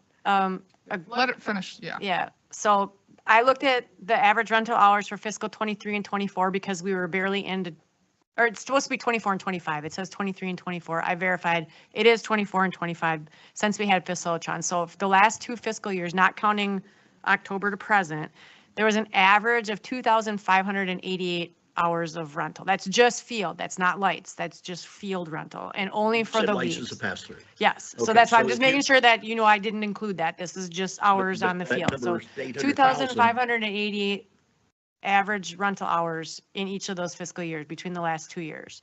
So 500 each year or? that's at both the were average combined? per year. Okay. It's average per year. 2,588 for the last 2 I years. say 2,500. So, and then what I did is I divided the budget number for no capital, and what that would equate out to get 75%, we would need to charge $137 an hour, assuming all things remaining equal. I think what Ed was asking is out of that, what's the breakdown of the existing leagues out of the 2588? What percentage of field usage is Tim versus Mark versus? I have that. The reason I'm asking is because when you then take that and divide it by the number of kids, and we got what this is going to cost. can you add that to your fee? To Okay, offset so what this I did, subsidy? I looked at the average hours. Each of them did individually reserved, and I actually took the count of participants based on what they put into Facilitron, which you take with a grain of salt. So like for B1, they in fiscal 24. Okay, so for Tim, Flag, he had 514 and a quarter average hours over the last 2 years. So 514 hours a year. So you're 20%. You're 20% of the total then. 2,500 total. 25. You're 25. Oh, you're right, 20 You're 20%. You're 20%. right. Yeah. So if we're saying 800 or 600,000, you get 20% of 600,000. She did the math. 120,000. She's done the math for the per participant thing. Okay, so Go ahead, Laura. So if I figured out, if I take like Tim's, for example, I did Flag, and then with his 514 hours, if we go at the 75%, and I'm looking at the not capital, so just the O&M, it would cost him about let me make sure I'm on the right line, $70.45 per person, per participant would be his cost. And he's currently, according to his website, charging about 175. and we don't know what his costs go for. Our deal is that we just need 75 more. We need 75 from you, however you get it. That would be our all-in cost, be $70.45 to get 75%. You understand what we're saying? I understand. And just to kind of answer your question, the year I went from 160 to 180, my revenues or my participation went down about 15%. It went from 600 to 400, roughly. So, yeah, even if you start charging more, you're going to get less revenue because you're going to have less participation. Does the uniforms, so the 170, that's just for them to enroll. Uniforms, everything else is separate, right? No, that includes the everything? cost of their jersey. I mean, Everything. and Mark's uniforms are different, but that's their jersey, that's their flags. I mean, the biggest cost are fields, are referees, and uniforms. Those are the three. So 75 cents what we needed to charge him, and he's currently charging 170, right? Okay.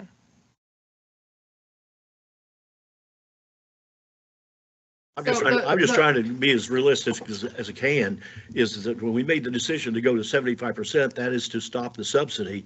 And the issue is real simple. That amount of cash has to come in from the parties. I mean, it's just that simple. And how much? Years ago, when you raised it from, it was a 50, you were trying to get to 50%. What changed to make it 75%? About 5,000 owners that are tired of paying and subsidizing this. Well, it's not only that. It's not only that. It's the cost of the fields have greatly increased. When we were really having this conversation, maybe 7-8 years ago, it was 200,000.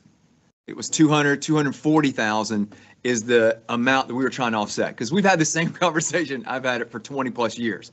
No one wanted to pay the 200,000, the 240,000 back then. So now the difference is what we have to do to these fields to keep them maintained, irrigation, drainage, sod. We have to completely resod these fields because we can't deep time, we can't fertilize them much anymore. Okay. See what he did field 4 in the winter? I mean, just hold on a second. Okay. I mean, we can put Band-Aids on it all day long. But in 2 months, if we get a lot of rain and whatever, you guys are going to be bitching and complaining because there's holes in the fields or people, whatever. My point is, I knew it was coming. yeah, my point is, it comes a point where turf has to be, like you have to re-turf. The other is the field lighting. There's, facilities. It's cost us a hell of a lot more to manage the fields than it used to.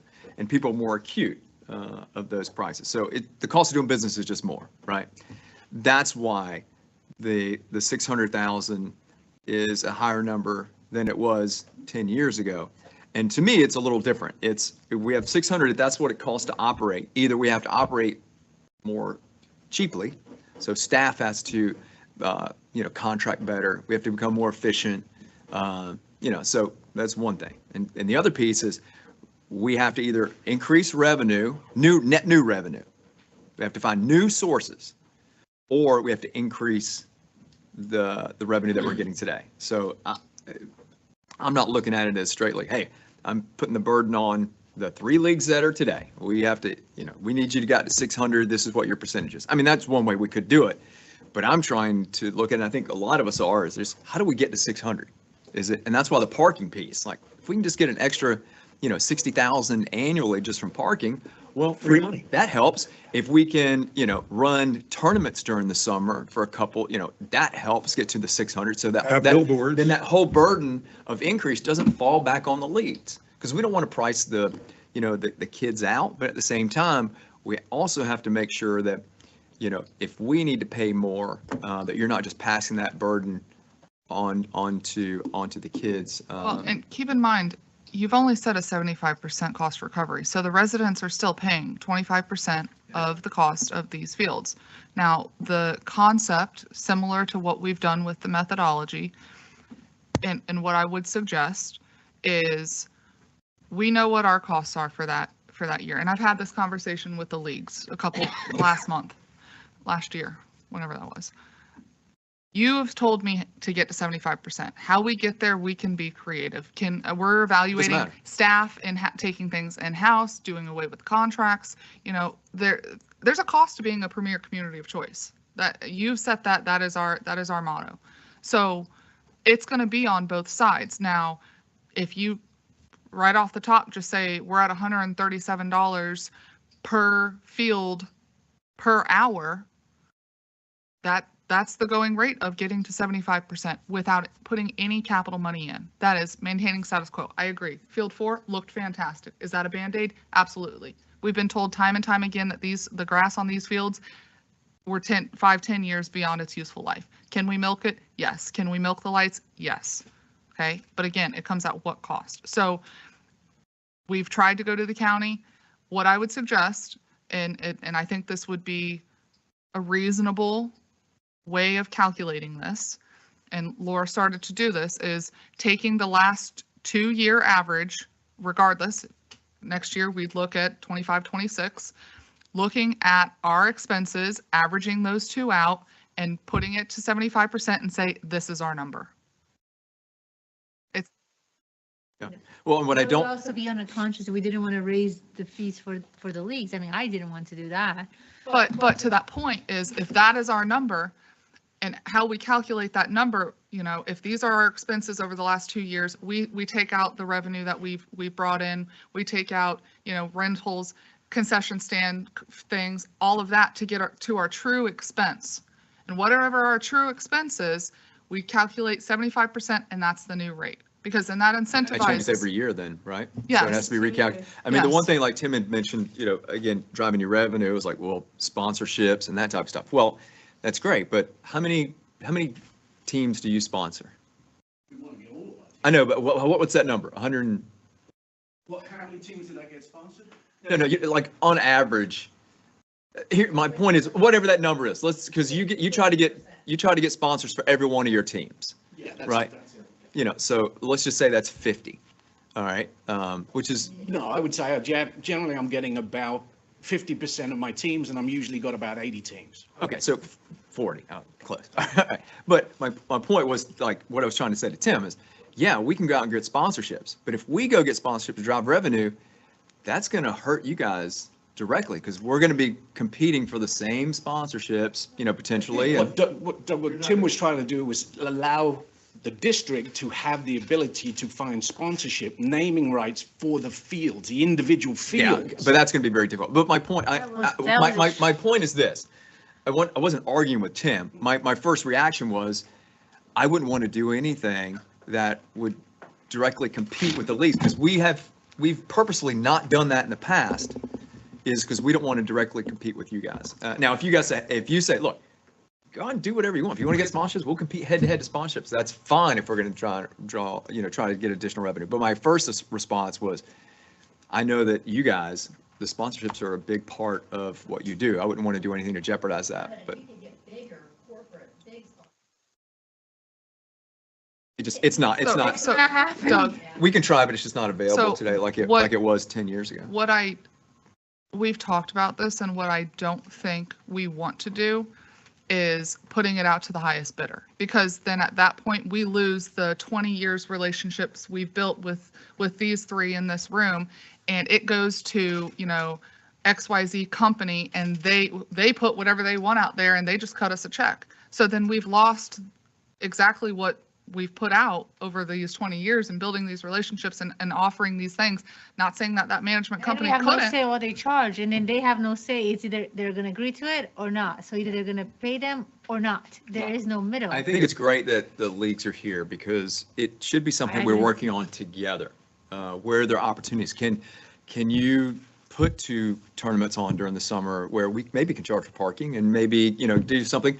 Because what I don't think you guys truly understand, because you're not here during these meetings, is there is serious conversation on, handing these over to Lee County, which we lose complete control, and you would lose, potentially control.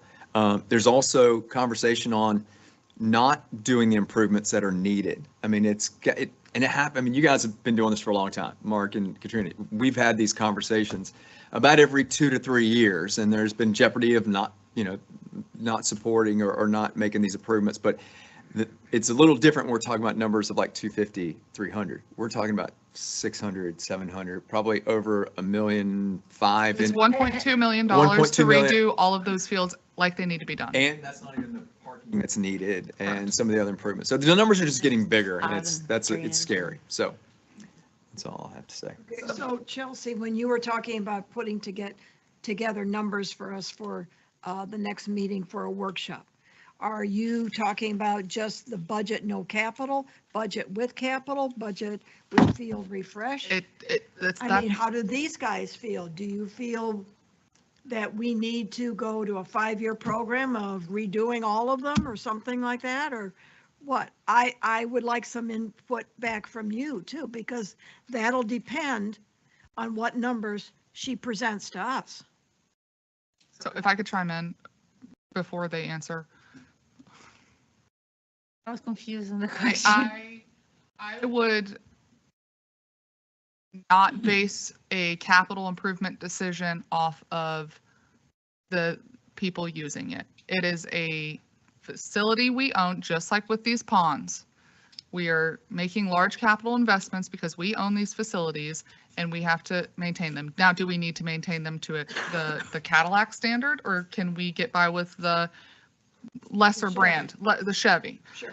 I do think their input's important. Like if Agreed. someone's leasing your property and they've leased for a long time, I'd probably want to know what I could do to keep them in that lease for longer or expand usage or things. I mean, I know what you're saying, but I think their input. And I think their needs too, what we see as a need, and I had this conversation with Mark years back, their needs must totally different than what we are. We're not there every day. We don't see what the true needs are. So it could be something that we don't even. Used to be paint. We don't like have that he's problem even anymore. afraid to tell us because it's going to be another cost. But there is a need for something that we're not even seeing. Paint bench is gold. Yeah. So I agree with you. I would like to hear from both. Capital wise. I mean, let's be honest, from a league standpoint, both Tim and I rely on the quality of those fields. There you go. It's simply put, that if the better the quality of the fields are, the less stress the leagues are going to deal with. And in turn, in theory, the district's going to have from complaints or knock-on effects or even lawsuits, God forbid. So you're always going to have that in the back of your mind. We're not going to turn around and say, don't do any maintenance, because quite frankly, over the last 15 years I've been out there, that's been half the problem, because we haven't had proactive maintenance plans, and it's got worse and worse and worse, and we keep trying to put that Band-Aid on it, and now we're in a situation where we're at 1.2 million to do it all right. If we'd started with something, and the leagues have been paying, it's not like we haven't not paid what we've been asked. You told us how much it was back in 2017. I was paying $17 an hour for a field. Now I'm at 67. Those increases have been given to us, and we paid it. Now, for the fair point, sometimes those fees get increased because we have to offset what you are telling us we need to pay. And that's fair. But we're getting to a stage now where our price points are at the top end for what a recreational league is. And as Tim said, just to go back and add another $70 per player to get 600,000 is fair, but we're not going to get any players. And then that's a decision you guys have to make about whether or not it's worth. An additional 70? No, Tim, I was like, what? It's not an additional 70 per player. $70.45 is what would be total. What is with capital? What is with refresh per player? That was just O&M. That was just O&M was normal. 70. It's not an additional $70.00 because I was like, yeah, no. 75 and then 85. Yeah. Instead of going for let's just say hypothetically, instead of a per field, we say, based on the individuals that you have, it would cost about $70 per participant in order for us to cover our costs. It's just a different way to look at it. So then you would say, out of your $175 or 100 whatever, $70 of that would go directly to your ability to lease the field. So the rest you'd have to operate within, or you increase your prices. But When you say $70 in addition, I'm like, what are we building? Like 5 more fields and. It's the accent. It got me. We're getting mixed up between hours and people. That's why I was trying to get is we did Tim's and it was 20% of the 2,500, 500. That $500 is equal to X. How many people are benefited by that? That is your number per hour or per person. And I think that's what we need to look at it for them to understand, like the hours wouldn't, because they can have hours and just not people show To be in. fair, I rent a field for $67. I could have 5 kids on that field or 30. That's the league prerogative as to what we're doing with our numbers. The hard part for us always is, and we've had this discussion with Chelsea, we don't know from one season to the next what those numbers are going to be until we finish registration. So there is fluctuation. The only thing that we can do is use past history. Yeah. That's all we can do. Yeah, absolutely. To project. Yeah, and to be fair, our numbers don't move that much. So it's a pretty fair average that you can get there, pretty accurate one. So, and these are the things that we're happy to sit down and discuss with Chelsea. We'll be out here to do it. We don't want it to fail any more than you guys do. Obviously, it's in our best interest because we're running leagues out here, but we also have input to help the staff know what is going on out in those fields and what we can do to help giving them direction. Because as Chelsea said, and Flavia, we're out there, we're seeing it. Well, we've got a lot of things that we've got to make a decision on, especially capital. The capital items, my thing is we can go out and debt finance these things for typically 10 years. Almost all of them, we could justify 10 years. But if we're talking 2 million, that's 200 grand a year plus interest. And you divide that and you can see what you get to. I mean, that added to the operating, these numbers are getting big. Here's it's I mean, the bottom line, and I've had this conversation with Doug many times. You guys have that problem, and I'm not taking that away or saying it's easy. You have to do what you need to do, whether it be charge for parking. That's your prerogative. That's your land. You can do whatever you want. We as the leagues and the tenants, we just have to then say, okay, how is this going to impact us? We don't know. We've never charged for parking. Whether it is a better interest or revenue stream, that's fine. Well, the way you can charge for parking is you just add it on your fee. But now we've got the same problem you have. We've got to have somebody. Either way, that's what I've been trying to point out. Either way it goes, it's revenue we have to have. That's the issue. And if it's $60,000 and we're at 600,000, again, we're talking a flea on an elephant's butt. We're not there. Well, why go through all this parking shenanigan? Just add that to the cost and be done with it. And then you pass it on however you have to pass it on. Or also allow them to collect the 80/20. Yeah. I mean, I don't have a problem. If that's a revenue for them. Well, we are still just tenants. We don't own the land. So you're asking But us. we'll be, I mean, we would have. All they're doing is collecting the money to pay us, and it's a part of the revenue stream. That's all it Well, is. we don't, I didn't even. so We're in a circle here. we are. We're in a circle. Let's. So Move on. the easy decisions that need to be made, when I say easy, I say that lightly, is we have essentially 2 capital projects that impact this complex. We have the $1.2 million refresh, and we have the parking lot, the $500,000 parking lot, which, if you remember what I said earlier about those interest earnings, we may be able to use some of that to help this. Now, if you also recall, when we were doing budget last year, we, staff, had put $200,000 into the operating budget to do one field at a time. That was nixed because we said we wanted, if we do this, we want to capitalize this and do a long-term finance. So where you're at with long-term financing is if, based on the old methodology, which the 2023 bond series was taken out of, if you do anything more than 5 years, Pelican's not paying. If you do a 5-year loan on something, Pelican can pay.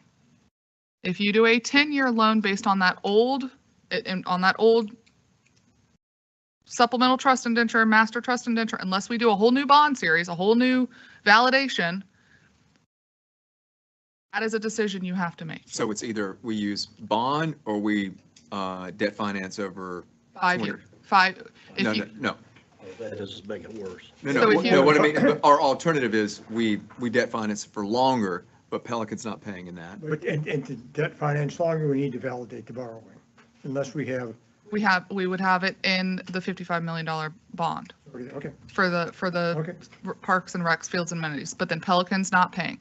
If you do Well, Pelican does have an option to, I mean, we can utilize, I think I talked to Tony about this some time back. We can utilize the bond for us. Yeah. And then Pelican's portion, they can pay it as they see fit, like not included on the bond. Like, because the dollar amount wouldn't change, right? So let's see, if the total cost is 1.2 million, 800,000 is ours. 15%. And whatever is theirs, if they choose to not enroll in a bond or do a short-term loan, whatever how, like, I wouldn't mind, like, whatever how they wanted, because they probably wouldn't want to do a bond validation and have all those charges for such a small amount. Yeah, Because their amount is going to be much less than, does that make sense, Bob? Everything makes sense except when you ask me to pay. We don't have anybody play soccer or flag, zero. I'm trying to get these numbers here because this math just isn't adding for me. Tim, yours is I think the easiest one to calculate. What is the dollar, you charge your kids so much, and of that, a portion of that comes to us. How much do you pay us on an annual basis to do this league? I paid $25,000 for the spring. And now that includes Facilitron charges, so 2,500 of that doesn't go to you. Yeah, my question is real simple. We get more money out of parking. Hold on. What do you pay us right now? I'm just trying to show you what the order of magnitude of the problem I think we got is. You pay us $25,000 right now. Or that's for half, so for 2 seasons, it would be 50. Okay, 50,000. We would get that same amount in parking. Your 500 hours, 2,500, theirs is 500 of that, is correct? So that $500 is equal to, well, 2,500 into 600,000's what? How much per hour?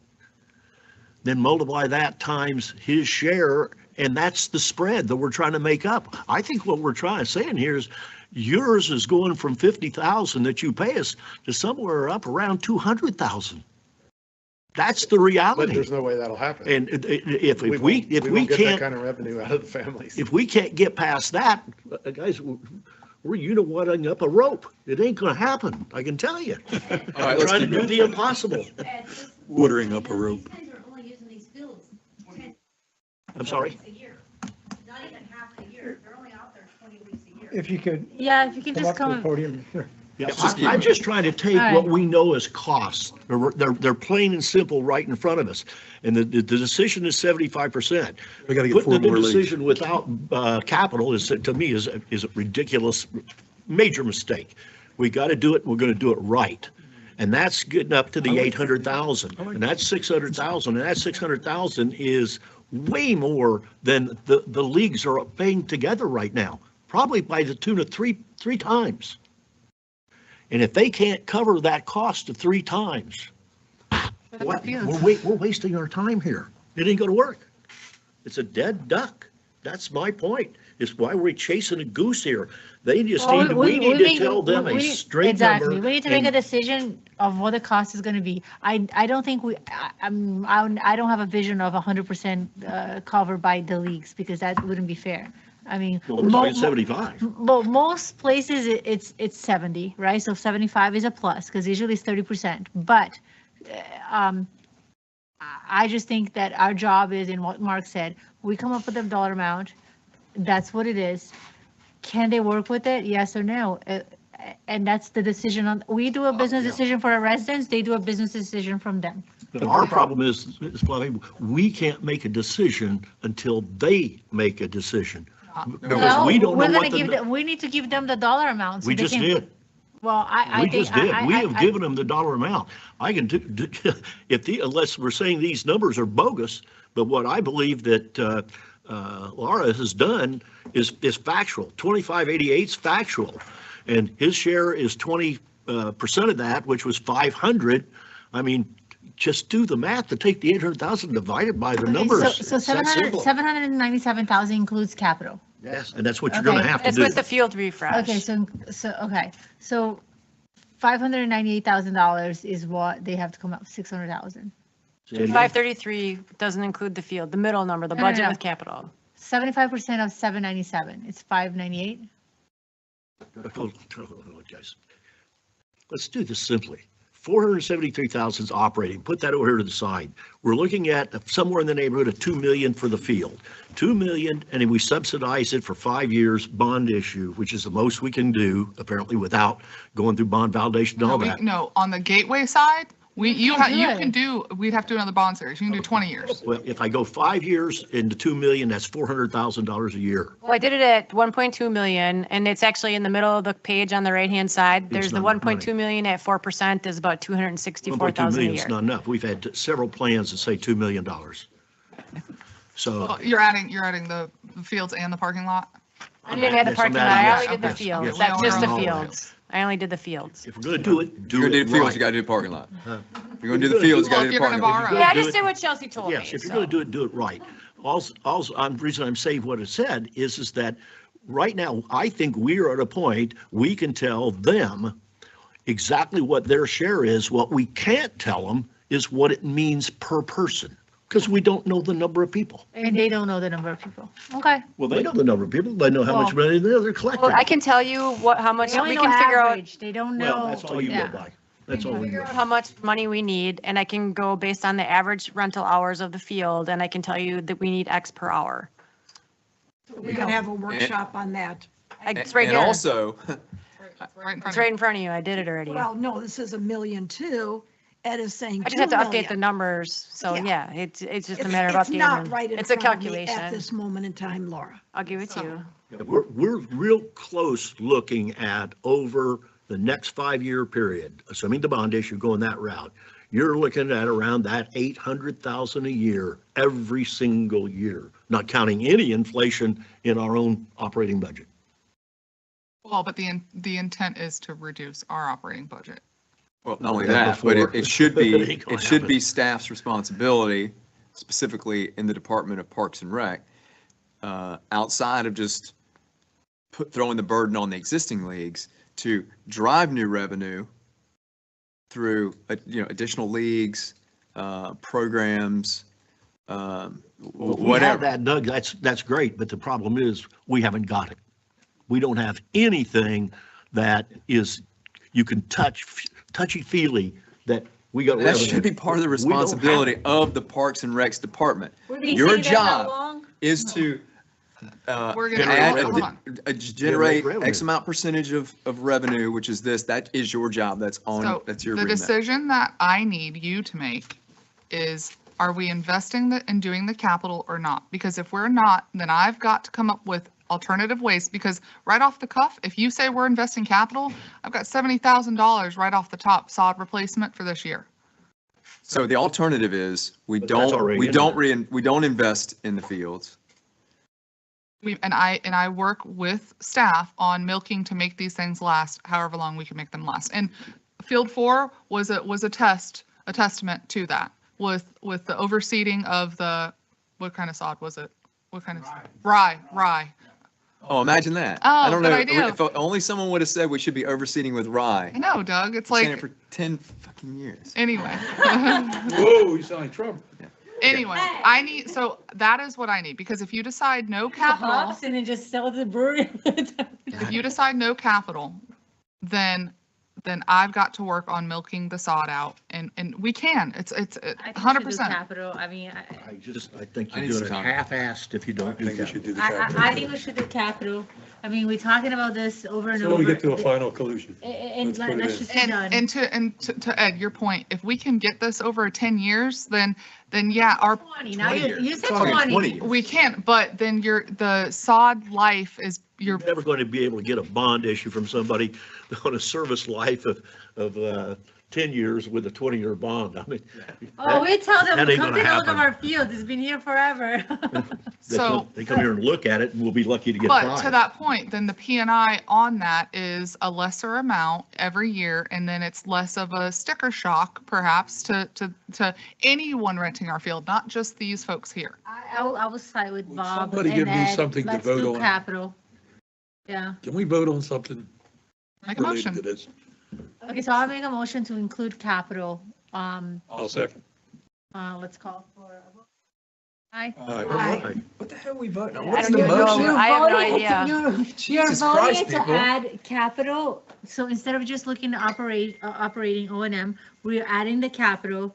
The only thing is I need to know if it's the 1.2 We're million or adding the the 2. capital to what? This year. To this year, to the math. Well, you're not adding. To the calculations To the of the calculations, so lease we- agreement. You're Yeah, so we adding can the provide that. amortized capital. So we can provide that to them and then they can make the decision if that's what they want.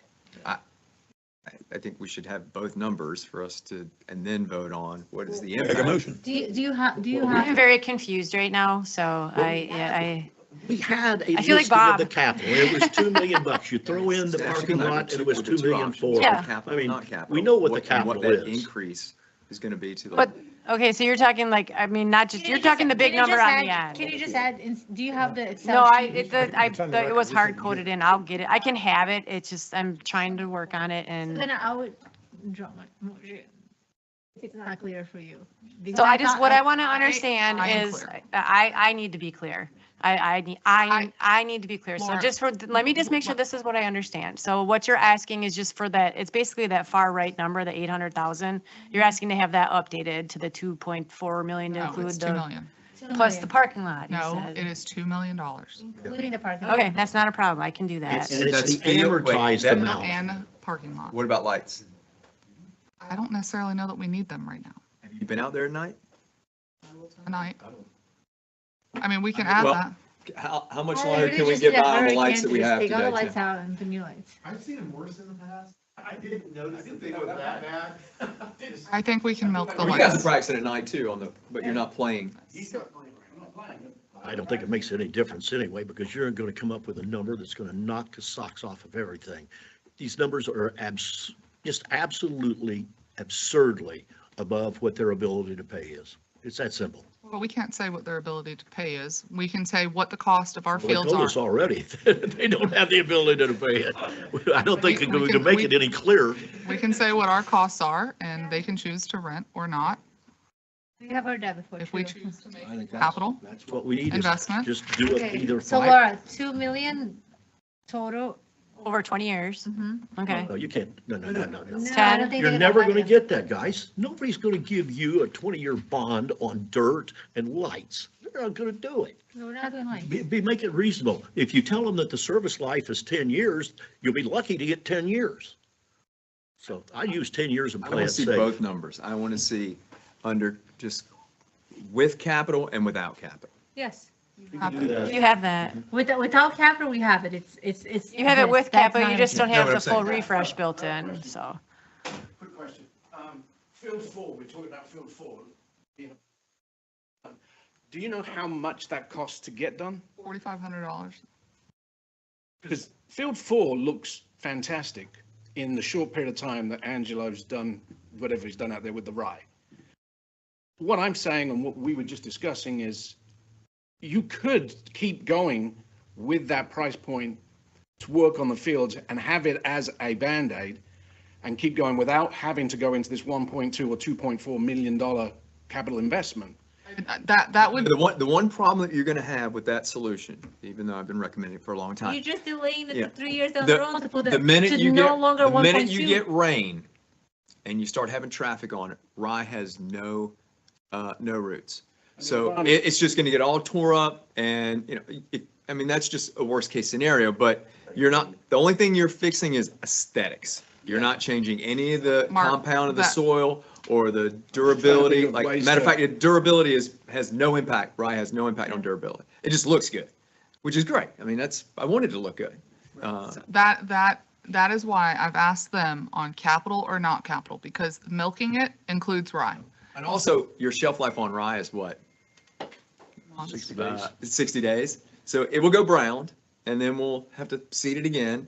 I mean, it's a constant cycle until you get to the summer and you don't need it.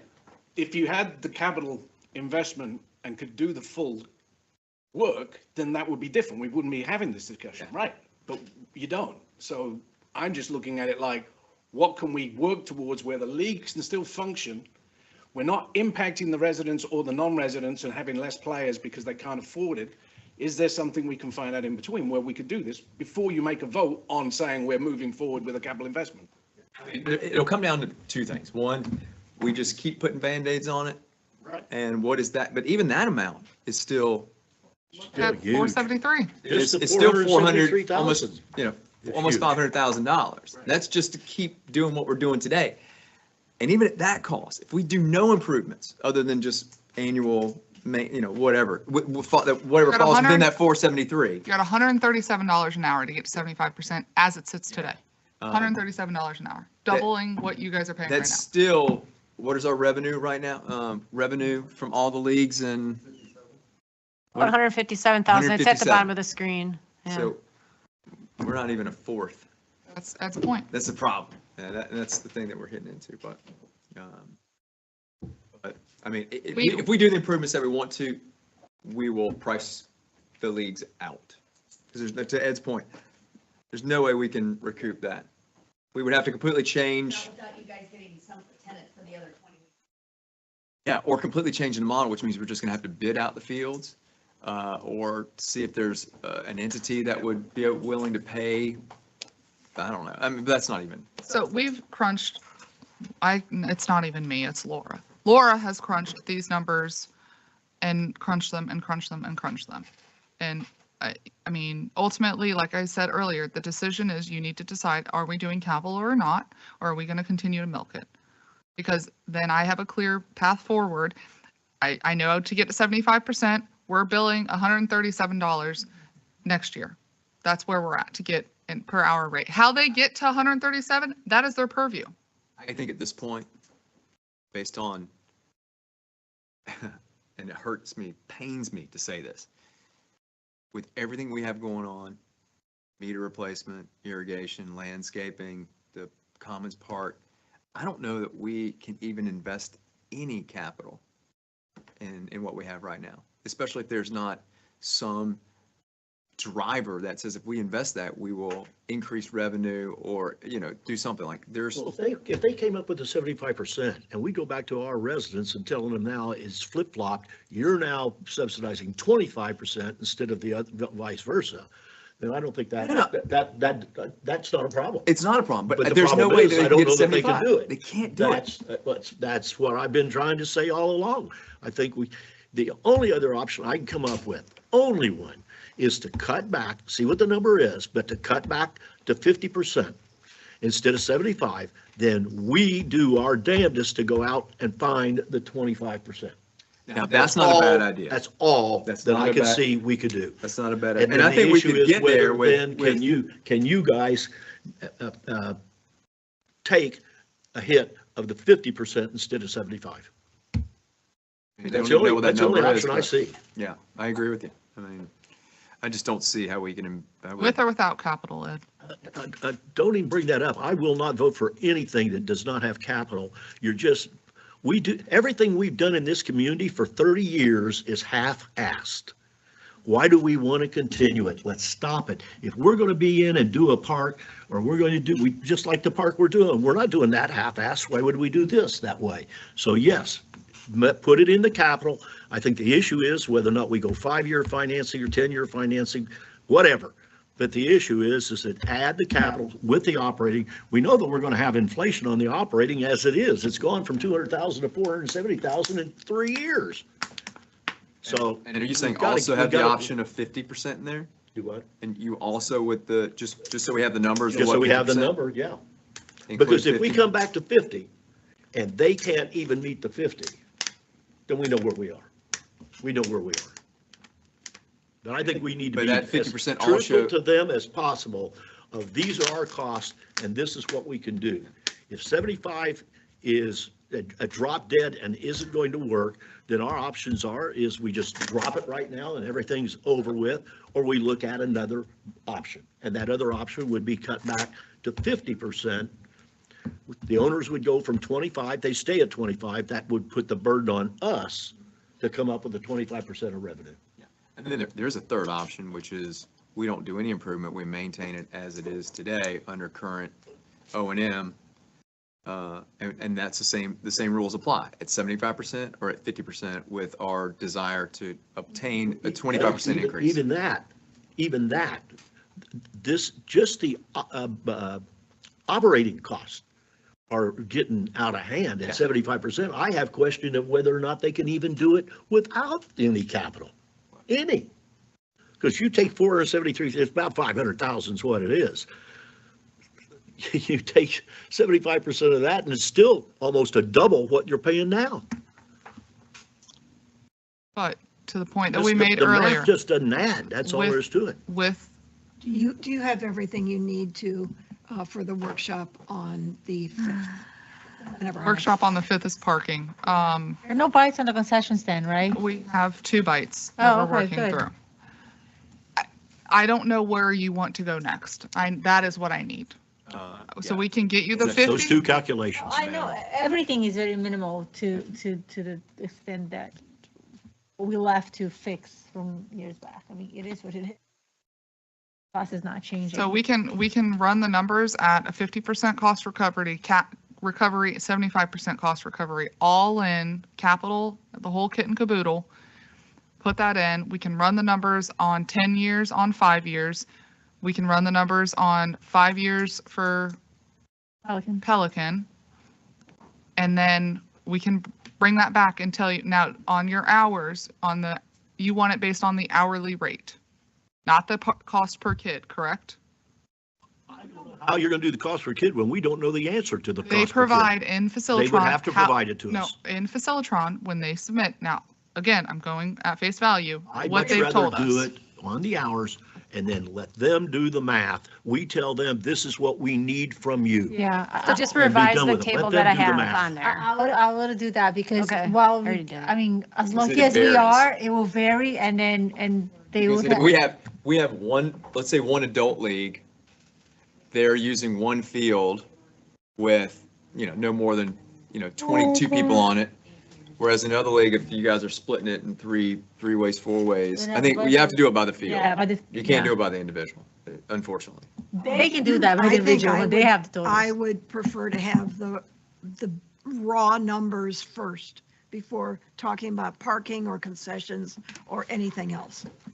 I think we need those. Well, yeah, and that's what we're raw getting. I think that's Numbers what to we're know saying. exactly what our targets are, and then we'll discuss what we're going to do to meet those targets. All right.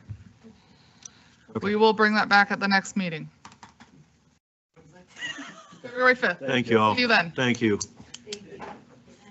Before we leave this, have we had any response from Lee County? No. And I followed up after the first of the year and did not receive any additional responses. Anybody prime Cecil? No, I've been talking to yeah, Cecil. I didn't talk to him specifically. Last I I talked to emailed, Cecil, Cecil was going to talk to somebody staff. higher up at staff, and I haven't heard Nobody got anything back back. to us, yep. So I don't know if he's heard something from somebody and they're just basically telling him what you're telling us, or they're telling you, and that is they're not interested. All right, now we'll move to some. Where we at? We're gonna be here Mine's another hour. 10, Lost place no, where we're we're not at. gonna Oh, be this here looks like, but All right, where are so we? D, utility customer, Eagle Point, what is that? Just to the utility bill. so Leslie is joining, or if she's already on. So generally, we We're have, paying for her overtime? she's My salary. God, 2 No, hours. she's salary. She's like the rest of us. So long story short, we had a resident contest his bill. He had what we presumed to be a leaky toilet. He knew he had a leaky toilet. We think he made the repairs. The next bill came. The bill was still high. We don't know how long it took him to do those repairs. And so every fiscal year, according to our rules, we can give one adjustment. Now, technically, when he emailed in on September 30th, that was last fiscal year. We don't know that he fixed the toilet on that day or when he fixed it, but we have issued a credit for, Leslie, can you hear me? Yes, I can hear you. Okay, can you just recap what we've issued credit-wise to the homeowner, and then they're asking for the additional credit on the account? Yes, he had a high bill in September, called in after the September bill was due for a leak. He assumed at that time that it was the toilet and he would get it fixed. November bill comes along and the usage from when the end of September into the November bill, the bill almost doubled related to the usage from the leak. We applied one adjustment for the November bill in the amount of $255. The options at the time was either a toilet leak or an unknown usage credit. At the time when we took the call, he didn't really confirm it was a toilet leak, but later on said it was. He did not provide proof of that. However, under the unknown, unexplained adjustment, we applied that credit, which is the same as the toilet leak. So he received one credit for the November bill. So ultimately, he's seeking additional credits to the account. We've offered payment plans, but again, we have no knowledge when or if it was a leaky toilet. That was just the surmise on the original. Is there more narrative we're not seeing, Laura? What? Is there more narrative? Is there more narrative? No. Okay. I kind of rolled and no. Well, yes, there is. This is just the financial impact. Result, if we give him another one, then the total charge, his total bill would be $700. I think that's important. So as of right now, the account balance is $921.91. And he's seeking additional credits of $221.91. And this would be the only credit he could get this year. We've already issued the only credit he could get this year. We issued it for 25. No, we did not issue any credit last fiscal year for him. I And misunderstood what that was too, Carol. the 255.86? That is the unknown unexplained adjustment. So he's seeking an additional credit. Additional credit. Now, he did call in on September 29th and just said, take me off auto pay. I think something's up. And we don't know when that toilet was repaired. So What's his typical bill per month? Leslie? Give me 1 second so I can look that up. 8,000 gallons a month. That's about what typical is.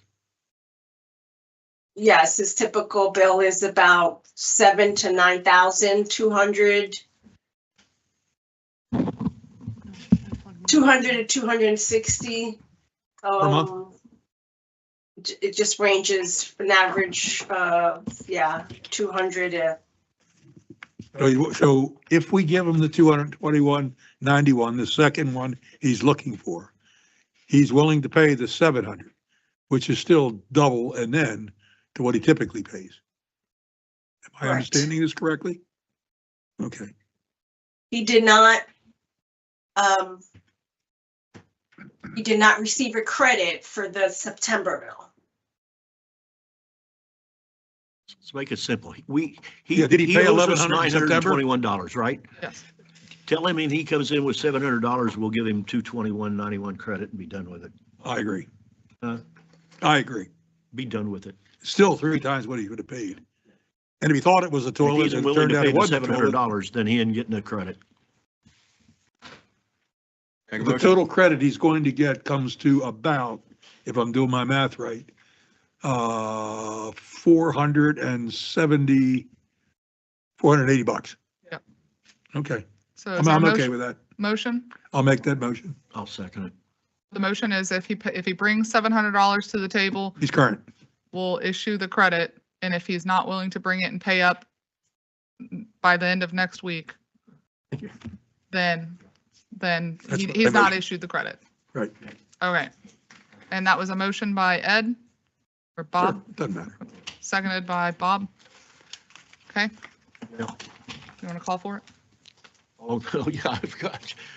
All in favor of the motion, say aye. You're so Aye. used to her not being. Okay. All right, Leslie, you heard that? Yes. Thank You you. gotta have broad shoulders. Thanks, Leslie.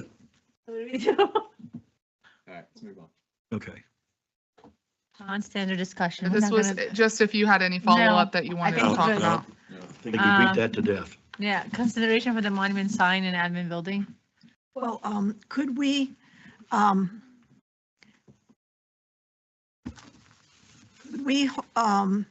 table that for, not for the meeting on the 5th, but the meeting on the 19th? The Of- F, item Yes. F? Yes. Because I would, that would allow for the changes that they're going to be proposing to go to PPAC at their February meeting and get a response back from them. You're talking the pond standards? Yes, Okay. So move it to the second meeting in February. correct, on the 19th. And then it would come to us again on the 19th. Okay, perfect. So I'll move to table it to the 19th, February 19th I'll of second it. 2026. Aye. Aye. Monument signs. This is for the front entrance monument to the Commons. On the plans, it called for signed by others, so we are others. What's our budget? We have, if you go down to budget, Laura, there's, 130? yeah, and it's part of the bond. The budget for the sign, for the new admin building, the combination park and admin buildings, 130,000. We had like $500,000 in the bond for the monument signs, so you could earmark some of that money for a sign. Well, it's more than 130. Total So sign. 30 plus five. We've spent down some of that, but yeah.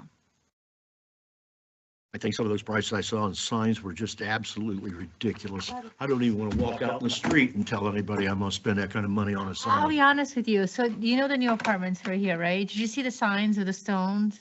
I asked them who their vendor was. I'm still waiting to hear I was like, back. I'm totally okay with that. Did you see it? Which one? Across from Gardner, like right here, the new apartment buildings they're building. It's something, I mean, it's not elaborate. It's just has, kind of reminds me a little bit of Stony Brook. It has, do you have a picture? No, but I did text the developer and ask. It's, I mean, I would have said that wouldn't be more than $50,000, honest. I mean, I'm not Sign expert. in the business, but it's just like, So we do not, so just so I'm clear, we don't want a digital sign up front in order to sell signage space and advertising. No. I think it's too razzle dazzle for Gateway. Plus, how informed do we really want the residents? You know what I mean? You know? What? I know it's late, but did you really say that? I'm joking because PR is an issue and communication is an issue. If we had a mechanism that would constantly be able to communicate that, you know, but it's expensive, so.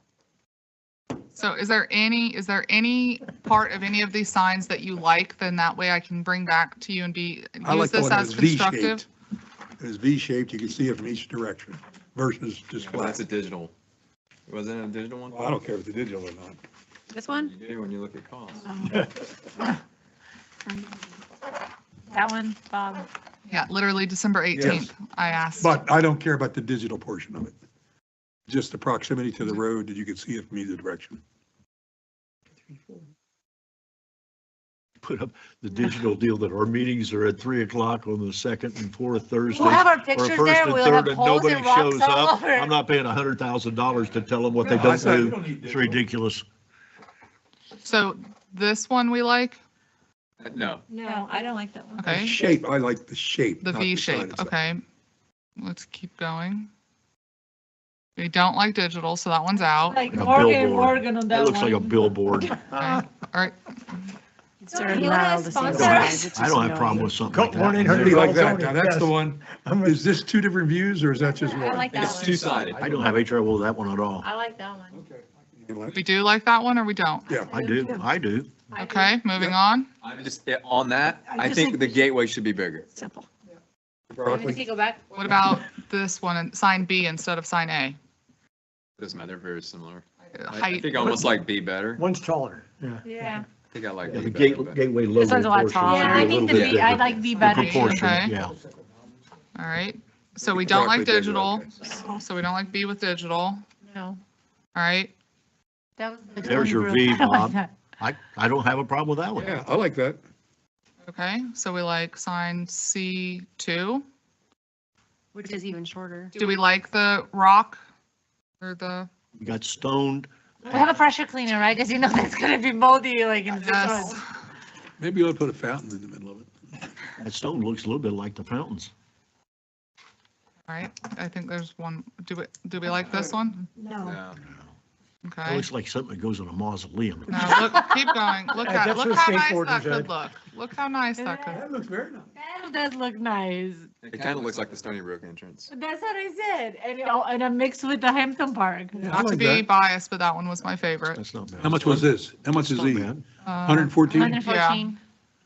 And it could be smaller. We could make it, we could scale it down. It doesn't have to be so big because that one is That's huge. 69 inches. Can we rework the inside though? I don't like District Office Commons Park Gateway. It just doesn't flow very well. Okay, so I'm trying to get this down to 2 options, guys. Go back to the one that you had and see what the wording was and do the same thing, only in a different format. Well, the one before was, Go back. There you Or- go. yeah, because There you go. scroll down. No, yeah.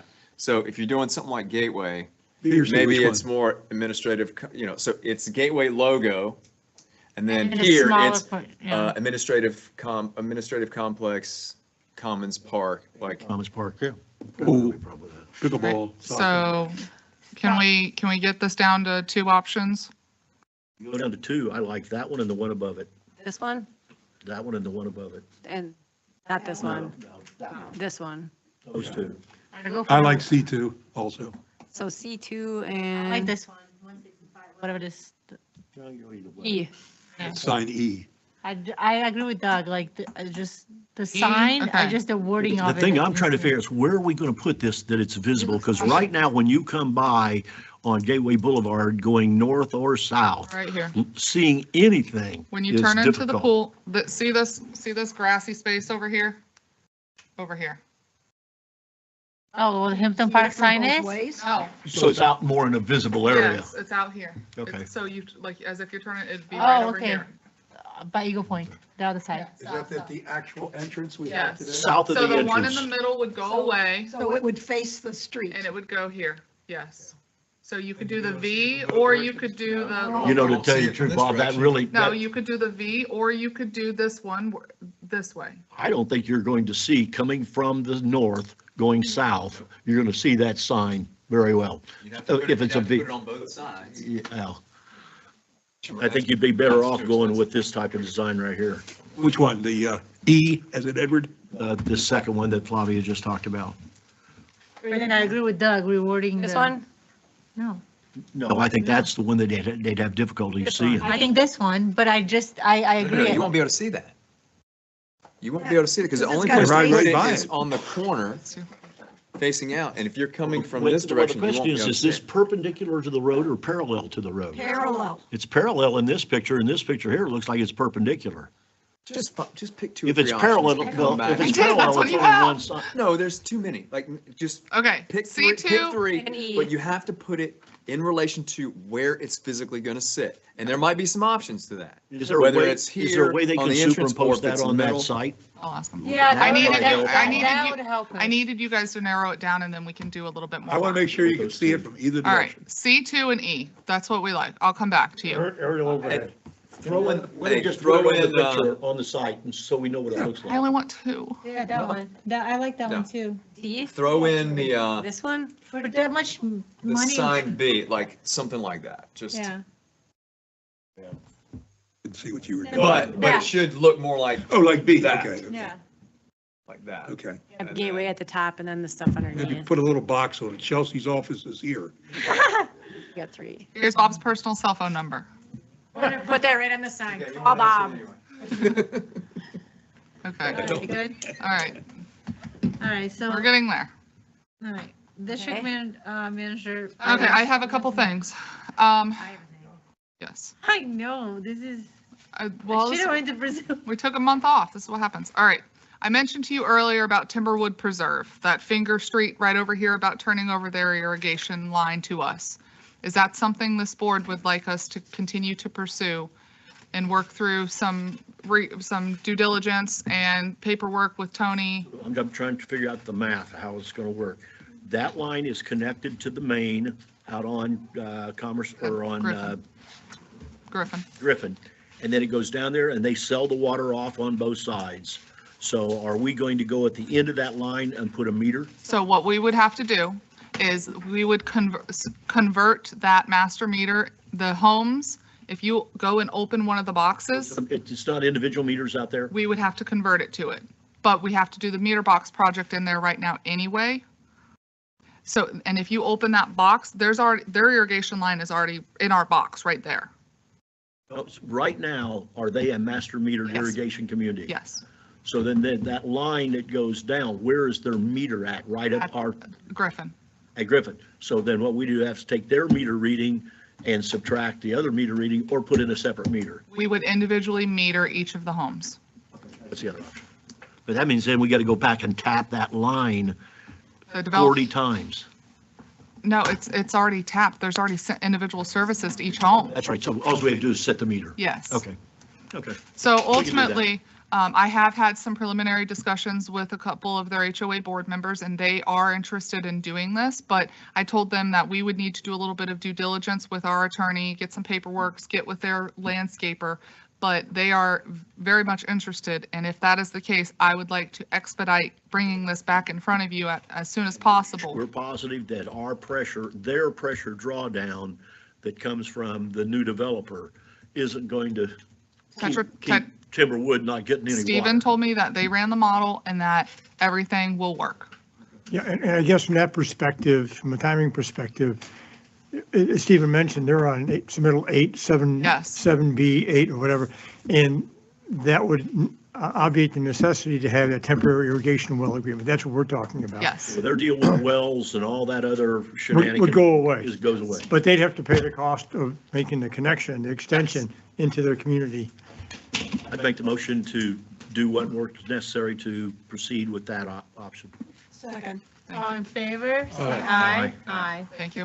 All right, that was the first thing. The second thing is Girl Scout, right by the church, has that lift station that has an odor control unit. We are looking, we've asked the church for an additional 10-foot easement. It's L-shaped, yeah. Yeah, like an L-shaped easement for a bigger odor control unit, but B, to put a Thompson pump there. They have requested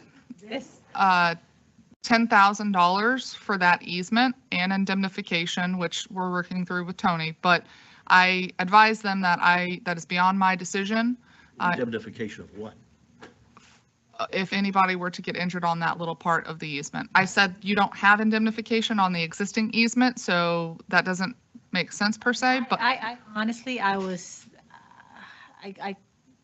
so we're doing an improvement, something that they have asked us over and over, to do.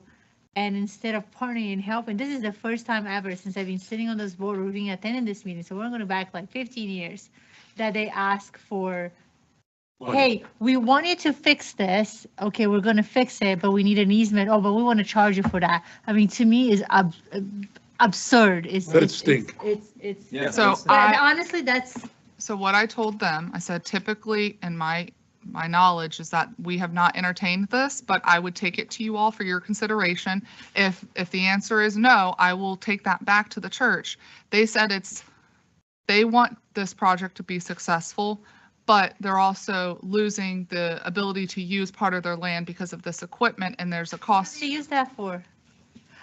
My Sounds like they opinion, got an attorney involved. if you want to call for a vote, it'll be a no, and then we can make sure we post that and let the residents, share their feelings with the church. Who are you dealing with? They got an attorney involved. Blizzard. I don't, him, and there's another gentleman who's a farmer. Dealing with Not the Kristen. Who's Sean. who's a farmer and a woman. There's 3 people. Judah, Tom You Duda. do go there to church every Sunday, Ed. I know you do. I know I do, and I know, I think Tom the Duda. guy, yeah. Let's reject the proposal for the Rejection, 10,000. okay, is there a motion? I'll make that motion. I'll second that motion. All in favor? Aye. All right, and Laura has an item. Yeah, I had, you previously approved the resolution and the fiscal sustainability report for the fiscal 24 ponds. In the process of putting the final disbursement request together, we discovered that the initial end date, according to SRF, was September 15th. Because of the change orders, the work didn't get done until October, so there is a 6-month extension of the end date. There's just an amendment to that loan to extend the end date of the loan from September 15th to March 15th of this year, which allows us to recover the cost of that $30,000 in final invoice from MRI. I so moved. Nothing else changed, it's just a date. Is this that resolution 2026-07? No, this is Footseam loan, but this is another I piece so of paper. I moved. literally got it yesterday morning. So it makes it a So- 20-year and 6-month loan? that we're It talking- doesn't, no, the loan doesn't start until the project is finished. It just, Okay. and it changes the completion date of the project Okay, by 6 good. months. We Thank have That's a it. motion and a second on the floor. I'm going to go ahead and call for a vote. All in favor, say aye. Aye. I have nothing else to report. The future board business? Yeah. Does No, anybody we have? got District the attorney. district reports. No. District All right. attorney. Monthly Monthly report. reports. Monthly reports. Anything for staff for monthly reports for all 3 departments? We got lucky this time. Millie and Paul are 'Cause we were so online, yeah. tired. All right, Tony. Now, On the screen. 13. Can you make it a little larger? Yep, I please? will. Give me a second. No, you gotta use the The magnifying glass. pages are all different sizes in here. Drives me Make it a nuts. little bit larger. Yeah, I'll just go down Thank to, you, Paul. You can go home. I'll just go down to the third one and the Daniels Parkway Apartment. Stephen touched on it, and we just talked about it. We have the upsize agreement. It's pretty much all ready. They have a different phasing plan now, so we're looking at that with the recent submittal, but again, everything could change with Timber Ridge and decides to go along with the extent, the conveying the lines. You can. Ingress, egress, that's the utilities from, to use the Lee County site. That's been approved or completed. So it was just a question about whether or not the current easement allowed Lee County to do what they needed to do. Santa Being bad Luz, again. okay, on Santa Luz, we've gone back and forth on the agreements for Santa Luz. I recently got one last week and provided my comments, sent it to the attorney for the HOA. Asked him to give me comments by tomorrow. I don't have them yet, so I'll ask him again. It's not tomorrow. No, but I asked him to give me comments back by tomorrow. Oh, Yeah, and I don't have them back yet. And it's been made very complicated by counsel for Lennar, I'll say that. It's just, I call it overkill for a relatively, $130,000 project max, maybe. I think Chelsea is like the number. So we'll just keep working through that and keep plowing to see if we can finally get that agreement resolved. That's Santa Luz downspouts, Arborwood, we're waiting. Please scroll up a bit. The easements for aerators, that's been completed. Nope. it's me. It's in my From my court. perspective. It's me. It's me. I will get it Have we done. got to, that's all I mine. have to talk to Hedges. It's me. On the Sunshine Law PowerPoint, I just prepared a new one, gave it to Chelsea and Laura. They're going to share it with all the committees and subcommittees, and if need be, I can chime in any board meeting or committee meeting or subcommittee meeting to just kind of answer any questions that they may have. And I listened to the YouTube of one of the committee meetings last week, and Chelsea and I talked about some procedural things that she will discuss with them about how to handle their meetings. Easement for the Girl Scout lift station, we just talked about that. Wait, was that a subcommittee meeting? Pond subcommittee. What was the issue? Oh, just the bid. Oh, the bid. I was Okay, just okay. listening to that to educate myself about Okay. how that discussion ensued. I thought they were doing something wrong procedurally. No, it was well, no, it's just that a little awkward, but it was fine. On the public storage tank MOU lease with Lee County, I think that's pretty, I prepared my title opinion for that, so that should be squared away. Chamberlain was resolved, as we all know. Tetra Tech, I have the outline of the additions to their agreement to meet some of the CDBG requirements. Gateway Greens, the village transfer is completed. The board policies and procedures, Chelsea and I had a conversation, I think back in December, really, right on Christmas time. And I've made some additional changes, and I'll send that back around to her probably tomorrow or Monday, and then we'll get with the board about that. And I do appreciate the comments I've received from the board in the past about additional text to go into that. And again, started drafting the parking rules and regulations, sort of put that on hold pending today's discussion, but I can pick that up pretty quickly and get with Chelsea. So we'll have that in your board packet for the next board meeting on the 5th.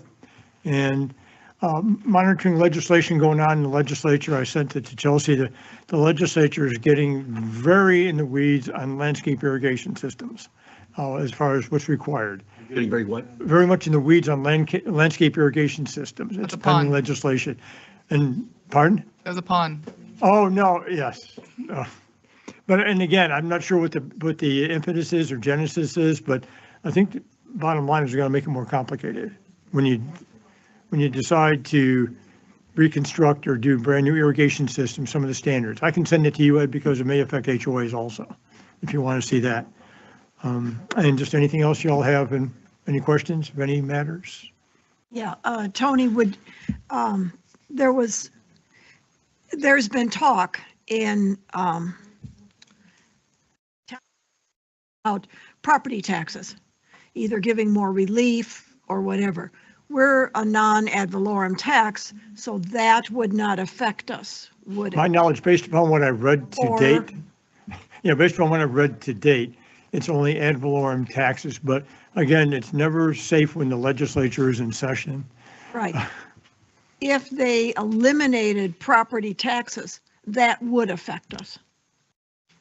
It would not, because none of the revenues that this district derives or generates comes from ad valorem taxes. It would affect the city. Would not. It would affect any entity that imposes ad valorem taxes. Okay, thank you. It would affect it to the extent if Lee County or the city of Fort Myers looks for alternative revenue sources. And what's interesting is just from a political perspective, how the Speaker of the House has put forth like 6 or 7 different proposals, and they're all kind of little nitpicky thing. I mean, as opposed to one comprehensive plan. And the political rumor is that that's taking shots at the governor because it in his plan, and they're just fighting. They're feuding. It's just typical. Taking shots, get a different term. Yeah. Oh, no pun intended. Criticizing each other. But no, we're not affected as it stands right now. But again, they've got another 55 days to engage in all kinds to wreak havoc. Yes. Anything else for Tony? Thanks, Tony. Thank you. Does anybody have anything to add to Chelsea's agenda management? Work for next meeting. Just quickly, could you give us an update on the meter replacement trial thing?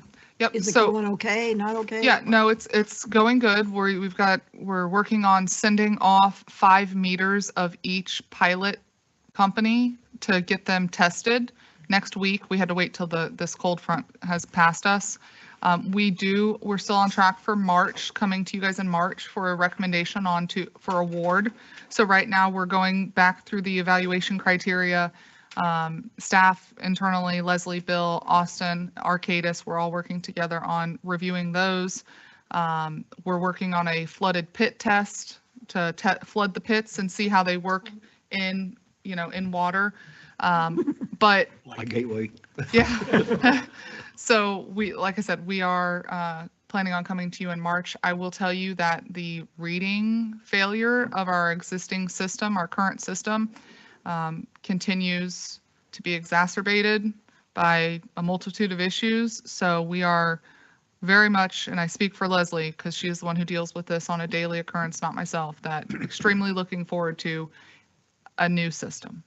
So our 100% warranty expired on December 31st of last year. We pushed out, and I have to commend staff for this because we pushed out almost 2,000 units of each ETR, MIU, and Replaced. to swap out before. And we're still waiting on some return units from Zenner, but between the meter staff pulling that out, cleaning the stuff, and then sending it off, it was a very good push there at the end to just try to get additional stuff until we can get the new system in place. So the box project, they just started phase 2. That is probably going to be done in March, April timeframe as well. So we're ahead of schedule with the box project.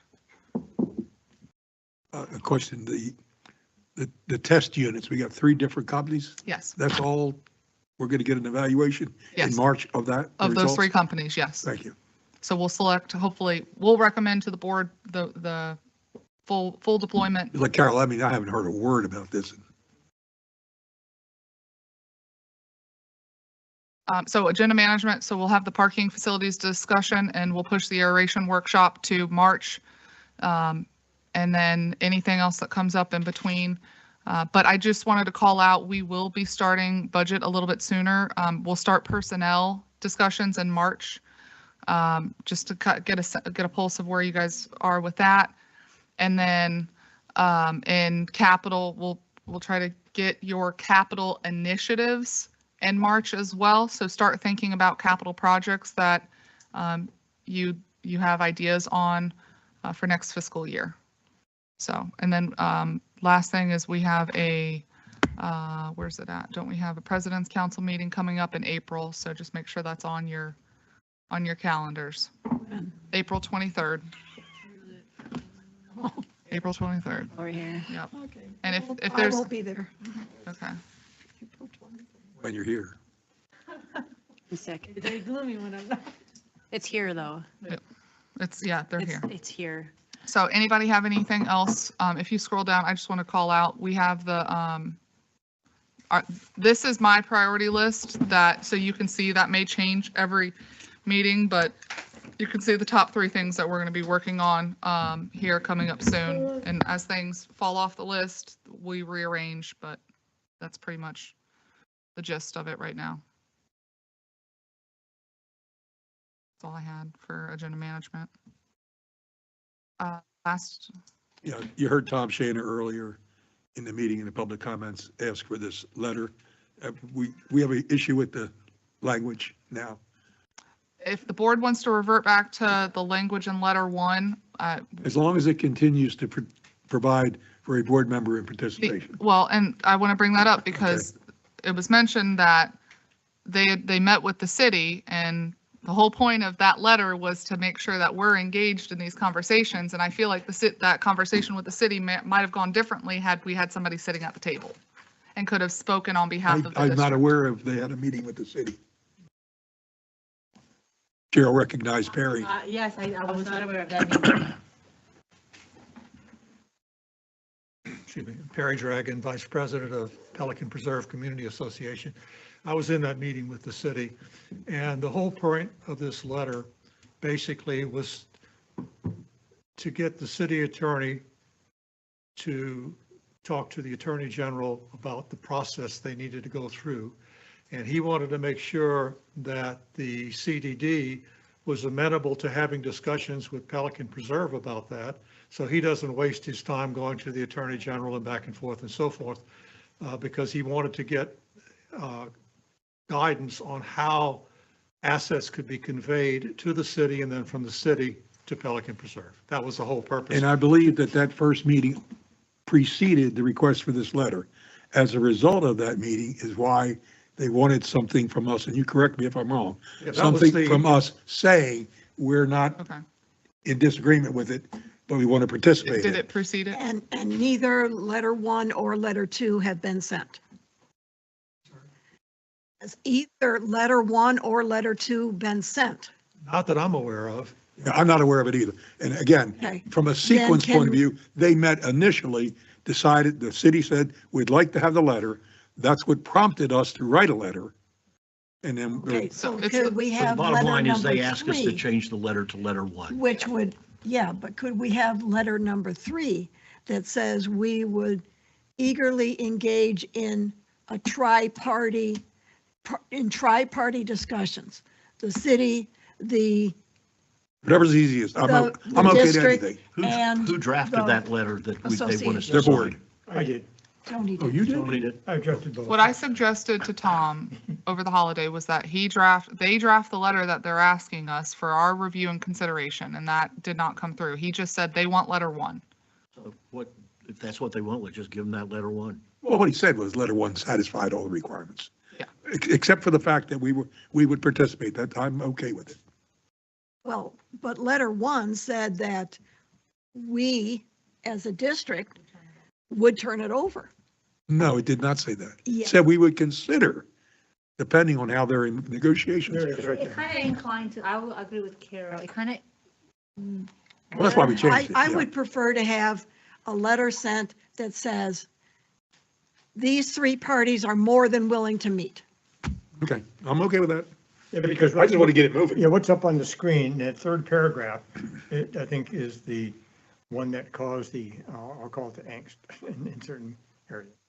So do you want me to ask Tom to draft a letter? Yes. To be letter 3, Yes. and then bring it back to you at the next meeting? Now, let's get it going. If Let's it meets get the it done. intent, you're authorized to set it go. You know what we want. Well, what if Tom says, I want that? Well, he's got to satisfy Chelsea. I just don't want to have another 2 weeks going by. You understand what we're trying to get to, right? That we're open to conversations and to turning it over. Correct. That's it. And that we would like to participate in the meetings. That's it. Right. And we'd I, like, okay. we'd like to participate Jointly. in talks. Tony, I'll draft it. Don't you worry. One paragraph. That's all they get. That'll save a lot of paper. Bring back Like, 5 pages. This should not be complicated. No, it's pretty simple. Like literally just take that, throw it in ChatGPT and say. We trust you, Chelsea. Find I the, just want to make sure that Bob and Chelsea are in these talks. All right. Supervisor comments? I don't Carol, have any.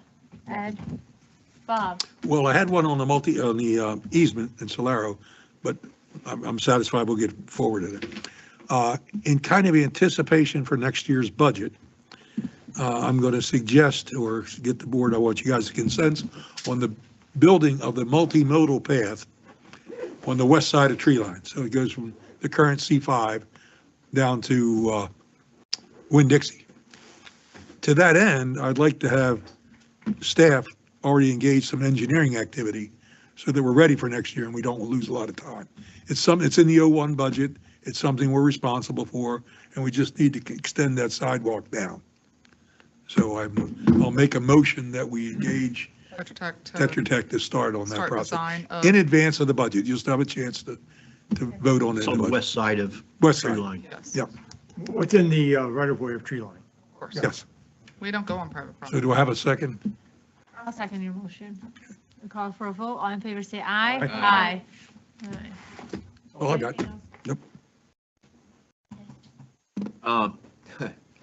I don't know how many of you came down from 82 down Griffin on the way here, but we still have a nice, a problem with people wanting to park on the side of the street in front of the school, right in front of the no parking signs. Oh, yeah. They're doing it everywhere. It's, so I think, didn't you have, So today when I was coming in, I saw FWC was parked. It was what, 1 o'clock I came in? They were parked in front of the Elementary school, right? elementary school. Yeah. So I, blew with my seatbelt on because I didn't have it on, put it on, and I went around and I sat, introduced myself to him. so he actually showed me who gave him the schedule? Was it you? Randy did. Okay. The only thing, I mean, I told him, I said, work the schedule, but he showed me the timing, 1 o'clock to 4 o'clock in front of the school. It should be on that. School here let's out at 3. So I would have split that 1 to 4. I would have do 2 hours there. Yeah, for that was enforcement. the intent. We just gave those examples and those times. Oh, okay, so then you need It's- then you need to follow up and get clarification because That's what they he's follow. They have been understanding. following it. He is following it to the T. Oh, So between 1 and 4, he's parked in front of the Gateway Elementary School. They were up at the high school this morning when I came in. Exactly what he Yeah. said, yeah. Yeah. So I would say, between, because they let out at 1:30, so 12. And then he told me, that was the same gentleman that I spoke today, was the same one. He says, he's from Naples. He has never seen anything like it by the fire station, by the charter school, by you. He says he does not know. He's like, I don't know how this is happening. He says people can't get out. He says they were starting at 11:45. Who is he that's doing this? FWC. FWC, so the enforcement. I told And I said, Cecil go about heavy it. on that hand, just like, I was like, we're not here for you to report to us. We're here for you So to we've do- only scheduled them for January, and I was, Elementary school? Bad, yeah. Yeah, they're They all said that 4. the- They're As of stacking, right now, he yeah. says it was so bad. He says he actually observed like the fire trucks are like trying to get out and honking, and they're pretty good at it. He says they weren't blocking, but turning the fire truck is not knowing which direction to go. He says, So, I is it- never saw anything like that in Is his responsibility to rove, or is he, ticket issue. I know, but he's not just parking, right? Like, he was Well, parked he was today. parked here Yeah, today, But but we want him moving, right? When the schools are letting out at those times, that's where we want him. So I will make it clear, like, hey, that is just the time span. You don't have to stay at 1. We want you at, But is he issuing tickets? so far, I've only seen warnings issued. Even today, it was just warnings. I Why did looked. just go down car after car after car? If he gives 5 tickets for a That's couple of what I told $100, him. that'll That'll dissipate the revenue. That's literally, that's what I told him. I looked straight at him and I said, look, I'm the reason why you're here, and my board wants you to just, I'm not telling you what to do your job. You But- have tickets. But we do pay you, We- so do your job. You So- get 5 of those people paying, and that word's going to get around so fast that the problem will get solved. We did convey to them that it is our desire to have tickets issued for violations of these issues, but understanding it's up to their purview. Now, I have asked them, because we only hired them for a month, and that's this month, and I did ask them to come in January to one of your board meetings and give a recap. But if you want to continue to engage with them, I personally saw an A-frame sign at the charter high school saying this is not a drop-off zone. So, I mean, it's somewhat prompted them to take more action than they have in the past. It's not perfect, but I will have them come if you would like and give just a debrief of, And that would be nice prior to, so he see the sense of urgency that we have and I don't safety think and it's even stuff. needed. Yeah, I don't need an Hey, outfit. I can read the report. Officer, yeah, go here, do that, like, this is the problem. well, I haven't hired them for February because I thought you guys would want to get, Let's see tickets. So, yeah, That's what follow we up with need. him, just clarification on the locations. And then second, I know Tony or you were going to follow up regarding the, not the development order, for the charter school to see if they're did. exceeding, what they were. they amended it and I actually reached out to DOT. They had amended it and did away with the third middle thing and they are following it. Third middle thing, what? They used to have a third like drive Okay. cut through and from the original one to that one. And I was like, am I reading this right? And I sent it to DOT and they sent me the most current one and they are following it. So And I guess the question of citations are issued on the county roads, because the state statute typically talks about citations issued for city and county roads. they haven't issued any citations. Okay, but when they do issue citations, Oh, I don't think it would make a difference because you do citations on both. no, I'm talking about district roads versus the county and the city roads. Why are you saying they can't write tickets on district roads? Have to double check the statutes whether they can write them on the district roads. For example, they can do it for Daniels Parkway, they can do it for Gateway Boulevard, they can do it for all those. Okay, so the Without only a two that problem. they can't do it, it's Girl Scouts and Soccer Drive. Like No, West Links and They Common. can't issue a ticket on West Links Drive? They may not be able to. Why? Again, it's not a county or city road. And if you look at the transportation statute, it talks about the They county. wrote tickets in Gateway, and those aren't the Yeah, county we, roads. like, same with, like, Well, there's a difference between parking and other violations, traffic well, can we violations. sign up with an agreement with them, just like very similar with the RHOA does it? Like an interlocal agreement, like my HOA With Lee gets County? private with FWC, since that's who we hire. Yeah, we have unit detail Yeah. agreements. Which- That They, yeah. they do So, tickets for Same here. everything. They insure, they do speeding, they do shooting. Stop at- sign, We speeding. need to do that then, okay, Yeah, so we, okay, Tony, yep. what were you? No, just double checking, okay. no, no.